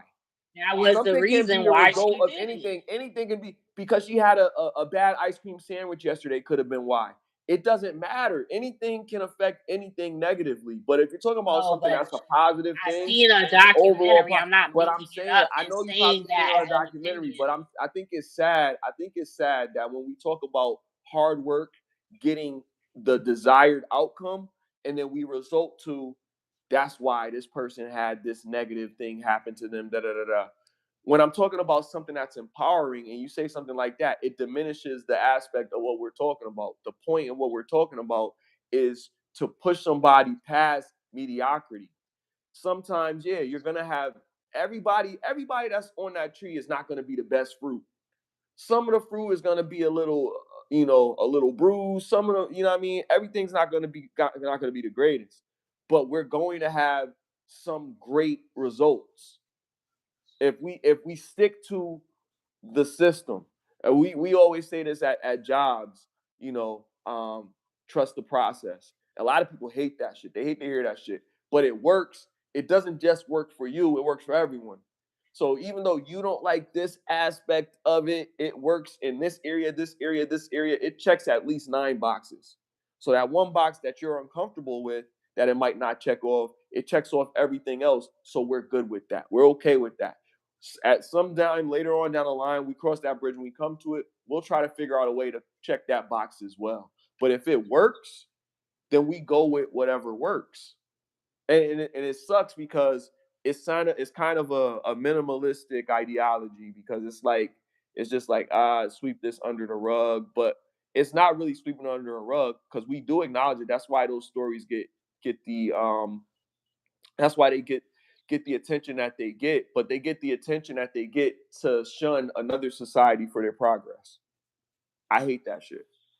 Let them motherfuckers get their flowers. Them So motherfuckers, I everything never we got said was made in what China. I thought about it or that it was wrong or right. You I was said just that's saying why. from You from said that's why. because You said that's that's why. literally the reason why. I wasn't saying I felt like that's why. I'm But that's how saying it sounded. We live on she we live told the on story. YouTube, so that's how it sounded. You Yeah, said but you that's didn't let why. me That's finish. exactly what you I was said. gonna elaborate. You interrupted me and started talking, But like, we're and just saying kept that. on But we're going saying that twice piece though. Do already. you You've do been you think talking for do like you think 20 it's a minutes. but do you think it's a detrimental thing? Because you said because every time Can something I positive finish is said, what you I want was to say saying? that Because I was pushback. gonna tell the story about it because that was But but I but didn't but say even if it still with was that or it story. wasn't. You took what I said and you made your own. I never said that it was But you wrong or said right. that's why. Do you Obviously, think that's an overall thing because of that's what she when they told the story, that's what they said was the reason why. Because she didn't even go to school. The parents was paying for her to go to college, and she was lying the whole time or whatever. It was an Asian ungrateful motherfucker? uh Go ahead. it was an Asian family, Right. and they were in Canada, I think. And Shit, they she wasn't even damn. They so wasn't even out there. It would have been so even for worse if they was years out there. for years they were paying for her to go to school. They thought she was going, and then but she didn't want to go to school. She wanted to do something else. But like you said, that's why I was bringing it up too, because you talked about Asian families or whatever, Yeah. and that's what they were. And then she got fed up, and she got and then she was dating this guy, and they didn't like him, He wasn't Asian. he was white, I think. I don't Ah, remember. okay. Go ahead. But that's not why they didn't like him. Well, I They mean, didn't that's one like of the him reasons. That's one of the reasons. Trust me. because he was like a thug. He was He he was was, white and a thug. That's a double I don't entendre. remember. Wait, I That's a don't fucking remember double what the guy entendre. was, but I She was don't fucking remember with what D the guy Rad. was. But yeah, so D Rad. they was, or he had been in trouble before or something. I don't know. Like Oh my god. he was doing something that was they had a reason He was to from the you know six. they were in Canada. I I don't know he was know. from this. He was So from the six. then they came and made a plan, and then they unalived the parents, and then she was lying. But anyway, that's what they came down Yeah, you to the talking about shit conclusion like of that, like that that. See, because but it's okay she though. wanted their Yeah. life insurance. She wanted their Mm. life insurance policy, and she wanted to do a different career, and they was putting pressure on her to because she lost her daggone mom. Right. But Okay. So okay. that being said, right, that whole story, because it has to have purpose to what we're talking about. So that being said, do you think that it's it's detrimental for a society that's been progressing for the last 40 years for them to pressure their youth to excel the way that they have? Do you think that's bad because of that I situation? think you should want your child to be the best at whatever that they do. So you Okay. should teach them endurance and strength and durability and how to emotional regulation so you don't crash out and be acting crazy. And you should make them go to school so they can get an education, um, and How teach has them that worked for morals you? and How values has so that they're worked for not us? out there unaliving people. How has that worked for us? How does it work? It's the way that you're teaching it. However you teach But it I'm saying, is how has that? is Because you I'm gotta saying make sure that they get. the example is China. 12 hours of education a day and da da da with all that shit. So the example is them versus the situation that you brought up of the Canadian Asians, who she was dipping with B Rad type nigga, you know what I mean, from the six in Canada, allegedly. You know what I mean? Whatever. He was a white gangster in Canada. However you want to look at it. Drake, if you I will. just said gangster because he But I'm bad saying back whatever then. whatever he was doing, we don't know. And for the sake of argument, it really doesn't matter. It's just like, okay, the culture, there's cultural differences, obviously. But then that particular culture, what they actually do in their particular country, it might be a little bit different. The whole aspect, ideology, principles, morals, etc. Look at how their society progressed as a result. And I always would use that as an example, and I challenge anybody to, to challenge that. You know what I mean? But they're gonna have a hard time because in our society, how has it worked out for us? And we can honestly say they outperform all of our children, education wise, relationship wise, they outnumber us. Work making it work, they outnumber us, white or black.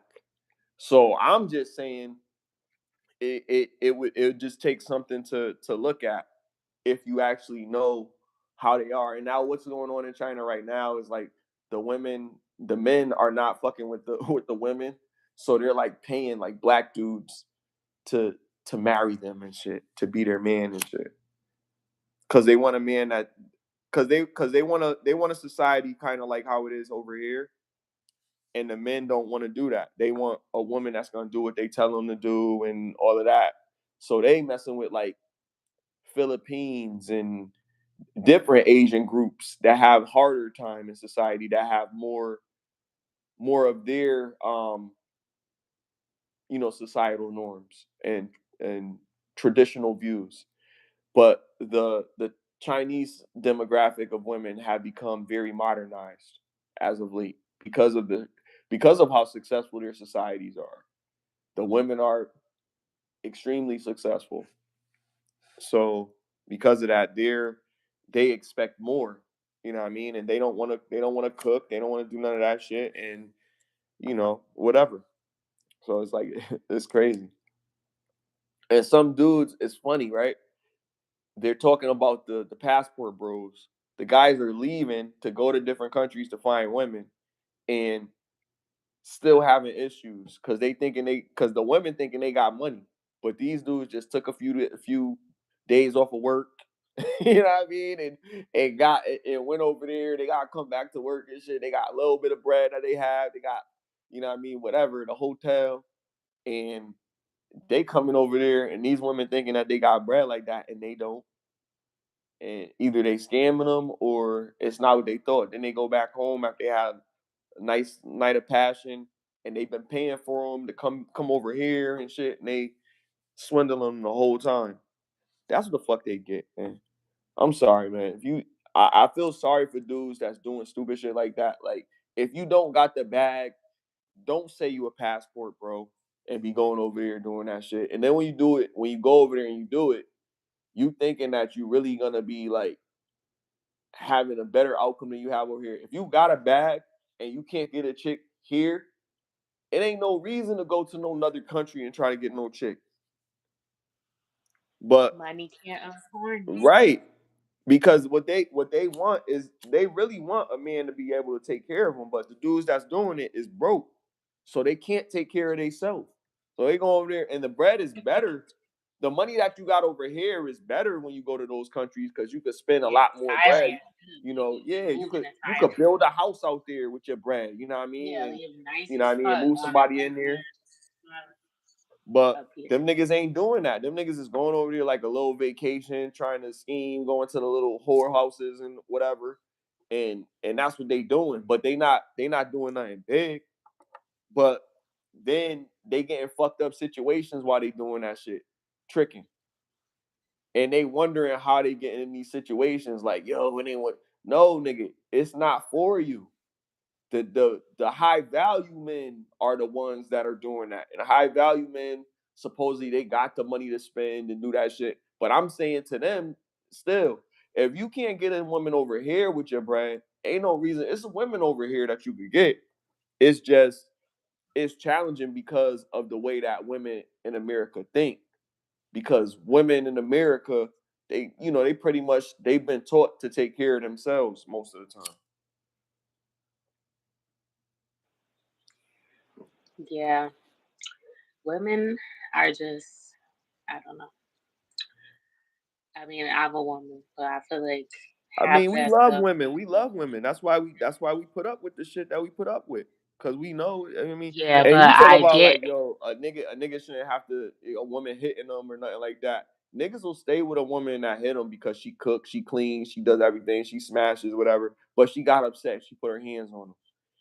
He'll deal with it if she doing everything else. She look good, Yeah, now whatever. that's detrimental to say that because you're making it seem like it's okay to deal It's with that. not You gotta okay. It's clarify not that okay, but we understand he is how not emotional you acceptable. are. You know that we're your protector. You know we're not gonna hurt you. You know she trusts us. She know that, you know, he would never do nothing to hurt her and he feels bad about what he did.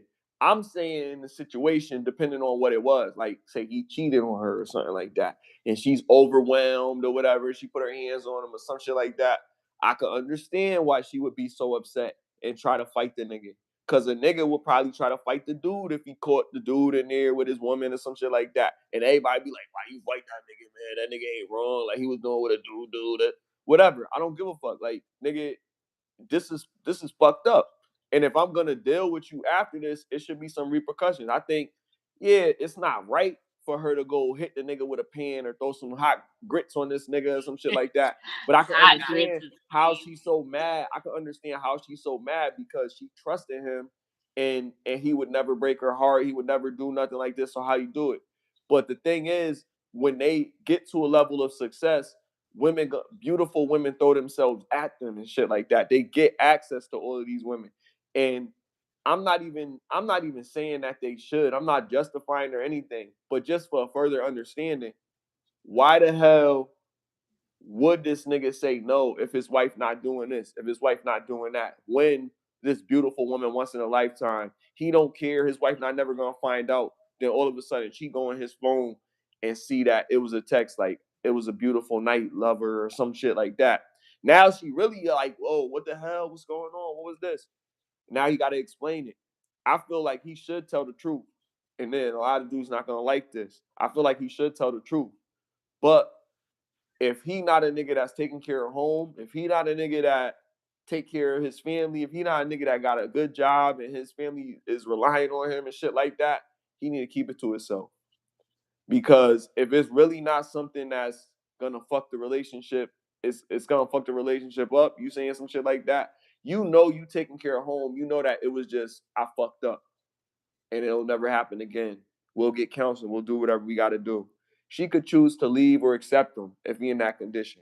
But I'm just saying, in that situation, if she catch you, if you taking care of home, then you should just, yo, I fucked up. You know what I mean? But if you not that nigga, Like, why you even cheating? Like, I'm just thinking, like, nigga, like, you don't even in no place to be doing no shit like this, nigga. Like, you ain't taking care of shit, nigga. You live with her, nigga. You gonna fuck everything up, nigga. Are you stupid? Like, what the fuck? Like, when you like you fucked up because you getting stressed, you work so hard. If you really one of those niggas, back in the day, the reason that women they duty was to the highest was because it wasn't because it was right to cheat. Cheating was still shunned. This it wasn't, you know what I mean? But even though the nigga was cheating, the nigga still gave his check to his wife. The nigga still came home every night. The nigga still made sure he made all his kids baseball games. The nigga still made sure that he paid all the bills. Nigga still made sure that whenever his wife needed something fixed in the house, he would fix it. Nigga still made sure he would protect the family no matter what with his life. You know what I mean? Nobody knew. He never came back with no diseases or no shit. He might have had a kid, but shit, the nigga, the nigga took care of home, yo. And it's as fucked up as it was. At least you could see it was a man in him, even though he fucked up. Cause no man is perfect. He made mistakes that only God, I guess, could forgive. I guess, cause once you cheat on a woman, she don't want to forgive you. You know what I mean? Once a woman cheat on a man, he don't want to forgive you.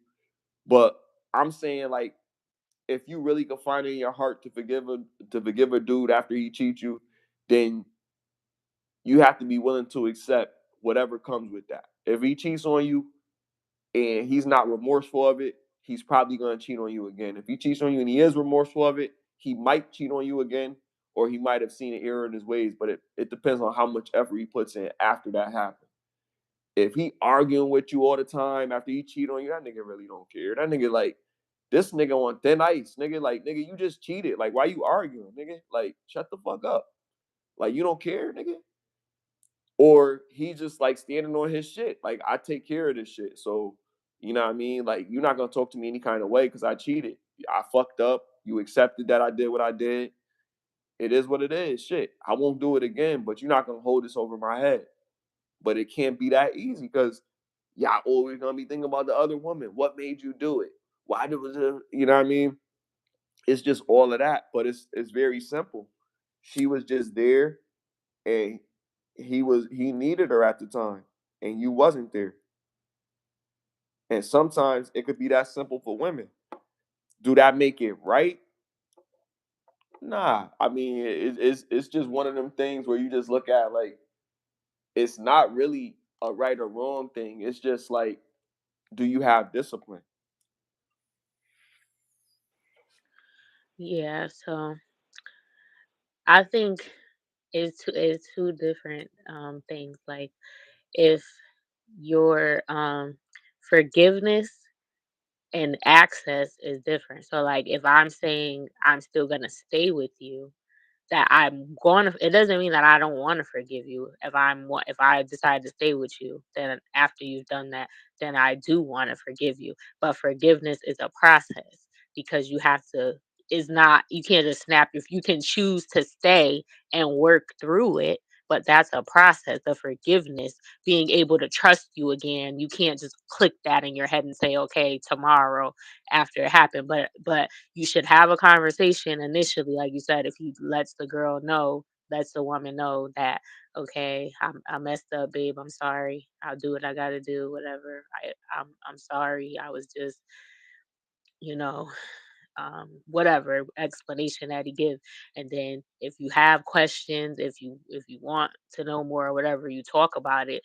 And then from there, shouldn't just keep bringing it up if he hasn't done anything again.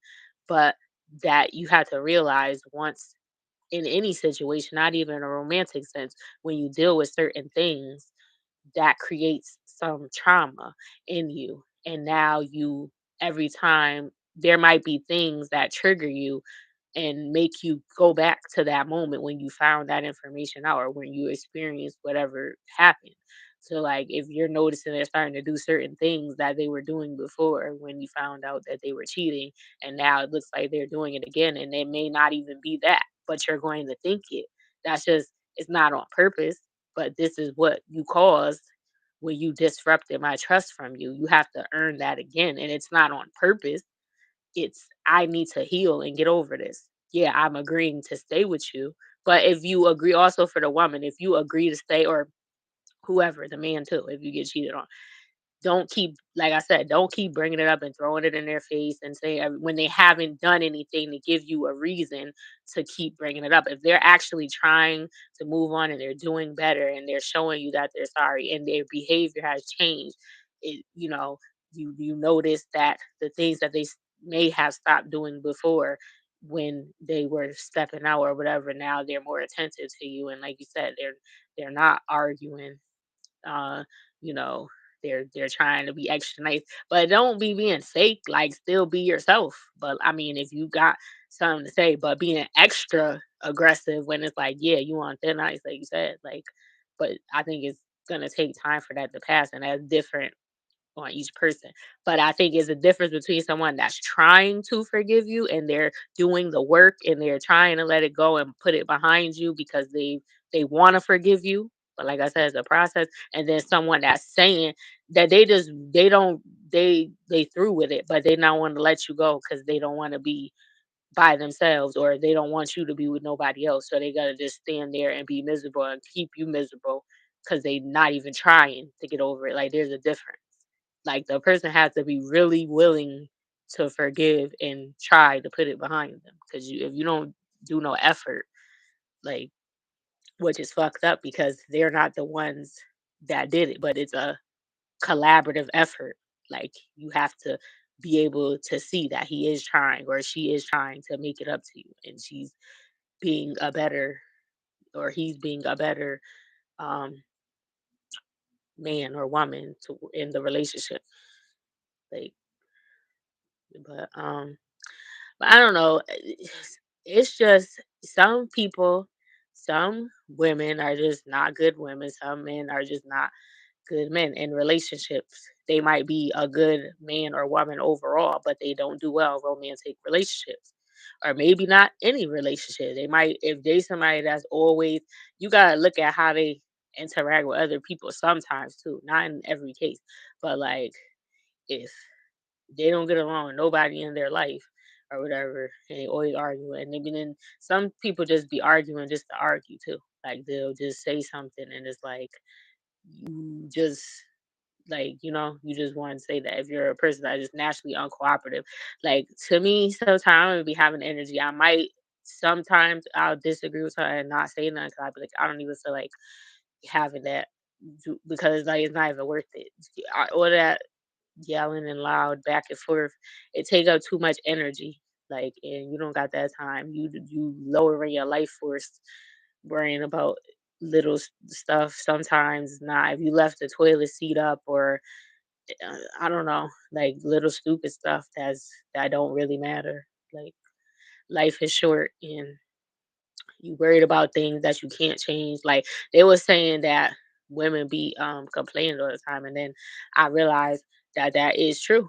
Like, because I'm a woman, and then I have female friends, and and other women that I talk to sometimes, that I speak to, have conversations with, and that's what they're doing. And I noticed that, because it started to, I get what men say when they say it, because it started to annoy me when I was on the receiving end of it. And then I wondered, I didn't say anything. I just dealt with it and said what I but I do hold women accountable. Like, if somebody doing some fuck shit, whoever you are, if you a man or a woman, I'm gonna tell you if I disagree with it. That, and you should, I should, if I care, like, or whatever. Like, if I don't know you, or I mean, I might still say something. I be telling random people to pull up their pants if I see them if I see their pants falling down. I hate that or whatever. But like, I I don't even remember what I was about to say.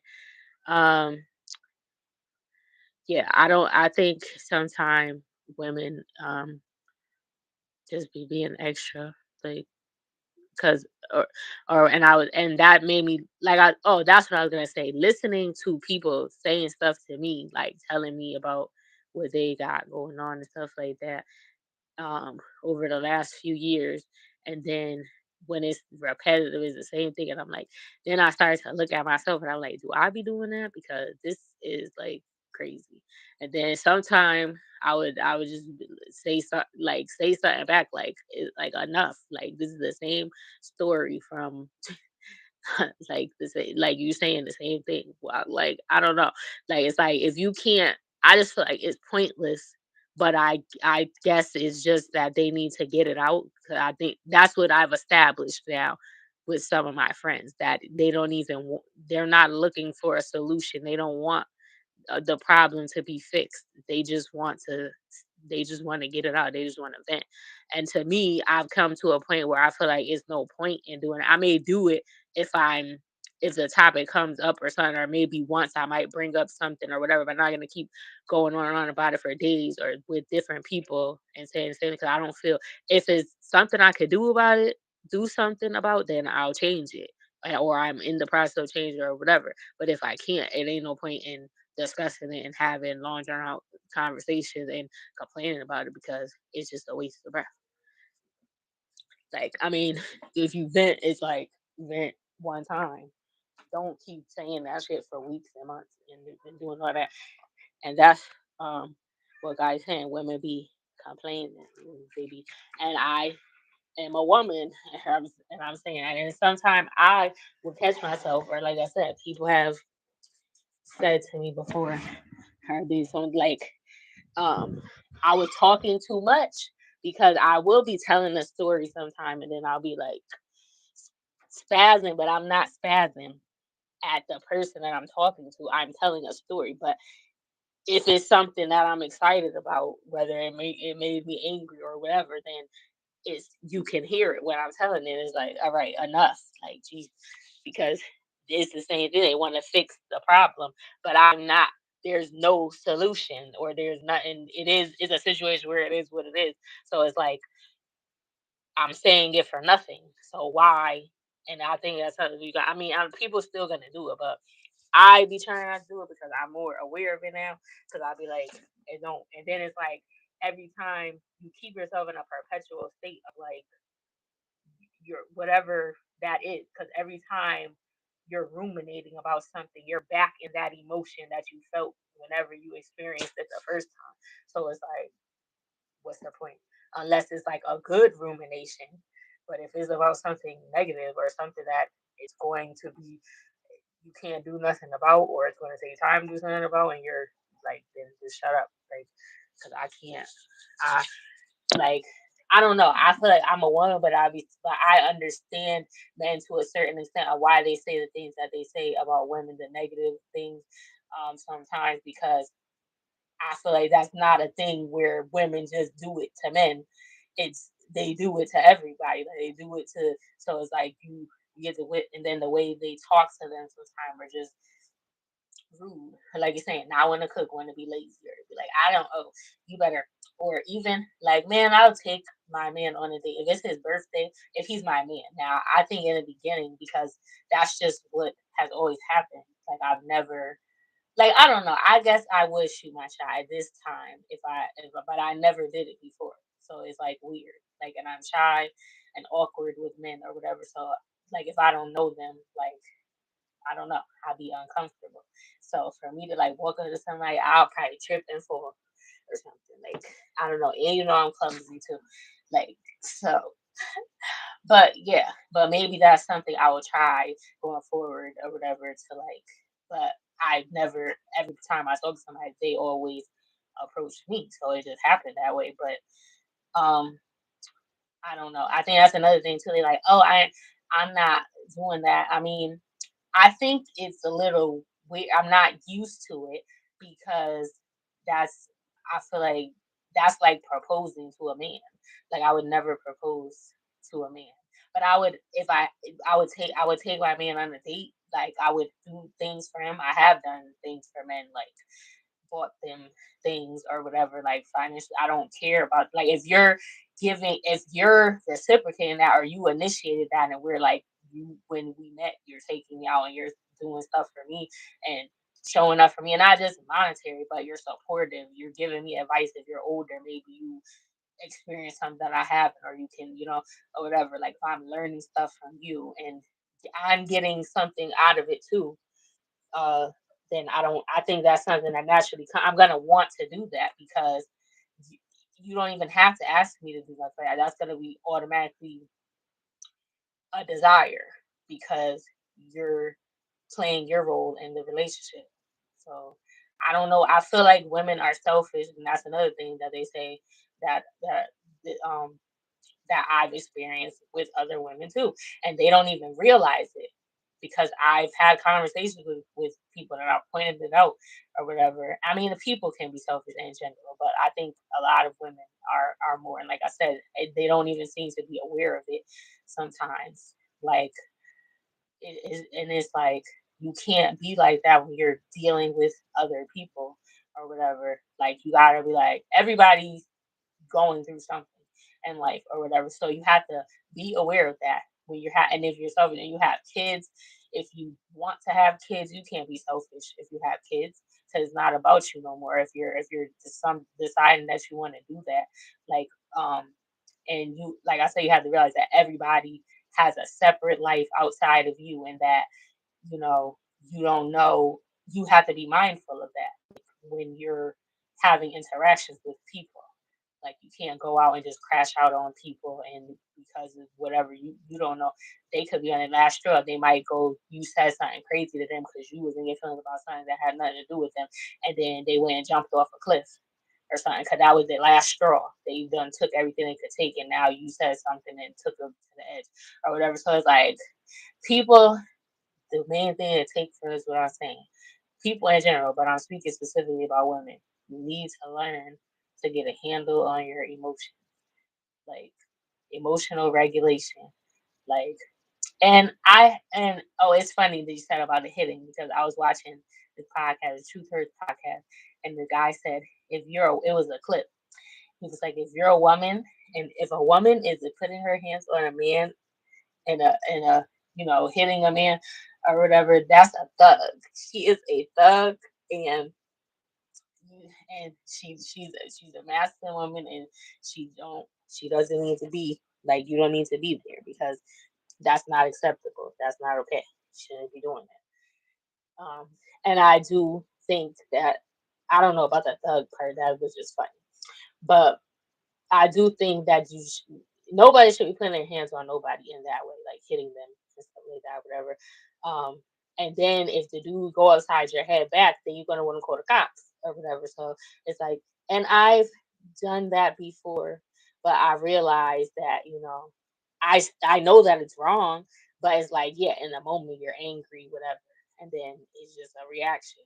But you gotta control yourself. Like you can't be crashing out and then you know you can't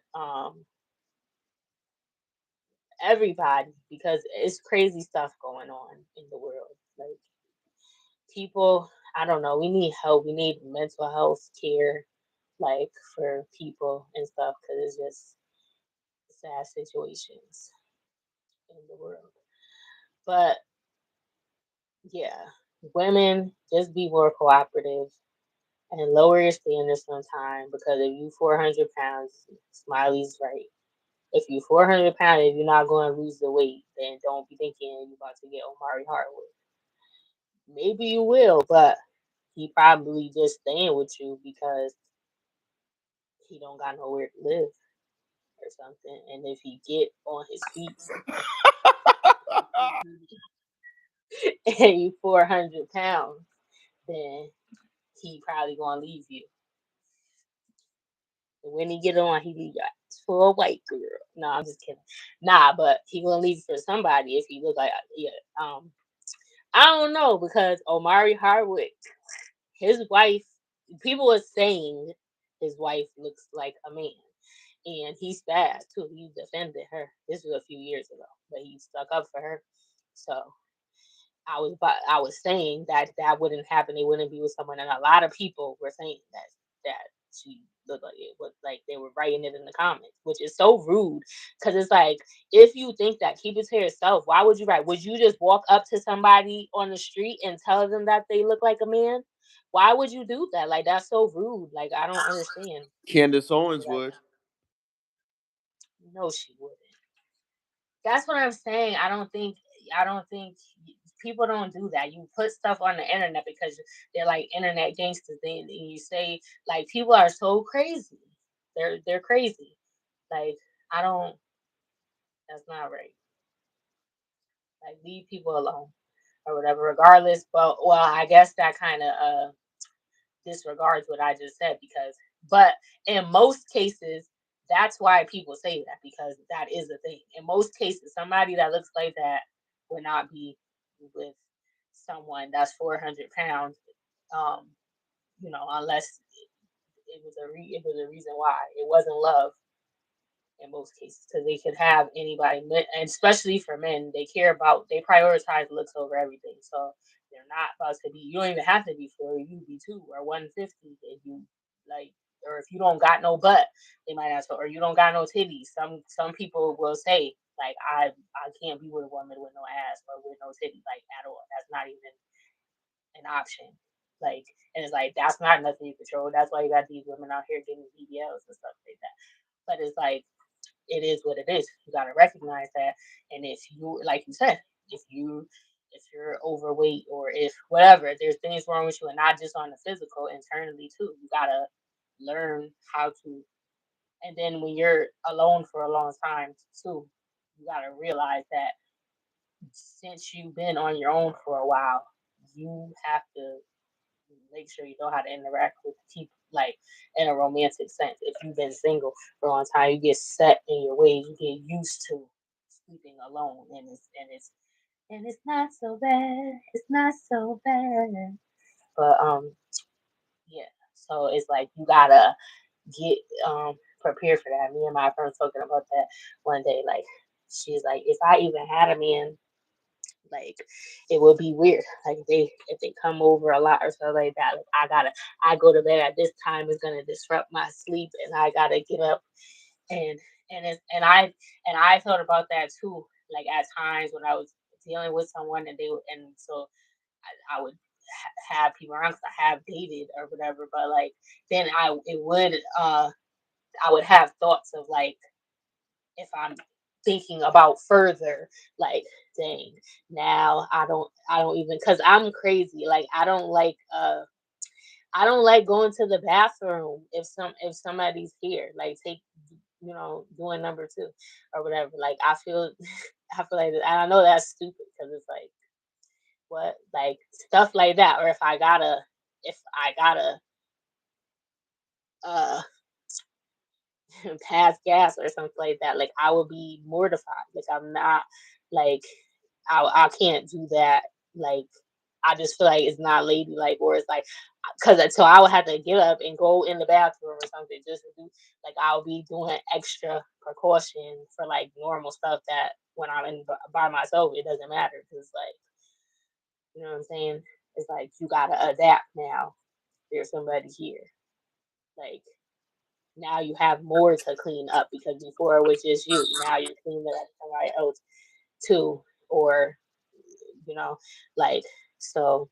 I get why women would be like, oh, because sometimes it is gonna be a bigger mess or more to clean or more to cook because it's not just for you no more. So I get it, but it's about if you really want it. I feel like if this is your guy, then you should want to do those. You should just want to. It shouldn't be a question of like I don't understand if you're actually interested in the person, why you wouldn't want to do things. But I feel like I messed up stuff in the past. Like there was like a couple guys that was that was good and I liked them.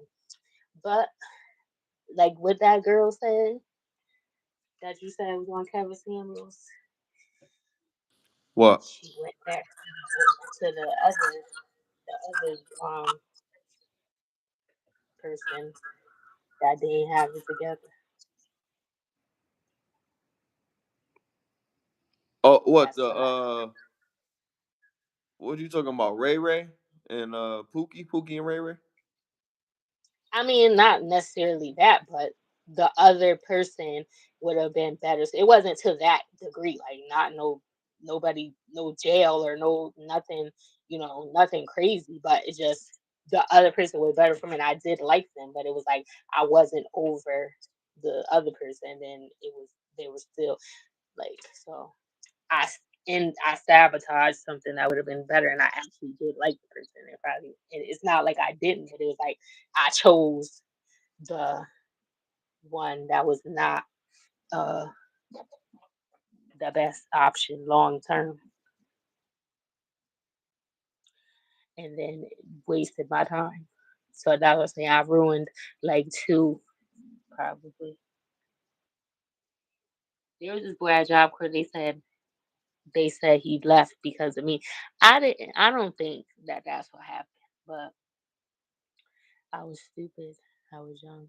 He was a nice guy, and I was already the only person I was talking to when I was there was one person, but he was an asshole. He was terrible. Everybody, he embarrassed me to no end.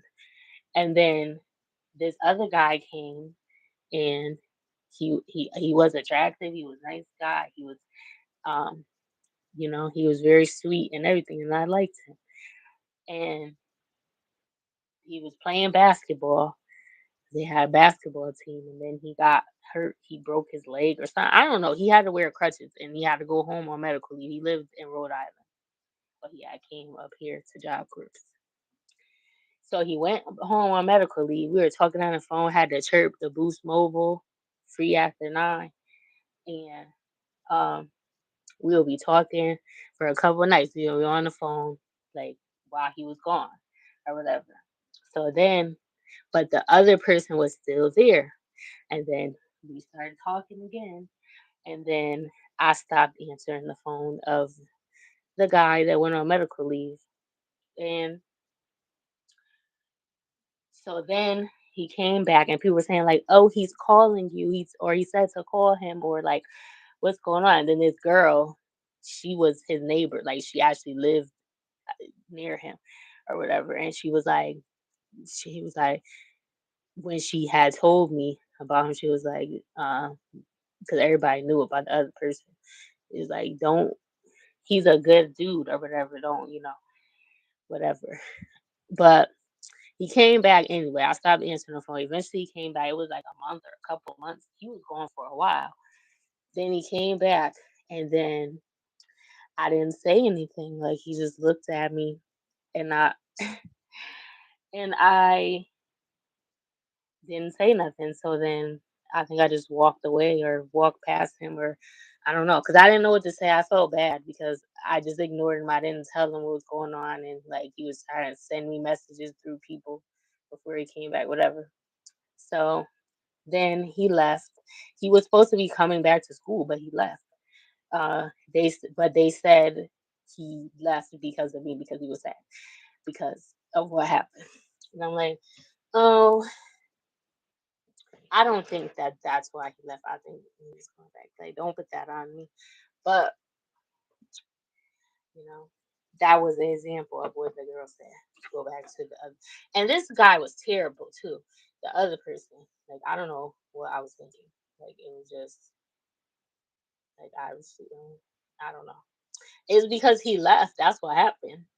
If he didn't leave, then well, he had to go on medical leave. But if he was still there, I wouldn't he wouldn't have been able to get, because I was ignoring him because he was jealous too. That's the only reason why he did that, because he would be trying to say stuff to me while I was with him, and I would be ignoring him.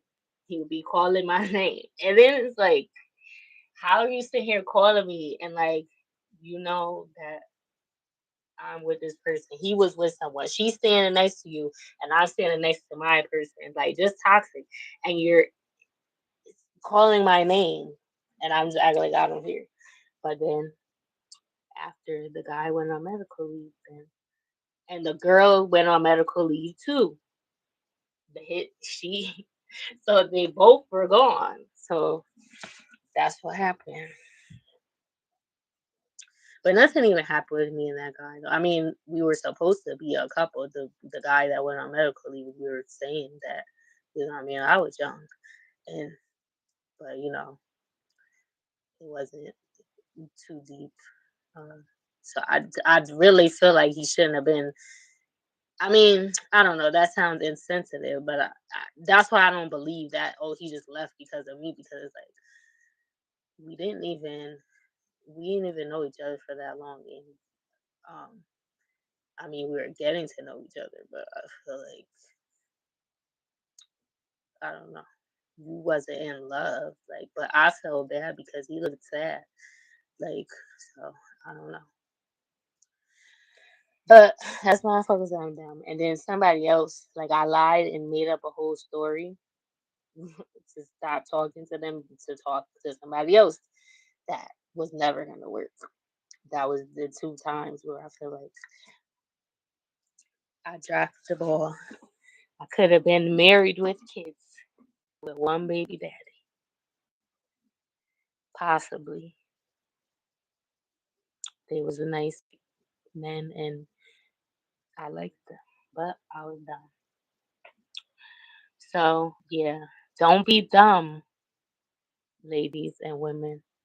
And men don't be dumb too. If you got a good woman, because I feel like people realize that too, that they fumbled because yeah. But then when you done with somebody, then you be done because a lot of I mean, I'm cool with anybody from my past, but like there's a couple people that's like don't even talk to me because you you don't you lucky if you get to breathe my air. Like it's not gonna. I don't wish you no harm or nothing, but you don't talk to me. I'll act like I don't even know you, and I have done that. Somebody got mad because I did that, but it's like you know why I did it. Like I went in the store one day in the convenience store in the around the corner from your house, and the gas best gas, and um and somebody was in there that I used to talk to or whatever, but I just ignored them and I just walked past them and went out because I'm not talking to them. I'm like you don't even get a conversation. Like I'm like I said, I'm acting like I don't even know you. Like and then they said, I know you. Like that's what they said because I just turned around, was walking past them because I was going out the door, and when I turned around, they was behind me, and they said, I know you, and I said, yeah. And then they said, so why? But then they just stopped, and I'm like, why? What? Like you know why? Like don't even talk to me. Get out of my face. Like I know you too, and what kind of you don't even know how to talk. But because some people, it wasn't love; it was just a waste of damn time, and then you don't deserve to talk to me no more. So get from around me. Yeah, there's this guy. He has like four kids, and with none of the women. He got three baby moms, missing a tooth in the front. Now, now he's missing a tooth. I don't know what happened, but like I'm glad I dodged that. 'Cause- And he's a loser. He doesn't take care of his kids. And that's what I'm saying. This is an example of ladies don't do it. You better be. Well, like I said, I realized that was never really. I thought I cared. I mean, I care from a human standpoint, but I didn't feel the way I thought I felt because I realized that shit was toxic as hell or whatever. I was fighting women all the time because of him or whatever. Like, so you think, and now you're current, like, he would try to pop up and try to message me or something. And it's like, please, you don't, like I said, you're never going to breathe the same air as me again. Like, you're not because I don't know what you think. Like you're a loser. You was a loser then, but now you don't. You just a loser. So you don't. And then that's why I said so. You don't even have. I didn't say it like that, but I'm like, first of all, don't. I would never. You. We can't even be friends or be like just cool. Like I mean, I guess whatever. Like I don't hate you, but there's never going to be. no romantic anything going on anymore. And then your situation with your kids, you got all these kids, and then you're not taking care, and then you don't even live in the same state with none of the baby moms, and you're missing a tooth in the front. I don't know what happened there. Um, that's kind of crazy. But I mean that doesn't really matter. That's superficial, the tooth part. But you're just like you need to be focusing on having a relationship with your children. Like that should be your focus, not trying to be in a romantic relationship. Like, because it's like you're a loser. Like, I don't know, and I don't know why people think that they could do that too. Like they could just pop up after like 5 years, 20 years, 10 years, just pop back up and be like, Heidi ho. Like, no. Like, why do you think like you don't know what's going on in my life? I could be married, I could like be with somebody right now. And you just pop up out the blue. Like people is weird. Or the audacity. It's the entitlement. Like uh, it is true what people say when you get over somebody, but I don't think I think if you really go to the point where you don't even want to speak to them, it's I don't think you really care that much because I think if you um if you really cared to a certain degree, then you would still be okay with contact. But if you don't even want to communicate with them, then that was never nothing. It was just whatever it was, a waste of time. We don't have a lot left. I'm middle aged. Am I middle aged? Hello?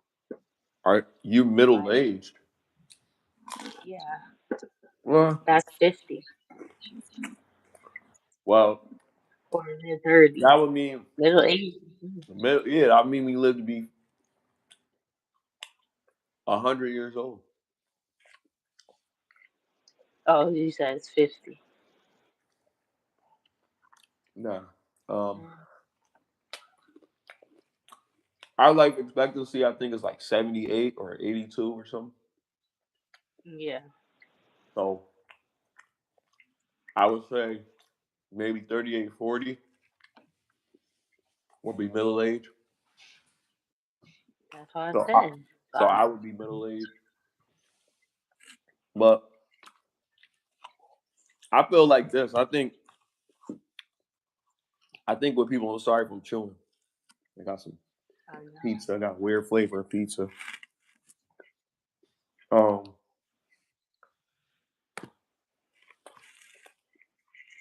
I think that when it comes to like, should women chase men?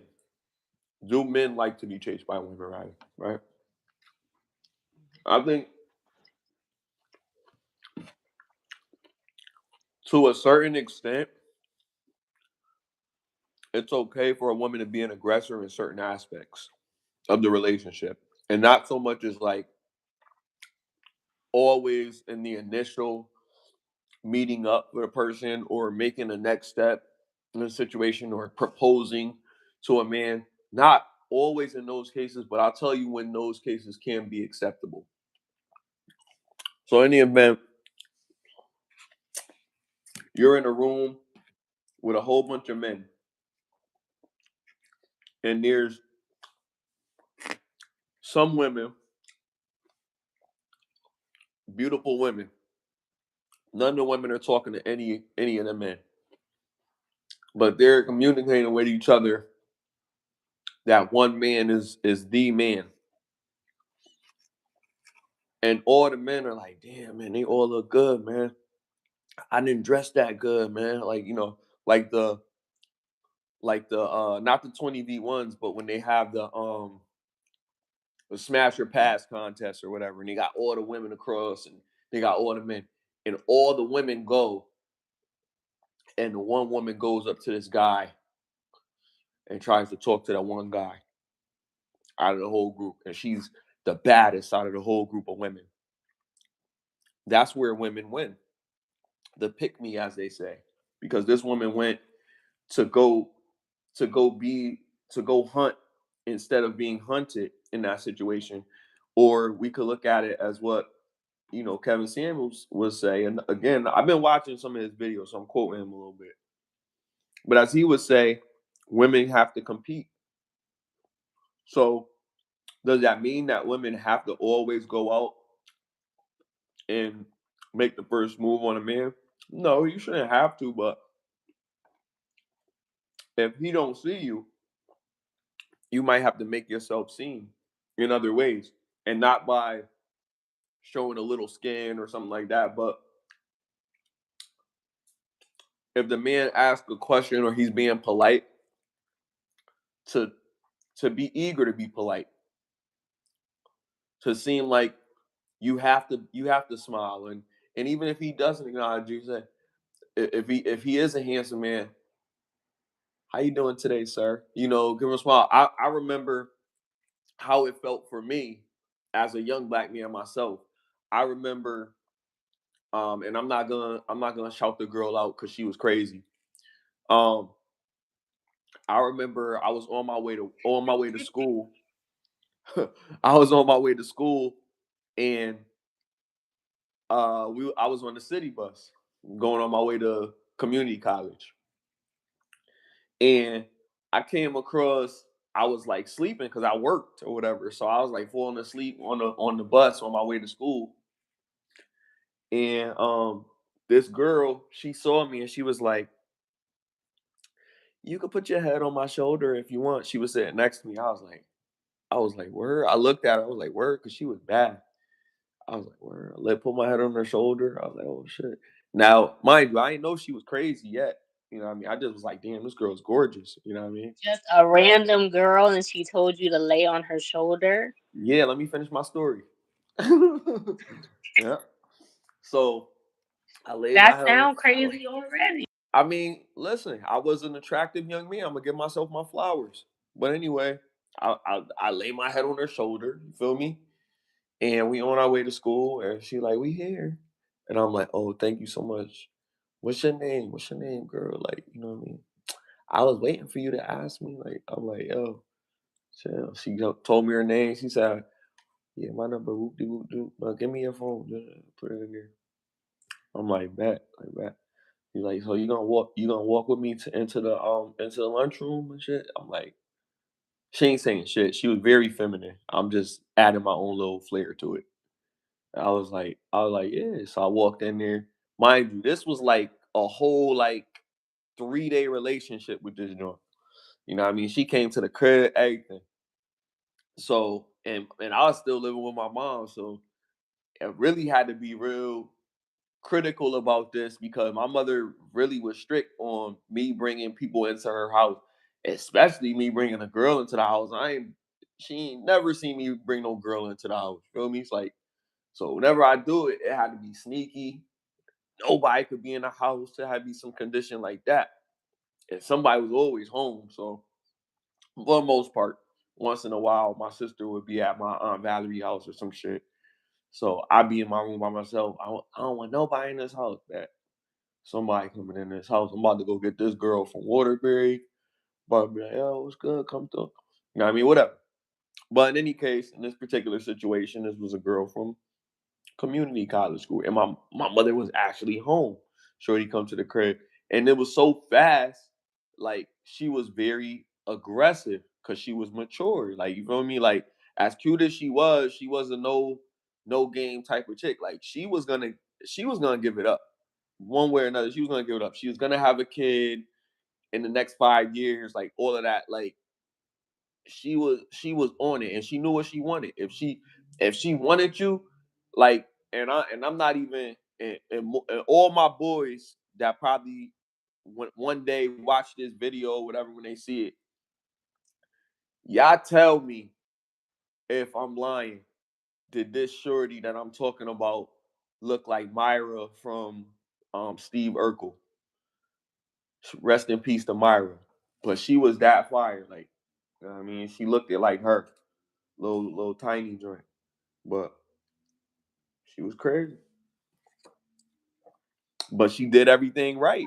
Like in the beginning, it's easy to be fooled with a pretty face because we looking for that. But then also her being caring and her doing everything else, like that makes you, you know, feel that type of way. Mind you, this was, my nigga, community college, my nigga. This, we went to school right after we got out of high school. So this was like, I'm what, 19, 20 something.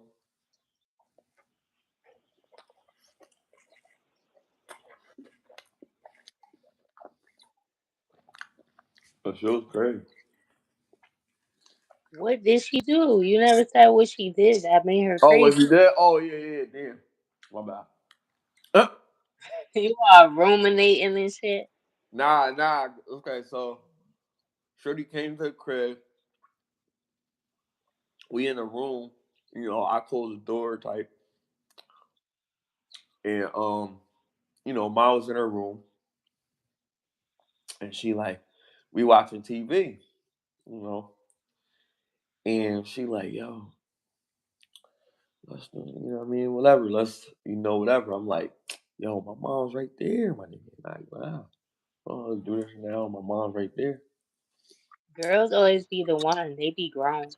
They Yeah, be like so aggressive type. And I'm like, yo, my mom's right there. Like, nah, I'm not about to, you know what I mean? But I'm like, yo, like, you know what I mean? This is what you want, but it can't in this situation, like if I had the privacy that I guess I had years later, it might have went down, but I could see that I'm just thinking like, damn, she on my body. That's just what I'm thinking. Like I'm not thinking like that, this girl is just extremely aggressive because there's something wrong with her. I'm just thinking like, damn, she just feeling me. Still ain't catch on to it. Slow. Then we go. Then I'm like, yo, chill. No, she not mad. You know what I mean? She thought it was cute. It was respectful. Oh, that's cute. That's how she. That's what she said. All right, all right. Then we go. You know what I mean? I walk her to the bus stop, whatever.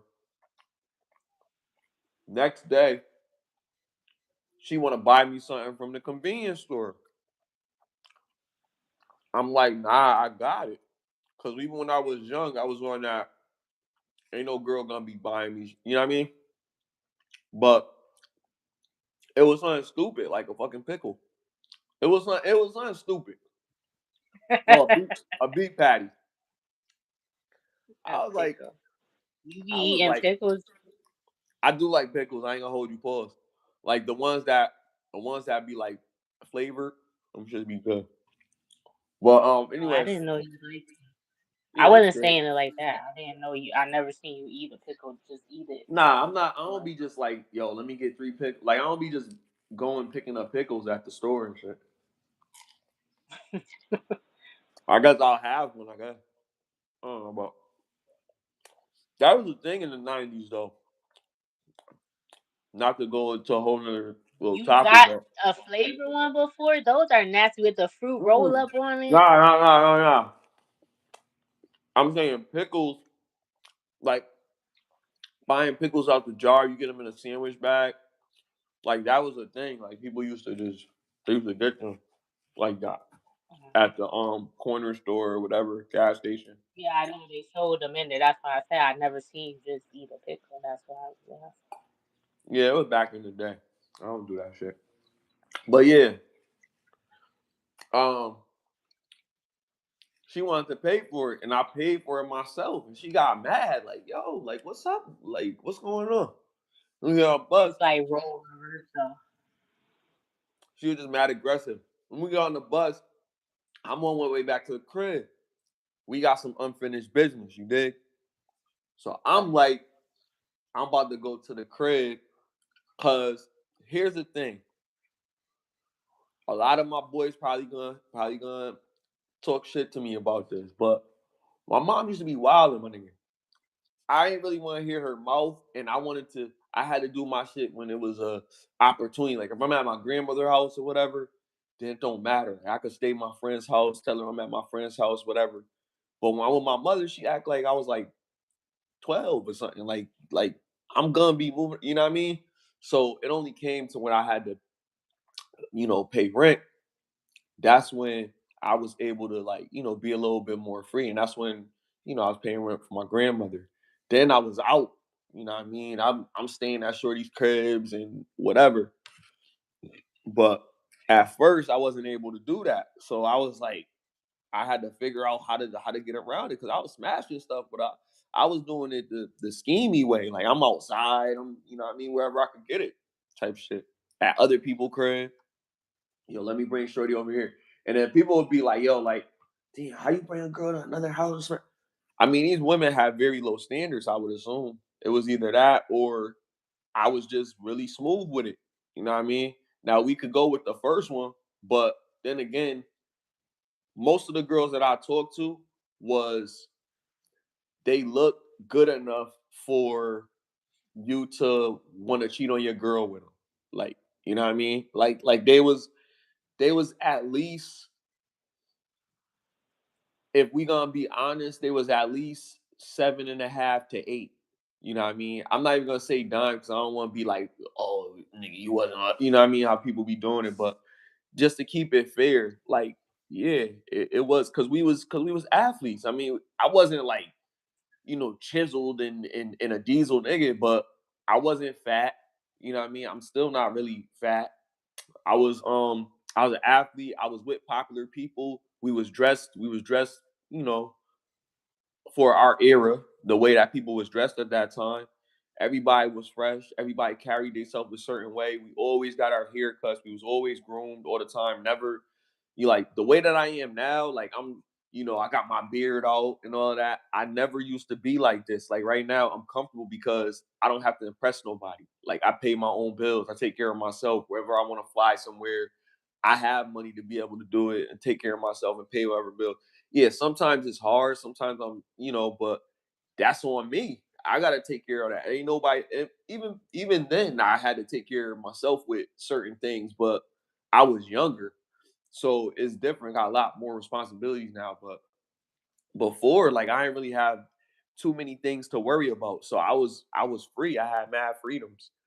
So because of that, I was able to shit. I could get me a joint that she was a CNA or something and chill at her crib for like a few days or some shit.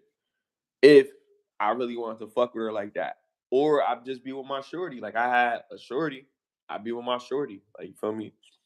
But I mean that was young how we was moving, but everybody wasn't moving, I guess the same, but nobody was really like couldn't get no girl or nothing like that. So it was never that. Like I feel like if you wanted to be in a relationship, you would be in a relationship. If you don't want to be in a relationship, you won't be in a relationship. For men, rather. For women have all types of other excuses, whatever the case may be. But if you want somebody, you have somebody. I don't think like niggas was really in relationships because they was like they gonna marry her or some shit like that. But when they realized that she was a good girl. Like if you realize early, like, oh, she's good. She don't go to the club like that. She don't be acting up. Like she probably got friends that do all this, but she don't be with them when they go do that or whatever. And she always call me when she go on her girls trip. If you got a woman that's solid and when she come home, she treating you like the man that you are, that's because you doing what you're supposed to do. If the nigga ain't paying bills, I think somebody else said this. If you doing what you supposed to do, then she gonna be treating you the way that you want to be treated most of the time. I'm saying if she don't understand what to do, then most of the time niggas leave her ass or cheat on her or some shit. But if she doing everything that she's supposed to do, you guys gotta understand it. Oh yeah, this is I'm gonna do this for him because he do this, he do that. There's always a because. It's never just I love him. It's never just I respect him. It's because, well, he do this, he do this. So I'm supposed whatever makes you helps you sleep at night. But at the end of the day, because you decided that you wanted to be with this nigga, you already accepted that this is what it is. If the nigga said that he gonna marry you and all that shit, y'all want to get married, Now, if y'all not married, if y'all just boyfriend and girlfriend, and the nigga's with you, and he go out with his boys, and he come back home and everything, and he don't be staying at no, that nigga really care about you, yo. Cause if he really was one of the type of niggas that I knew growing up, type of shit, he would have access to a lot of beautiful women. And having the access to all of these gorgeous women, and you not doing what you supposed to do, you gonna just get left. You gotta either get right or get left, straight up. So this shit ain't new. Even though it sounds new with Kevin Samuels and all that, but even niggas that ain't rich or six figures, like it's the same shit. Niggas don't play if you not doing what you supposed to do. Niggas niggas is good,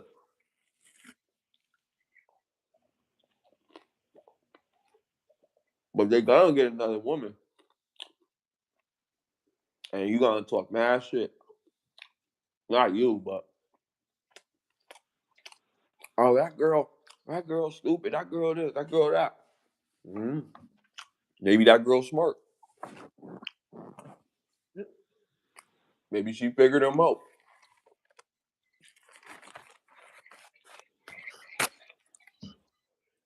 Either way, Maybe. either way he her I problem don't do now. that. I'll be happy for people when they move on if it's successful. But if you're doing dumb shit, just like anybody else, like I'm gonna tell you you're doing some dumb shit. If you say something, I'm like, all right, I'll be like, you said that or what? Like I tell people, like I don't. People be people don't be wanting to hear the truth though, or sometimes say stuff. But I think a lot of I, niggas be feeling like Ray J when somebody got their girl. And it'd be like, I hit it, I hit it, I hit it first. That's how niggas be feeling. was not his girl no more because she with somebody else. Yeah, that's true, but he know what it's like. He experienced it. That's So enough. That memory, you can't take that from that nigga. You can never take what he already took. And that's for some people that's something that they can, it sounds childish too. But for some, it's something that a lot of people can't live with. But my thing is, as long as it's not nobody that I know, you know what I mean, that I have to deal with on a personal level, like somebody I have to see occasionally. Like you can't be my baby mother and then we break up and then you end up with one of my siblings or you end up with a cousin or something like that. You know what I mean? Now we see each other on the holidays and shit. Like, what the fuck? Nah, this is crazy. While I'm alive, like, like that's kind of wild. Like that's really this guy disrespectful. I'm did a like, damn. this guy did a story time about his brother and how he found out that who he thought was his son was really his brother was the father, and because his girl they slept together, and he didn't find out right away. Like he had been raising the son with her, they were together, and then I don't know something happened. I don't remember how he found out, but he had to get I think he had to get a blood test for something else, and maybe he wasn't a I don't know something. Maybe he wasn't a match, and then they were like, so how could he? But he wasn't a match. He wasn't he wasn't 100%, but it's his brother, right? So it was like another percent. Like because he's still in the family, like so it wasn't totally ruled it out because if you're not the father and you're not at all related, it's gonna say zero.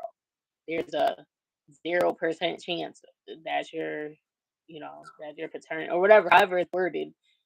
It wasn't like that. It was his brother, so it said like 25% or I don't know, whatever point something. I don't know. So he was like, so now? you don't know who the father is. He didn't even realize that, but it just said he wasn't the father. So then he come home and then he like, yo, why you ain't tell me that I wasn't that he wasn't my son. Or, well, he can't. I think he came home and he said he cussed her out and like then I don't know how he found out it was the brother. I think they came. He found out it was the brother. Oh, that's what happened. And then he went somehow. He found out, and then he went over there, and then they got into a fight. And yeah, but it was crazy. And he looks like him because it was his brother baby. Like if he had been, he was like, "You ain't my." Like he was mad, so he was like, and his son was like, "Dad was wrong." He was like, "You ain't my son." Or whatever. Like he said, like I'm like, I don't think that you should have did like that because the way he said it was like crazy and it's still a kid. Like, yeah, you can tell him, but the way it happened, how he was telling the story. But that's crazy. People is trifling, and that's another thing. Yeah, I wouldn't do that. Like knowing, like if I didn't know, then you know. But that's I don't know. And that is awkward. Is there gonna be family gatherings? They ain't coming to the gatherings because they're not gonna be able to get along. Cause it's gonna be a fight every time. I don't know what happened. The mom was there when the brothers was fighting, and she broke it up. Whatever. And oh, because the results came back to the that's where the results came. They came to the grandmother house, and then I don't know how he found out that it was a brother, but like I said, they started fighting. But people is trifling. Like if you're gonna cheat or you want like I don't know, I'm not saying that it's right to do whatever, but like yeah, no family members, no friends. Like you, that's not a good moral thing to do. But obviously, in most cases, when they do that, they're trying to hurt you, or they wanted to do that already. This guy got on the True First podcast, and he said, "Should I take my woman back if she slept with both of my best friends?" That's up to him.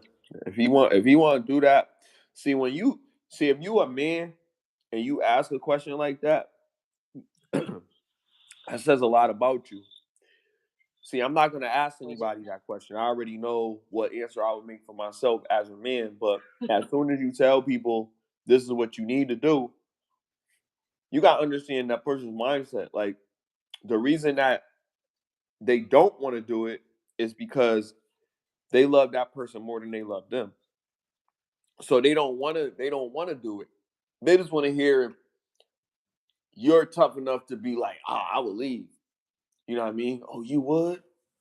She ain't even all that. You ain't never think she was all that anyway, man. To give yourself more ammo to make a decision instead of just saying to yourself, all right, I set myself up. Why I put myself in this situation. She never really respected me from the jump. You know what I mean? So at the end of the day, it should be really easy. It should be really easy for you to make that decision. Matter of fact, it should have already been made. But you sit here thinking and you need the peanut gallery to tell you whether it's right or it's wrong, bro. What she did is foul. It's the foulest of the foulest. You know what I mean? She hit you with a nigga move, really. If you could think about it. If she messed with somebody that didn't matter, because women are meticulous, and you tell me if I'm wrong. Women are very thoughtful. So they're not just they overthink, overanalyze the situation. So they thought this through. Just like a rapper knows what they're saying in their lyrics because they wrote them down on paper. This woman knows exactly what she's doing. So she purposely messed with him because he was either easy work, he was easy prey, you know what I mean? And she knew that this would hurt you. She wanted to do this to have some effect. It wasn't just because your friend is just he's just the most handsome guy that she's ever met in her life, and if it wasn't you, it would have been him, and it could have been him first or whatever. These are things that just sound really good for a really good plot for a movie to make it thinking out, but it's actually very very simple. If you found out about this, it was meant for you to find out about it because women are very meticulous. She's not just going to cheat with somebody that's so close on purpose unless she's just a slower. Like, you got what you got. But if she's a really like respectable woman, y'all got kids together, all this other shit, you know what I mean? And she decides that you married or whatever, and she decides to do something like that with your best friend, she's a desperate housewife or some shit, like your friend, or you know what I mean? And both of them too, nigga, there's no question what type of woman you got, and she will do it again because you accepted her. You're weak if you accept her. You should not. I'm good. Fuck you. What the fuck? You crazy? Fuck you. And I say that with my heart. You know what I mean? That dude, I feel sorry for that dude if he took her back.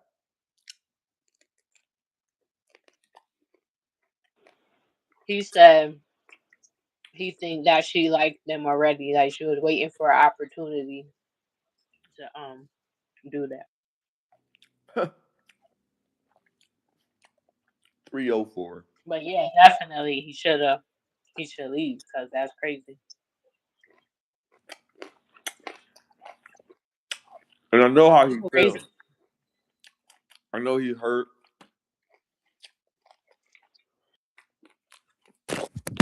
Oh shit.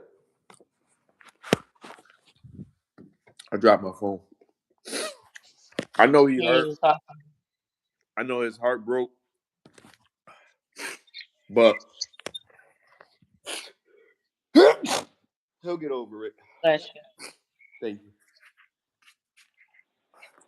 And he can't even talk to his friends about it. Those best friends, they did it. you. He could talk to him about it. If you want to keep the friendship, would you still be friends with them? Hell Or no. that's your wife? You Hell would no. fight them? Probably. I mean, I don't want to say nothing that make me sound like a barbarian or nothing like that, but I mean, A barbarian. yeah, because I mean, you gotta understand, in certain cases when people react a certain type of way, it's because they were never prepared for this situation. They didn't know that this could possibly happen. The way that I think is like a lot of times as men, we get too we get too comfortable in our bravado and all this other shit, and we think that we're impenetrable. We think we can't be stopped. We're an immovable force. You know what I mean? We think we that nigga. We think we him, as they say, right? And it's that arrogance that sets us up. That carefree attitude. I don't give a fuck what my woman do, man. If she cheat on me, she ain't my woman or whatever. She could go on a girls trip. She could go to the club. She could stay out all night with her friends. I don't give a fuck. She better come back home. If that's how you feel, then you lead yourself in a situation where your woman runs into dudes that are, similar to how I used to be when I was younger. Like, I would run into those same girlfriends of those dudes that say, "Oh, she could stay out all night, she could do whatever," and they did stay out all night with me. You know what I mean? And I didn't know she had a boyfriend. I found out later that she had a boyfriend, and then it never. It's crazy. Like, some of these boyfriend situations, I never confronted their boyfriend. I never met their boyfriend. Never got into a situation with any of these girls' boyfriend or nothing like that. And it wasn't like a lot of them. Like, I wasn't out here trying to take people girls and no shit like that. Cause because women just was doing what they do. They was, you know, they wanted their happiness. They wanted what they felt was right for them. They were, as you said earlier, they were selfish. These women were selfish. This is my anecdotal experience of women that were actually selfish. You know what I mean? And yeah, they, I wasn't selfish, you know. I was selfless actually, but I should have been selfish to myself and been like, you know what? I'm not gonna do this, man, because she got a boyfriend. I don't know that nigga. That's what I would say. I don't know that nigga. Fuck that nigga. A girl gave me her ex's jersey. It was like a limited You edition said jersey. Like, she said I got a man. You said what your man got to do with me? I got a man. I ain't trying to hear that. See, I ain't even say all that. I just didn't care. Like, it was like really like, I don't know why you told me. Like, you know what I mean? Like, at the end of the day, you already made a bad decision. You're already here with me right now. So what happens next, it's entirely up to you. And this is before social media times, like, you know what I mean. So this is extremely authentic of how the situation played. I mean, and it don't have to be. It might not be true. You could probably say, right, you don't believe it. That's fine too, because I don't got no proof. But all I could say is that in my situations, the way that it worked out was, it was either, you know, she's in the situation, I was just extremely lucky. But these girls were like, that relationship was about to end or something like that, or they saw something in me that they appreciated more than they appreciated in the last dude. And I wasn't like sweeping off their feet. We was taking long walks in the park. There was one girl that I did take a walk on the beach with or something. But it wasn't that deep. It wasn't no me saying a whole bunch of crazy lines or no shit like that. It was very basic. I didn't go to another country. I didn't go to another state. Although I did go to other states and meet women too. But I was meeting women right in my hometown. Not even in different parts of the city. I mean, parts of the state, just in my hometown. Some people know. Some people don't. Some people didn't know that was their girl. Some people, you know what I mean? One thing I never would do was mess with nobody from the crew, girl. Because even though the women didn't have morals like that, I didn't do that to my people. I never violated my people. You know what I mean? If you was one of my people and your girl was trying to whatever, I just be like, nah, I'm good. Like chill, or I'll let you know. And then some dudes can't accept it.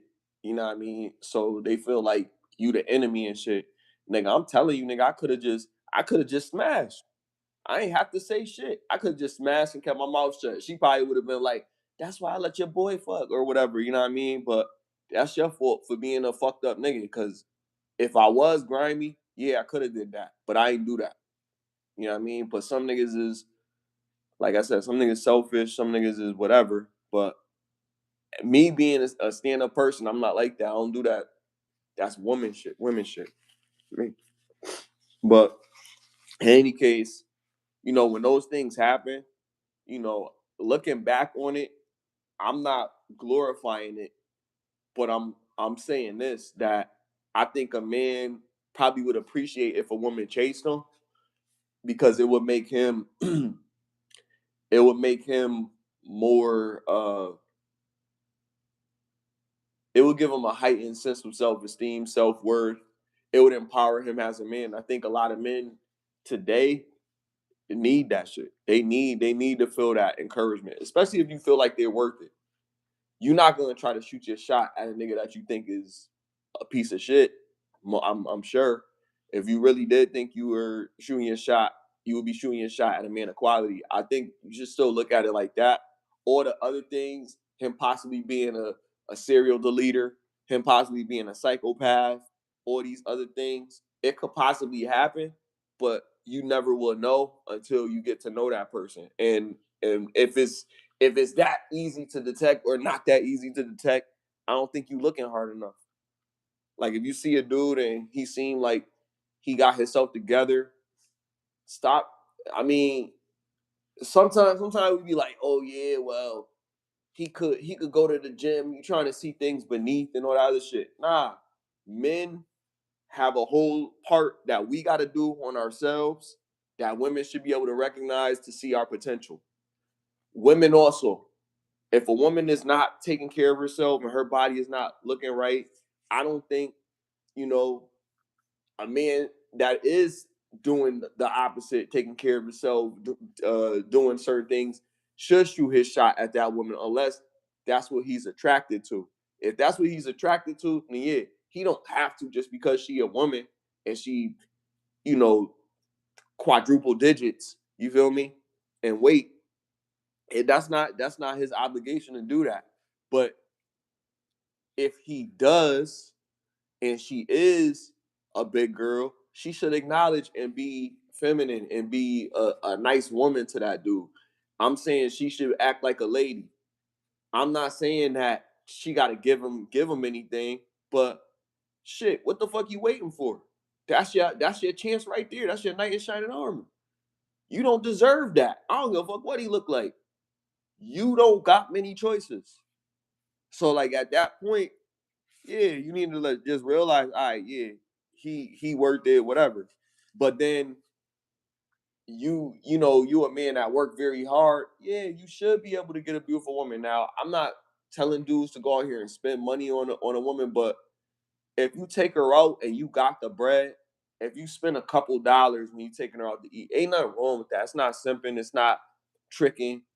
It's tricking if you going out and you buying her purses when y'all first go out. You paying her her light bill and all of that, and you ain't never been to her house. You know what I mean? You doing crazy stuff. You buying her phones and shit like that. You doing extra shit like that, and you ain't hit it. I think you kind of wild. I think you wild. That's just how I think. Like you doing too much if you doing stuff like that. You know what I mean? You need to take it easy. But in the reality of it, And the reality of it, if you really like the shorty that you're dealing with, it's nothing wrong with doing something nice for her if you can afford it. But I think you need to be transparent. I think that's one of the things right now. If a woman wants to propose to you or some shit like that, honestly, that depends on the guy. And I'm not saying that I would say no, but I'm saying honestly, that depends on the guy. Because think about it. If a woman proposes to me, well, no, let me say this. If I propose to a woman and she says, no, I'm not ready, and she does it, and we're in front of a lot of people, I'm not even gonna make it a thorough place. We at Applebee's, you know, we at Applebee's, and she proposes to me. That's fucking embarrassing. At Applebee's, now she proposed to you as a grown man at Applebee's. That's embarrassing, bro. That's embarrassing.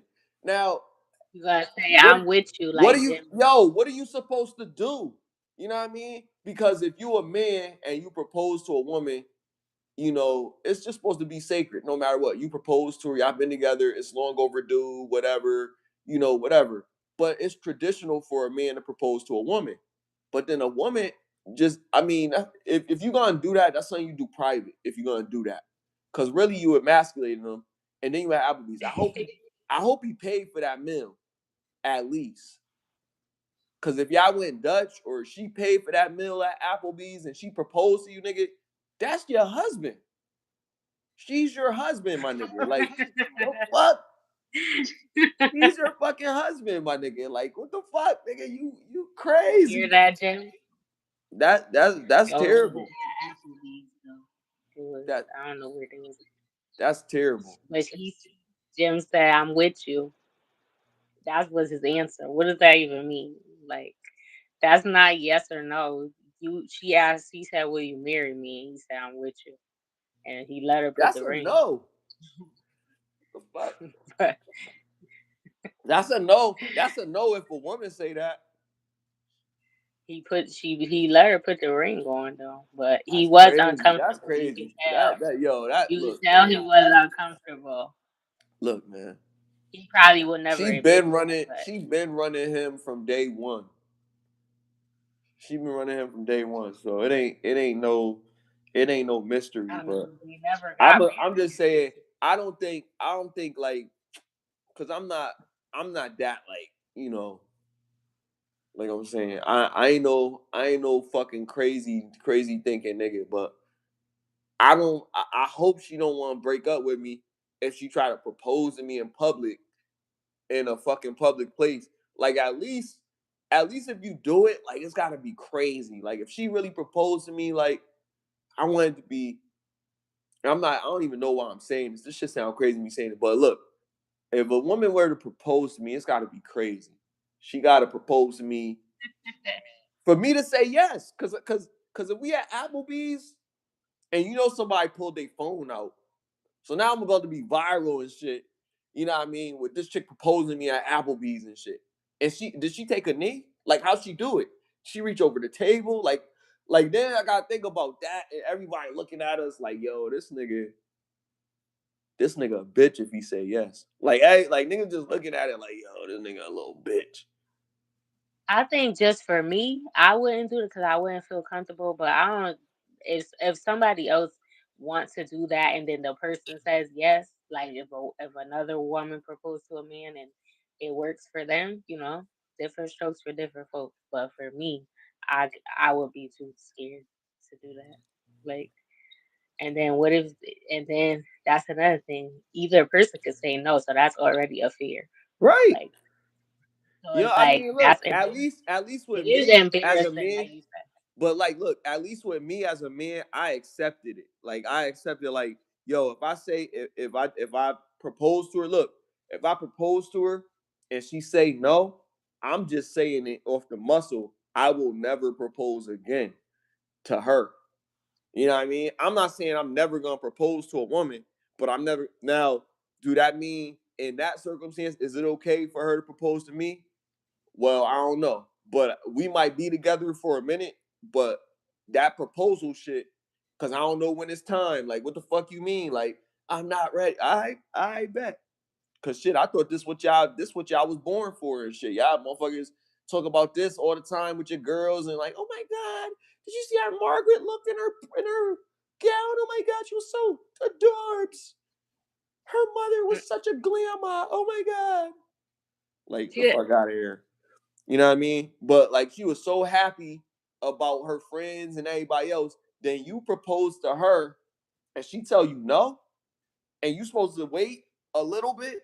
I'll just wait a couple more years because maybe she'll be ready then. The fuck? Like Uh, put it in a little longer. Fuck, what the fuck is she, a hot pocket? No, motherfucker. Like, nigga, not ready if yet. you ain't marry me today, I mean, if you ain't say yes now, you will never get an opportunity to say yes or no to me about that ever again in our relationship. But what will Yeah, probably about happen, that. You she see. might she might be able to fucking propose to me, but I'm saying it's just she gotta So up the that's what ante. she would have to do That's the if only. if That's the if only. That's the only thing. Because if I do stay with her, because I'm gonna feel fucked up. Because I'm not gonna propose to her at Applebee's. You feel me? Like it's gonna be something special. We gonna be skydiving, and I'm gonna pull out the ring. Will you marry me? I'm almost drop the shit. I'm be thorough with what? it though. I'm be like James Bond. Yeah, I'm thorough. I'm gonna have it all thought out. The ring gonna be around. It's gonna be on the thing around my wrist, like a fucking bracelet, and it's gonna be attached inside the thing with like a zip tie or some shit, so it won't fly out while we moving at the velocity from the free fall. Will you marry me? You know what I mean? Recording it and shit with the fucking with the what's that shit? The shit, the GoPro and shit. And she gonna be like, no. I'm gonna pull out some scissors and I'm gonna snip her fucking. Nah, What? I'm Shut fucking with you. I'm up. fucking with you. But Alpha the nah, first one. huh? 1222. It is the entitlement of both men and women. I am done with the entitlement. What do you mean, Alpha, the first one? You're you're done with the entitlement of men and women. If Like, you're is it still if here. it's just if it's the sense of entitlement in terms of the man should propose and not the women. I don't think that's more entitlement. I think it's just, if we're talking about that, I think that's tradition. That's just tradition. It's not entitlement. But I think like the reason that tradition works in that manner, and I don't even know if that's what he's talking about, but I was just thinking about that when I was seeing that. I think it works for men to be doing it because men are they've already decided that they're going to devote themselves to you. Now they're saying, "Do you trust me with everything to take care of you going forward for the rest of our lives on this planet? Do you respect for me to be the caretaker whenever you get sick or anything like that? Do you respect for me to be able to accept you under any condition that comes after this point, after I decide to make you my wife and give you my last name?" If she says yes to those things, then that means that you got to take care of her. So that's what it used to mean. Like, so like if a woman is proposing to a nigga, then that means she's supposed to take care of you. Like that's what I'm saying. Like I like that's why I look at it a little bit different, because if a woman were to propose to me, not saying that, you know, Applebee's, or she could be proposing at the library. I'm saying if a woman were to propose to me, it would be embarrassing. That's what I led with. So I don't want to be embarrassed because my woman is proposing to me. It's flattering also. It's embarrassing as well because I'm the man in the relationship. So now I'm burdened with, because of how the world is right now, being on social media and people blasting me and saying, "Oh man, she proposed to him. He could have at least said, 'We'll talk about this later.' He had to say no." Like, what, you know what I mean? Or if he said yes, like, "Oh, he's such a fucking bitch. The new Russell Wilson." You know what I mean? Like all types of shit. You know what I mean? So, and not even on it. Like I hear stories about niggas talking about women sucking your toes. And somebody, if somebody watching this, like, from the past, they gonna be mad. But the soul tucking shit, the toes soul tucking, the toe sucking shit, the toe sucking shit is crazy because, all right, so let me just get to the mess because it's already late. And look, we should do like one more If you topic, in man. here, hit that like button too. And if you want to come up, you could write in the comment and we'll send you the link. And but then one of us will have to get out for the other person to come in so Yeah, they can talk. I'll But drop. uh It's gotta be me. I'll drop. but Um, yeah, so we got 53 viewers, so y'all need to hit that like button because it's only 10 likes, or we've had that for the duration. 'Cause I'm looking, I can see in the studio. So come on, guys, we appreciate you. Thank you for tuning in. You've been rocking with us for some time now. Like, hit the like button and subscribe if you're new to the channel. Now he about to reminisce about no, it's funny. Damn, I just lost my train of thought. Up. What was I saying? What did I say? Damn, I was smoking. so tucking. Oh, the toes. Okay, yeah, the toes. Okay, all right. So yeah, so I had this one joint. You know what I mean? When I was younger, she was stuck on me type shit, and she was fired. Um, and I pride myself in my selection. Like I think I selected some ones. But anyway, um, this particular joint, she was fired, but she was just real needy, like type shit. You know what I mean? Like really, really needy. Which, you know, because I was younger, you know what I mean? It was I mean, I didn't mind, but I still was like aggravated. You know what I mean? Because like shit, like I'm doing what I'm doing. So I be spazzing on her. Like, yo, like nigga, like the fuck, man. Like, you know what I mean? I'm doing, you don't like me, you hate me, like crazy shit, like extra. So when we used to like fight or argue with each other, we would have what I like to refer to as angry sex. And she would scratch me up, my back be hurting. Take a shower, got scratches on my back, bite marks, would get into the skin. You know what I mean? Like it used to be crazy. And I take a shower, the shit be stinging. You know what I mean? It used to be wild.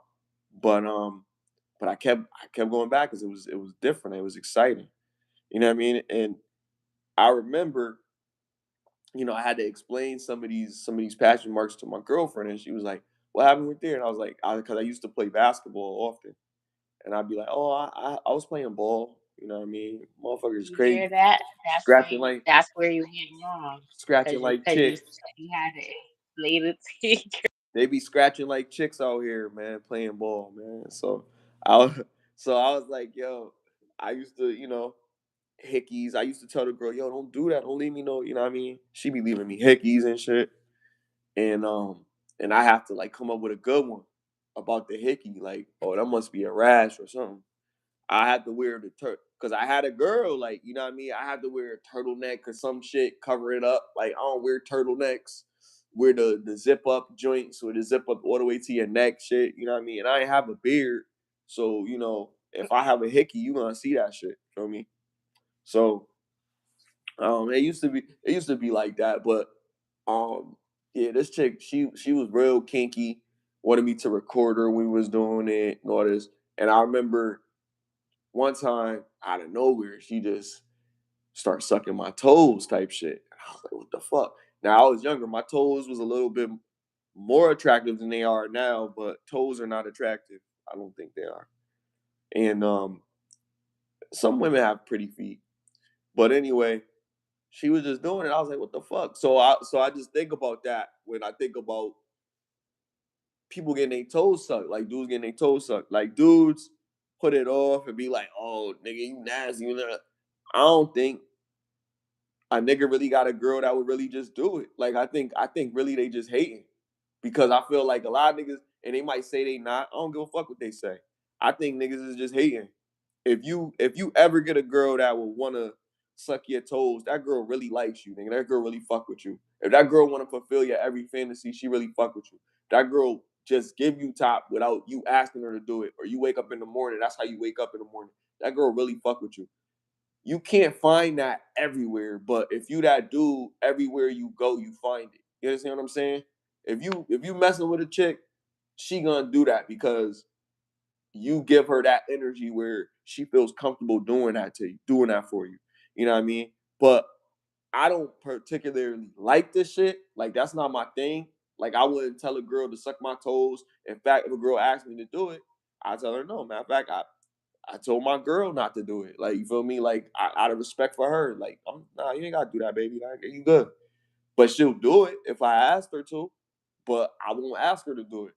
But that's what I'm saying. Like some of these people, they took from a realm of in the situation that they dealing with, they can't do certain shit and things that they really, really want, they're not getting it. I feel like if you don't really care about it, it's not a big deal. You know what I mean? But certain things, and you in a relationship, yeah, there's certain sexual aspects that you might like. The pleasance of the relationship, not being argumentative, not being overwhelming. You know what I mean? Just understanding, yeah, sometimes things are gonna be whatever. I'm gonna have to accept it, but there has to be reciprocity. Like if you really in a serious relationship with somebody, yeah, you gotta make time for them at some point in time. It's not good. It's not easy to be there for them all the time. You know what I mean? But whenever you can, you should definitely be there. You feel me? Like if you got time to be there and do that shit. But I make it clear, like if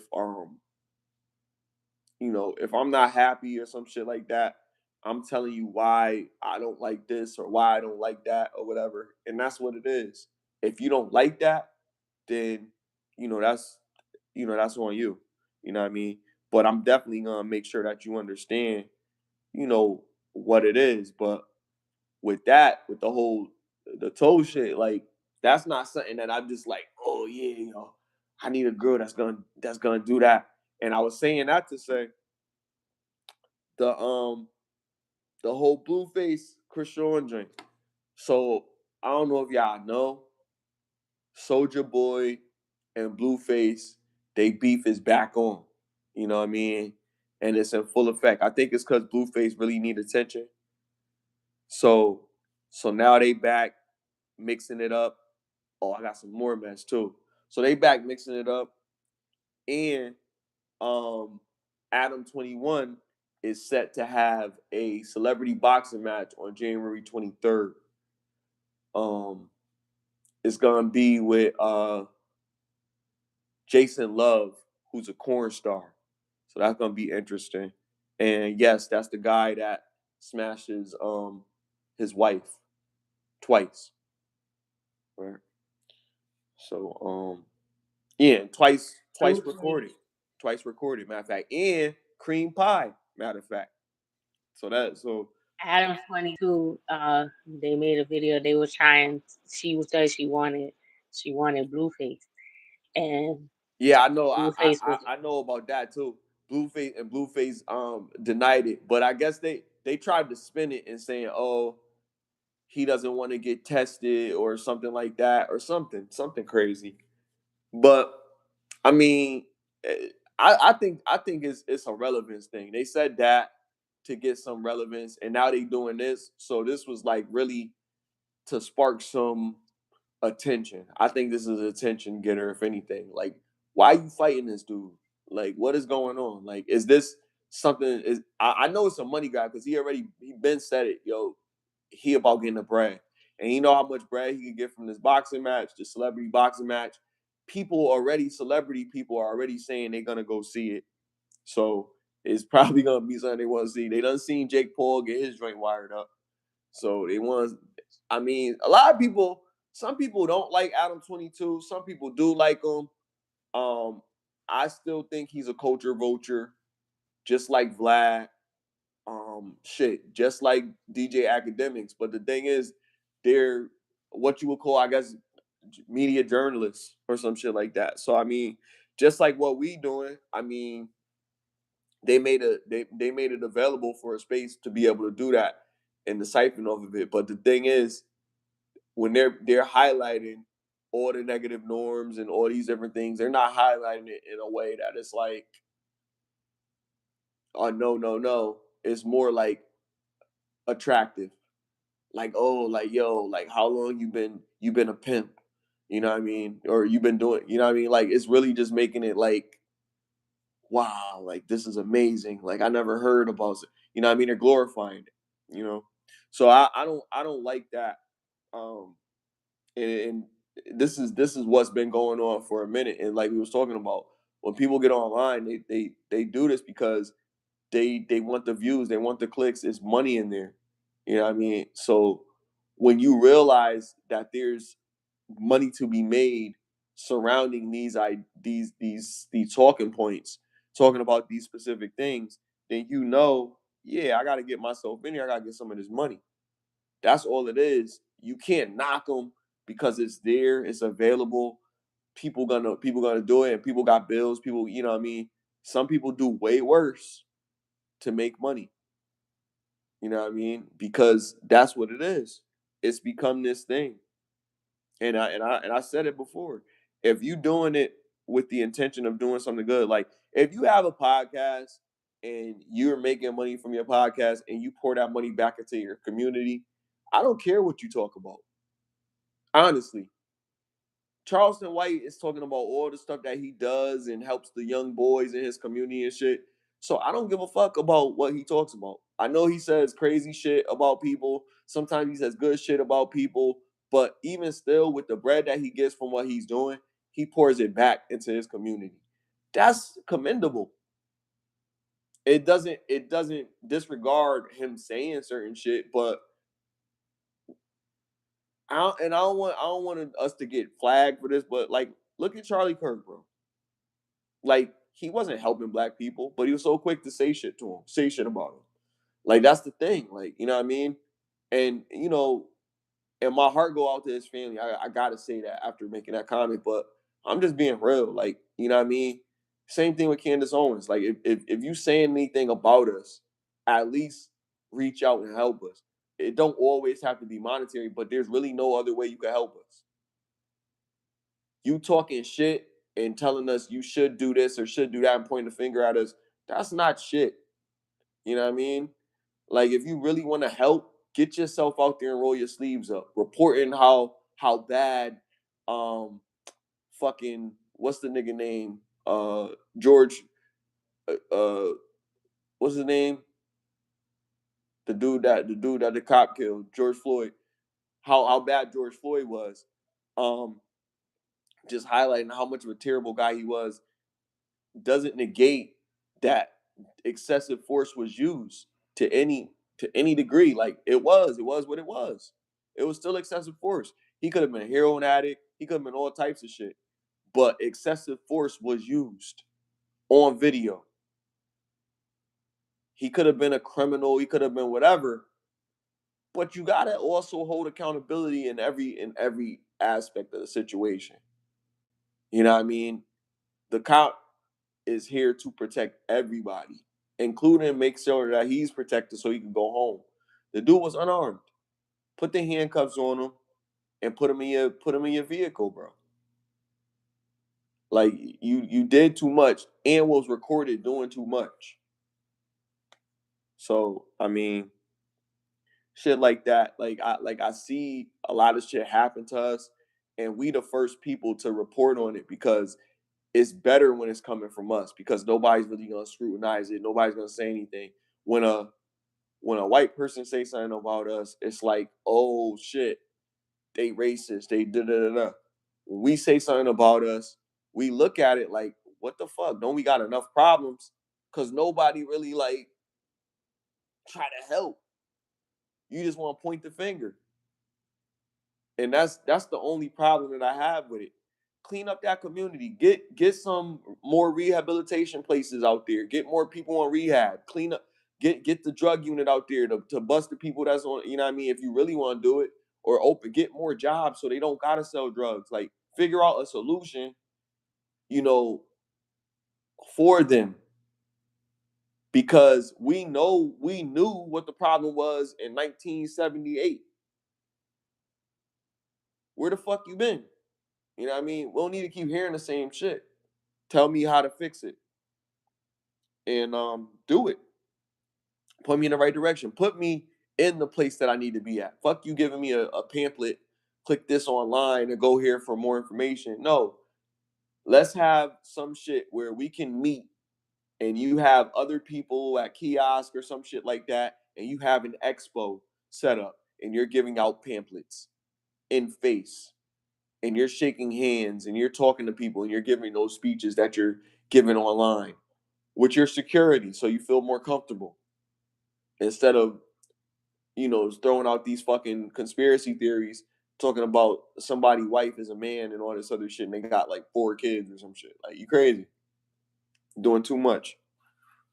I mean, but in any case, anything that somebody does wrong, like, you know, criminally wrong, like, you know what I mean, they get a felony on their jacket or some shit like that, that's different. You know what I mean? But if you people just don't like what you say, but you're doing something for society, hence before he got, you know, um arrested, you know what I mean? Bill Cosby. He was giving mad money to the black community and doing all this other stuff before we knew what he was or what he was doing or whatever he was alleged of or whatever. Before we knew all that, he had a contribution. He was talking mad shit about black people. I would have gave him a pass because he was talking about black people talking mad shit, but he was still helping out the community. He was still pouring into the NAC, the NAACP, the NAACP. You know what I mean? So I knew he was doing that. So he was always contributing to our culture. And he's been contributing to our culture since the fucking when the Cosby Show came out in the late 70s or some shit. He been doing it for a minute. 79 or whatever. So I know he always and then Fat Albert and Cosby Kids and he was doing doing stuff with the kids on PBS and stuff like that. And it was all positive. It wasn't no extra shit. It wasn't no, PDF type shit or whatever. It wasn't nothing like that. But that's what he was doing for a long time. And then he was talking about, buying CBS and possibly making it an actual black channel. He was gonna do something for our culture that hadn't been done. And then after he decided to do that, these allegations came out. Cause they was like, hell no. And that's what I'm saying. It's like the people that control the gate, a lot of times these things happen. Now, I'm not saying that he didn't do whatever they said that he did because he pled guilty. Shit. You know what I mean? So it is what it is. Why would he plead guilty if he didn't do it? That's what a lot of people say. A lot of people that know the law probably say, yo, you have to plead guilty to get a lesser charge or whatever. And he just, with his luck, the evidence was whatever or something like that. But still, because he pled guilty, it ruined his credibility. So all of his shit got taken away from him. So it is what it is at the end of the day. It didn't seem like this man was like that, but we didn't know. Now they now they make fun of him. They call him Bill Cosby. Every time they show a little Jello commercial, they be like, "Look at his face. Of course he did it." No, like he was up to something. He looked mad suspicious. You know what I mean? Like, but Yeah, he wanted the show to be so pure that he kicked Denisa. I mean, yeah, Lisa Bonet, because she got pregnant on when she was filming the Hillman. What is that? A Different World.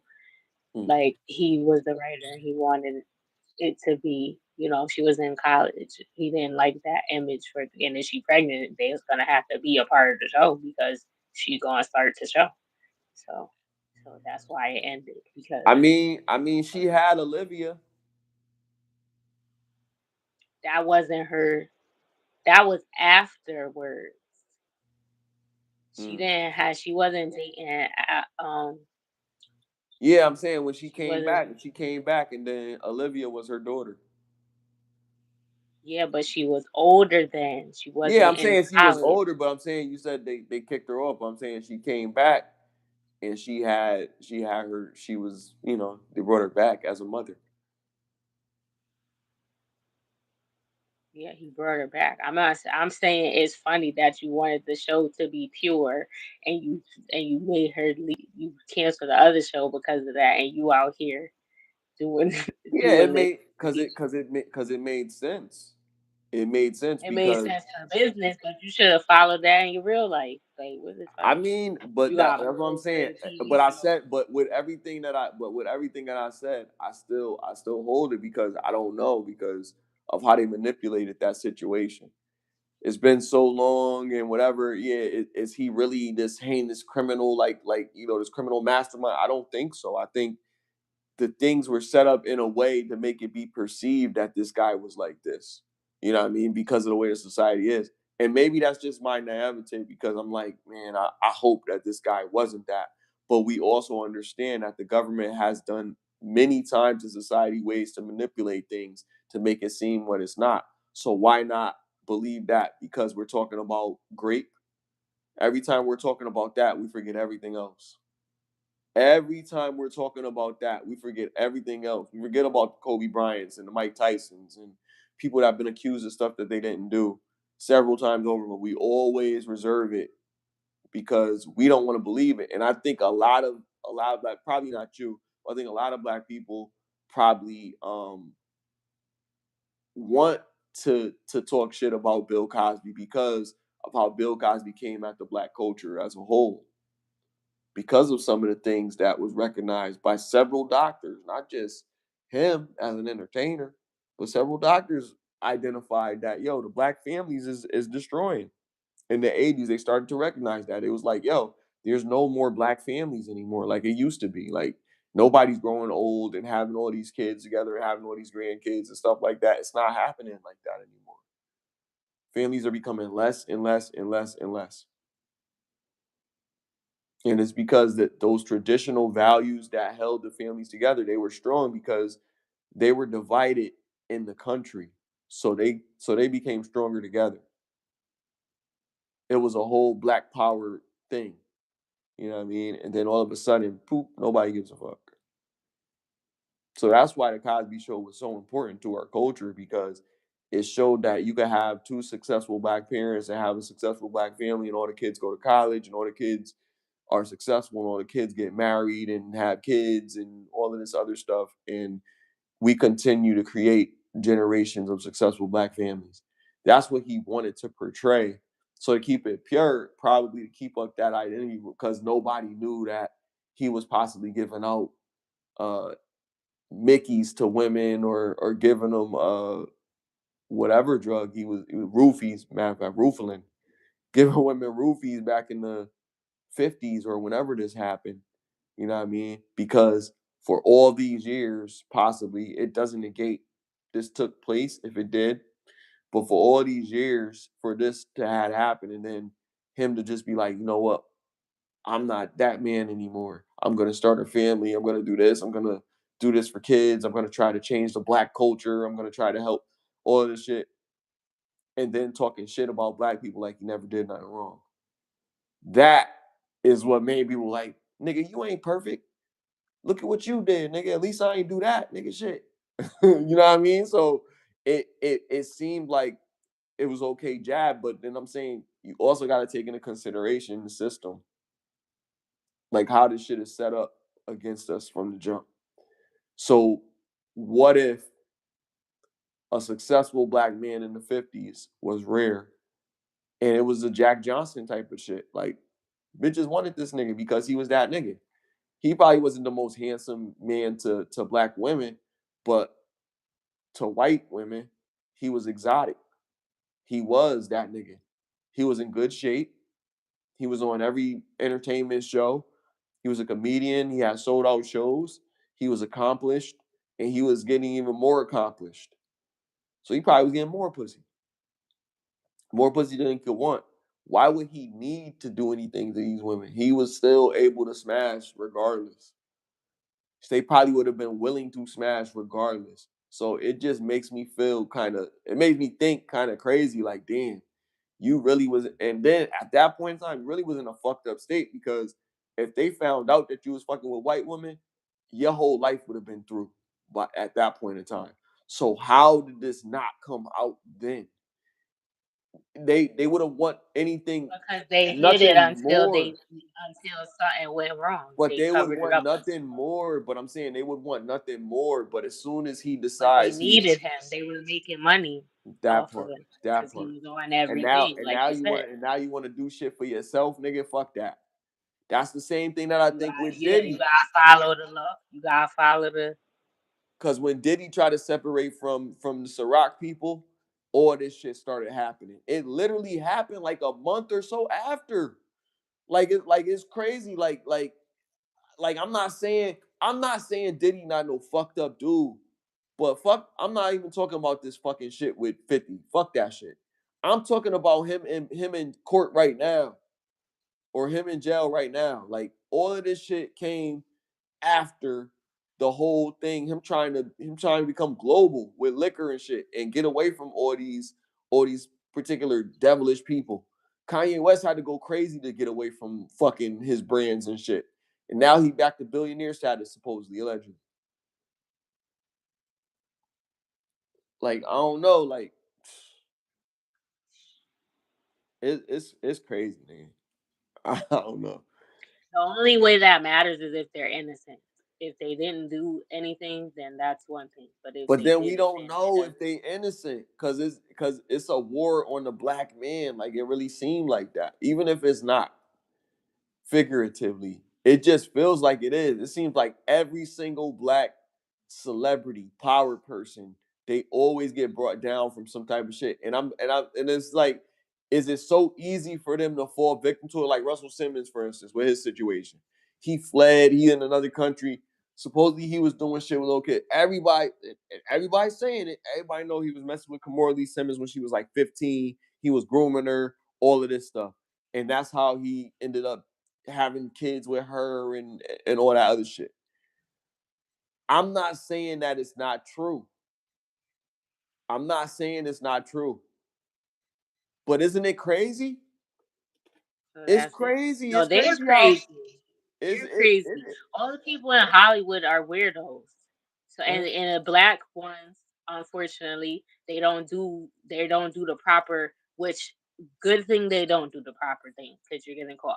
Because though I feel like white people are more they're more meticulous when they do these things. They make sure people sign NDA and they don't record the stuff that's going on. If they do, they know like they take proper precaution when they doing wild stuff like that's why this, I think black so that people being nothing get out. manipulated. Because why wouldn't you have these things in place and all of that, knowing that these things are going on? Like if I am doing this, like let's just say for instance, right? Say if we was in this type of underworld madness and there was all this crazy stuff going on, I want it in writing. I want a lawyer present, knowing that I'm doing this. And if you try to uh you know defamate my character in any way, shape, or form as a result of this shit, or something comes out, or even someone accidentally leaks this shit out, you going to jail, bro. I don't give a fuck if it's a mistake, somebody leaked this videotape or some shit, you're going to jail. Straight up. But You are it going to depends jail. on what you're doing. The things that they're being accused of, it But doesn't I'm matter but because that's those what I'm are saying. They're crimes being that they're accused of committing. these So things, but that's they're what I'm not. saying. That's gonna You be said null and that void white if they people, go and you report it. said white people are so meticulous. I agree. I'm saying if it is like this That's with something that all of this scares shit, people away from reporting it because they think that they don't have, because they signed this. But there's some stuff that cancel it out depending on what you did or whatever. nah, So, if you but people if don't. you trying to Everybody if you don't trying to know make me that. do some filthy shit, then I would have to be protected. There's no way that I'm gonna be just putting my neck on the line and then know that this shit's gonna leak out and think that it's okay. Cause Hollywood is crazy like that. And I'm sure a lot of No, execs or but if people it's a probably have crime, done it things. doesn't matter. If you're doing something I'm not illegal saying to someone or I'm not illegal, absorbing it. I'm not absorbing it, but just in the simple I'm saying fact that that's like gonna cancel out whatever contract you got in place because these no, people but I'm put their saying really. but the same people are still gonna go down because they was implemented in this shit too. They're not innocent. So if they're involved in this shit, they're gonna go down. That's what I'm saying. That's that you have something to lose, is what I'm saying. And I'm saying that I think that either they don't know what's going on or they're manipulated into the situation because they weren't prepared for it. Because you don't hear about this happening with white people. Like, look how hard they going to cover up the Epstein shit. This dude been dead for like 3 years, 2 years.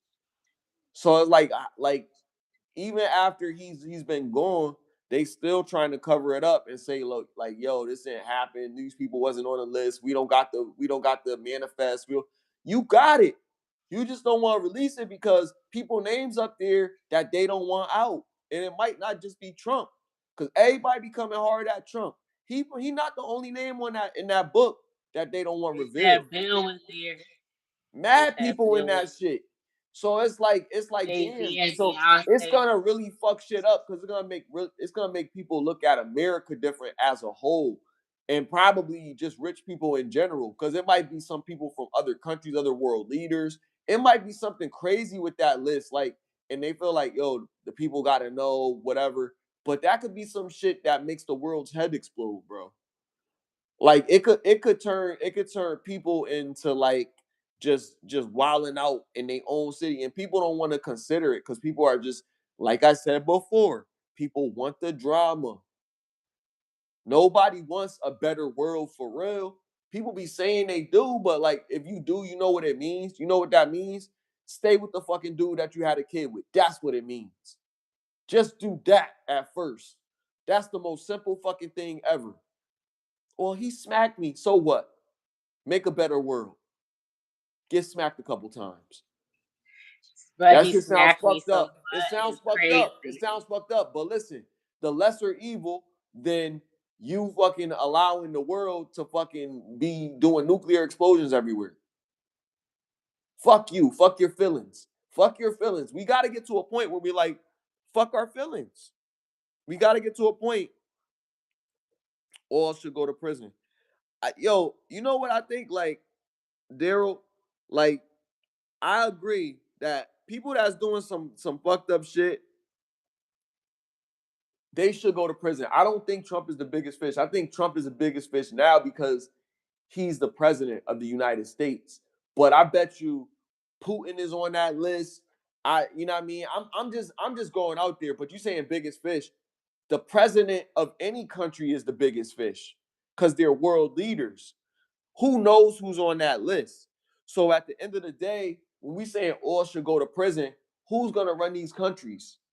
A lot of people are so quick to make the decision for somebody to run the country, and they don't know the first thing about being a leader, period. You never was a captain of a basketball team. You know what I mean? You never was a captain of a fucking pickup game. You know what I mean? You didn't never make the shot to be captain. You know what I mean? So who the fuck are you to decide who's gonna control everything, who's gonna run everything, and not talking about you in particular, Daryl. I'm talking about in general. When people put this out there, just saying that, all right, yo, he's a terrible person. Then we bring up the discussion of the lesser of the two evils. Well, the experience that we can have from Trump is that Trump ran the country before. Good or bad or indifferent, we've seen a lot of changes when he came into the country, and a lot of people will say that those changes are because of Barack serving the year prior. I would agree. Barack deported 10 times more or more people than Trump did. I think they said 300 million over over Barack's a historical deportation number, right? And we could say whatever we want about Barack. We could say we love him. We could say we hate him. We could say whatever. But we have to acknowledge that these are facts.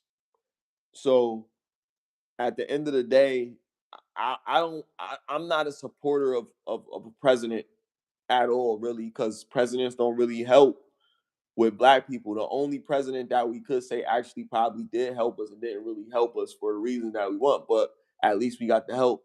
He abolished slavery for the State of the Union. If anybody knows what that means or don't know what it means, I'm not about to go into a history lesson. It's too late for all that. What I will say is it wasn't for you, all right, for black people. So like they did it because they needed to do it for the reason they needed to do it for. It wasn't necessarily for the people, for black people. Now, what we could take from that is that today, in today's state, the way we live now, is we just have to acknowledge that everything that we do is just them giving us a chance.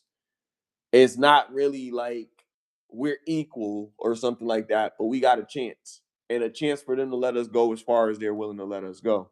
How far is that? You know what I mean? We might be able to make it to the office, but if we're not able to be manipulated by them, we're not going to be able to do much. They have to trust that they can control us.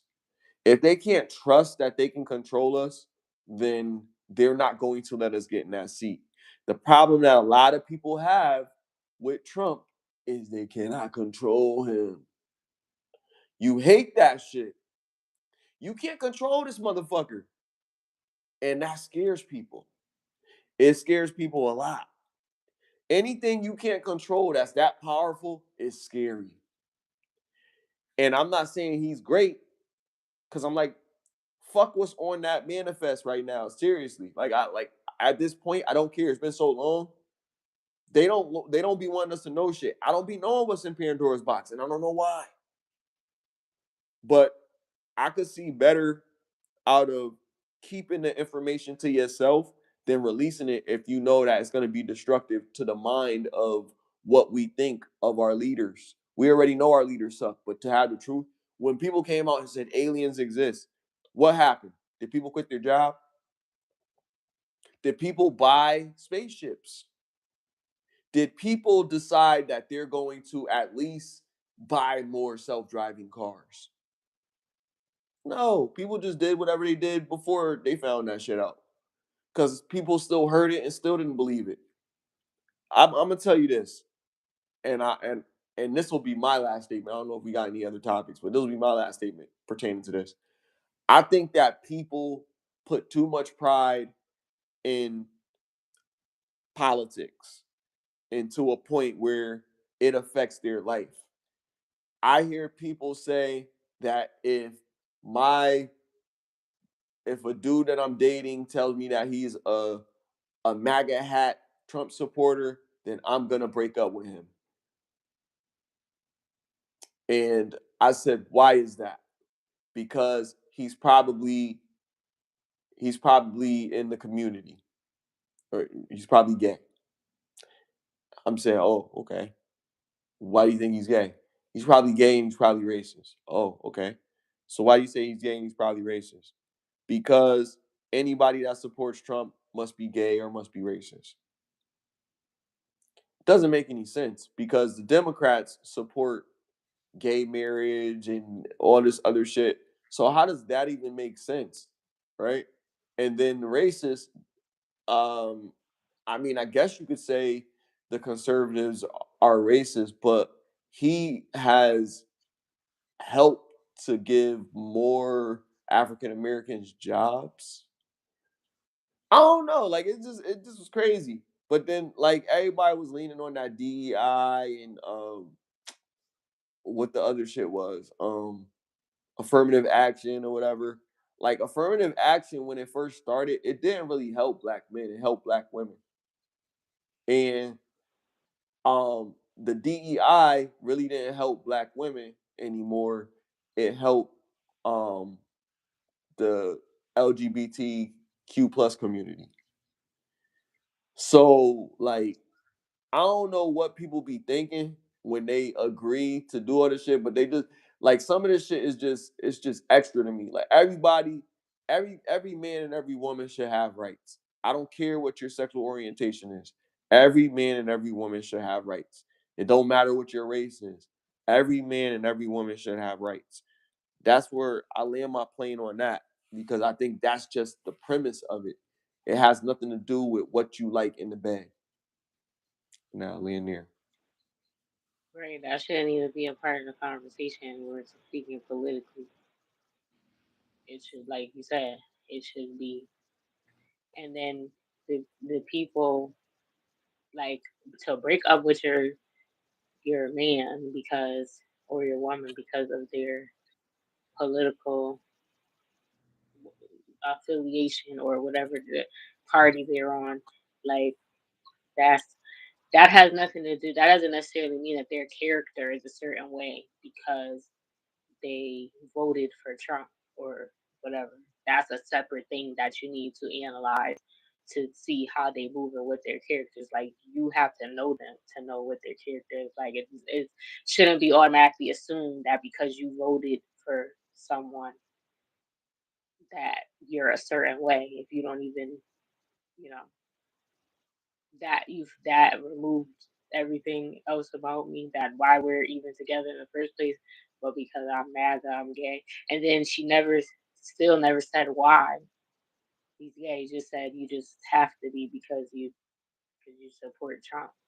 That's not an answer, really. You're not saying why you think that. You just say you just are. So I don't know. Oh, and I she don't don't think want to. She wouldn't want to entertain it and say why. No, there's no reason. It's just you're just gay. I'm like, all right,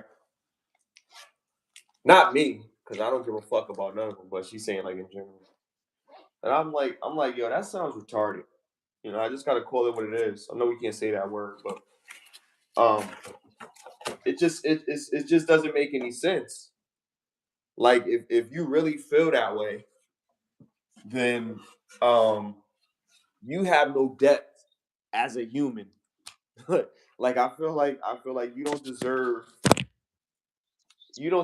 to have any say in anything if that's how limited your mind state is because just because a person believes something else, and even if you're joking, what I mean, even if you're joking, it's just kind of stupid to believe that and actually say that in public with a straight face because to be honest, like, and if it comes from somebody that's of color, none of these politicians care about you. So it doesn't matter if it's Trump or anyone else. They don't care about you at all. So you might as well just realize that they're not doing anything for your benefit. So it doesn't matter who you vote for. So you shouldn't really have any true disdain for this person. You're just mad. I mean, shit. If you were the president, and some people really honestly believe this, if you were president, you think you could do a better job? Why have you never ran for class president or student council or something like that?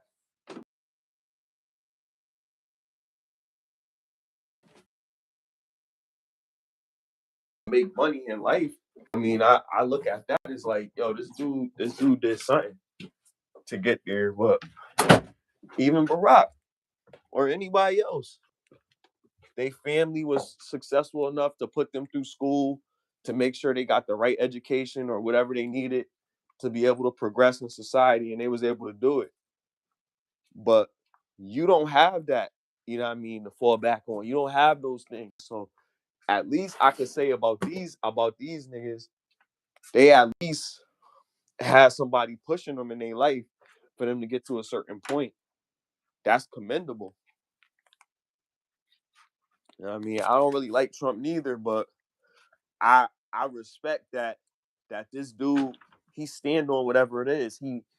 He leads, and then, if you don't agree with what decision he made, if it's a bad decision, he'll try to go back in and fix it or whatever he could do. But they only could do so much, and they only got so much time to do it.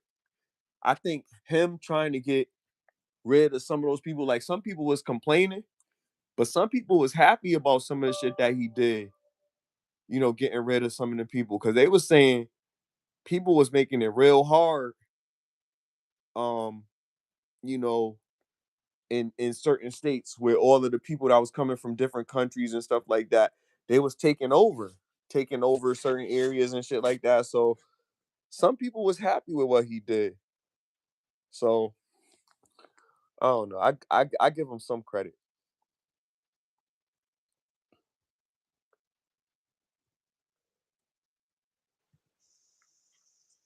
They always gonna hate you if you're the president. That's just how it's always been.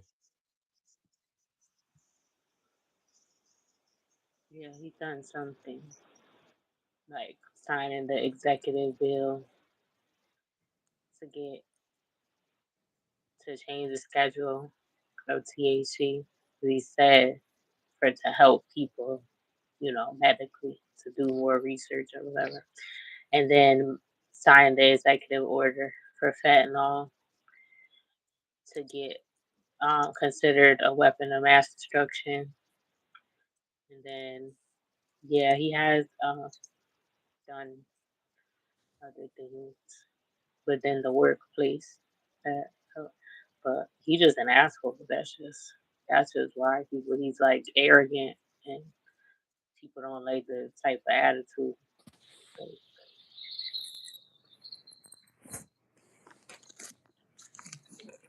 uh, you got anything left? Nah, I'll probably have I'll probably have some more stuff for tomorrow. I'm probably gonna sleep until like 4 if I can. All right. All right. Well, thank you for tuning in to another episode of Get Lifted. 30 is the new 20. Hit the like button, share, and subscribe, and click the notification bell so you're notified the next time we post or go live. I'm La Hefa. I'm Smiley Jizzle, and we out, y'all. Take it easy, man. We appreciate y'all, man. Like, share, subscribe, all that good shit, like she just said. And we'll see y'all Happy later at 8. Happy New Year.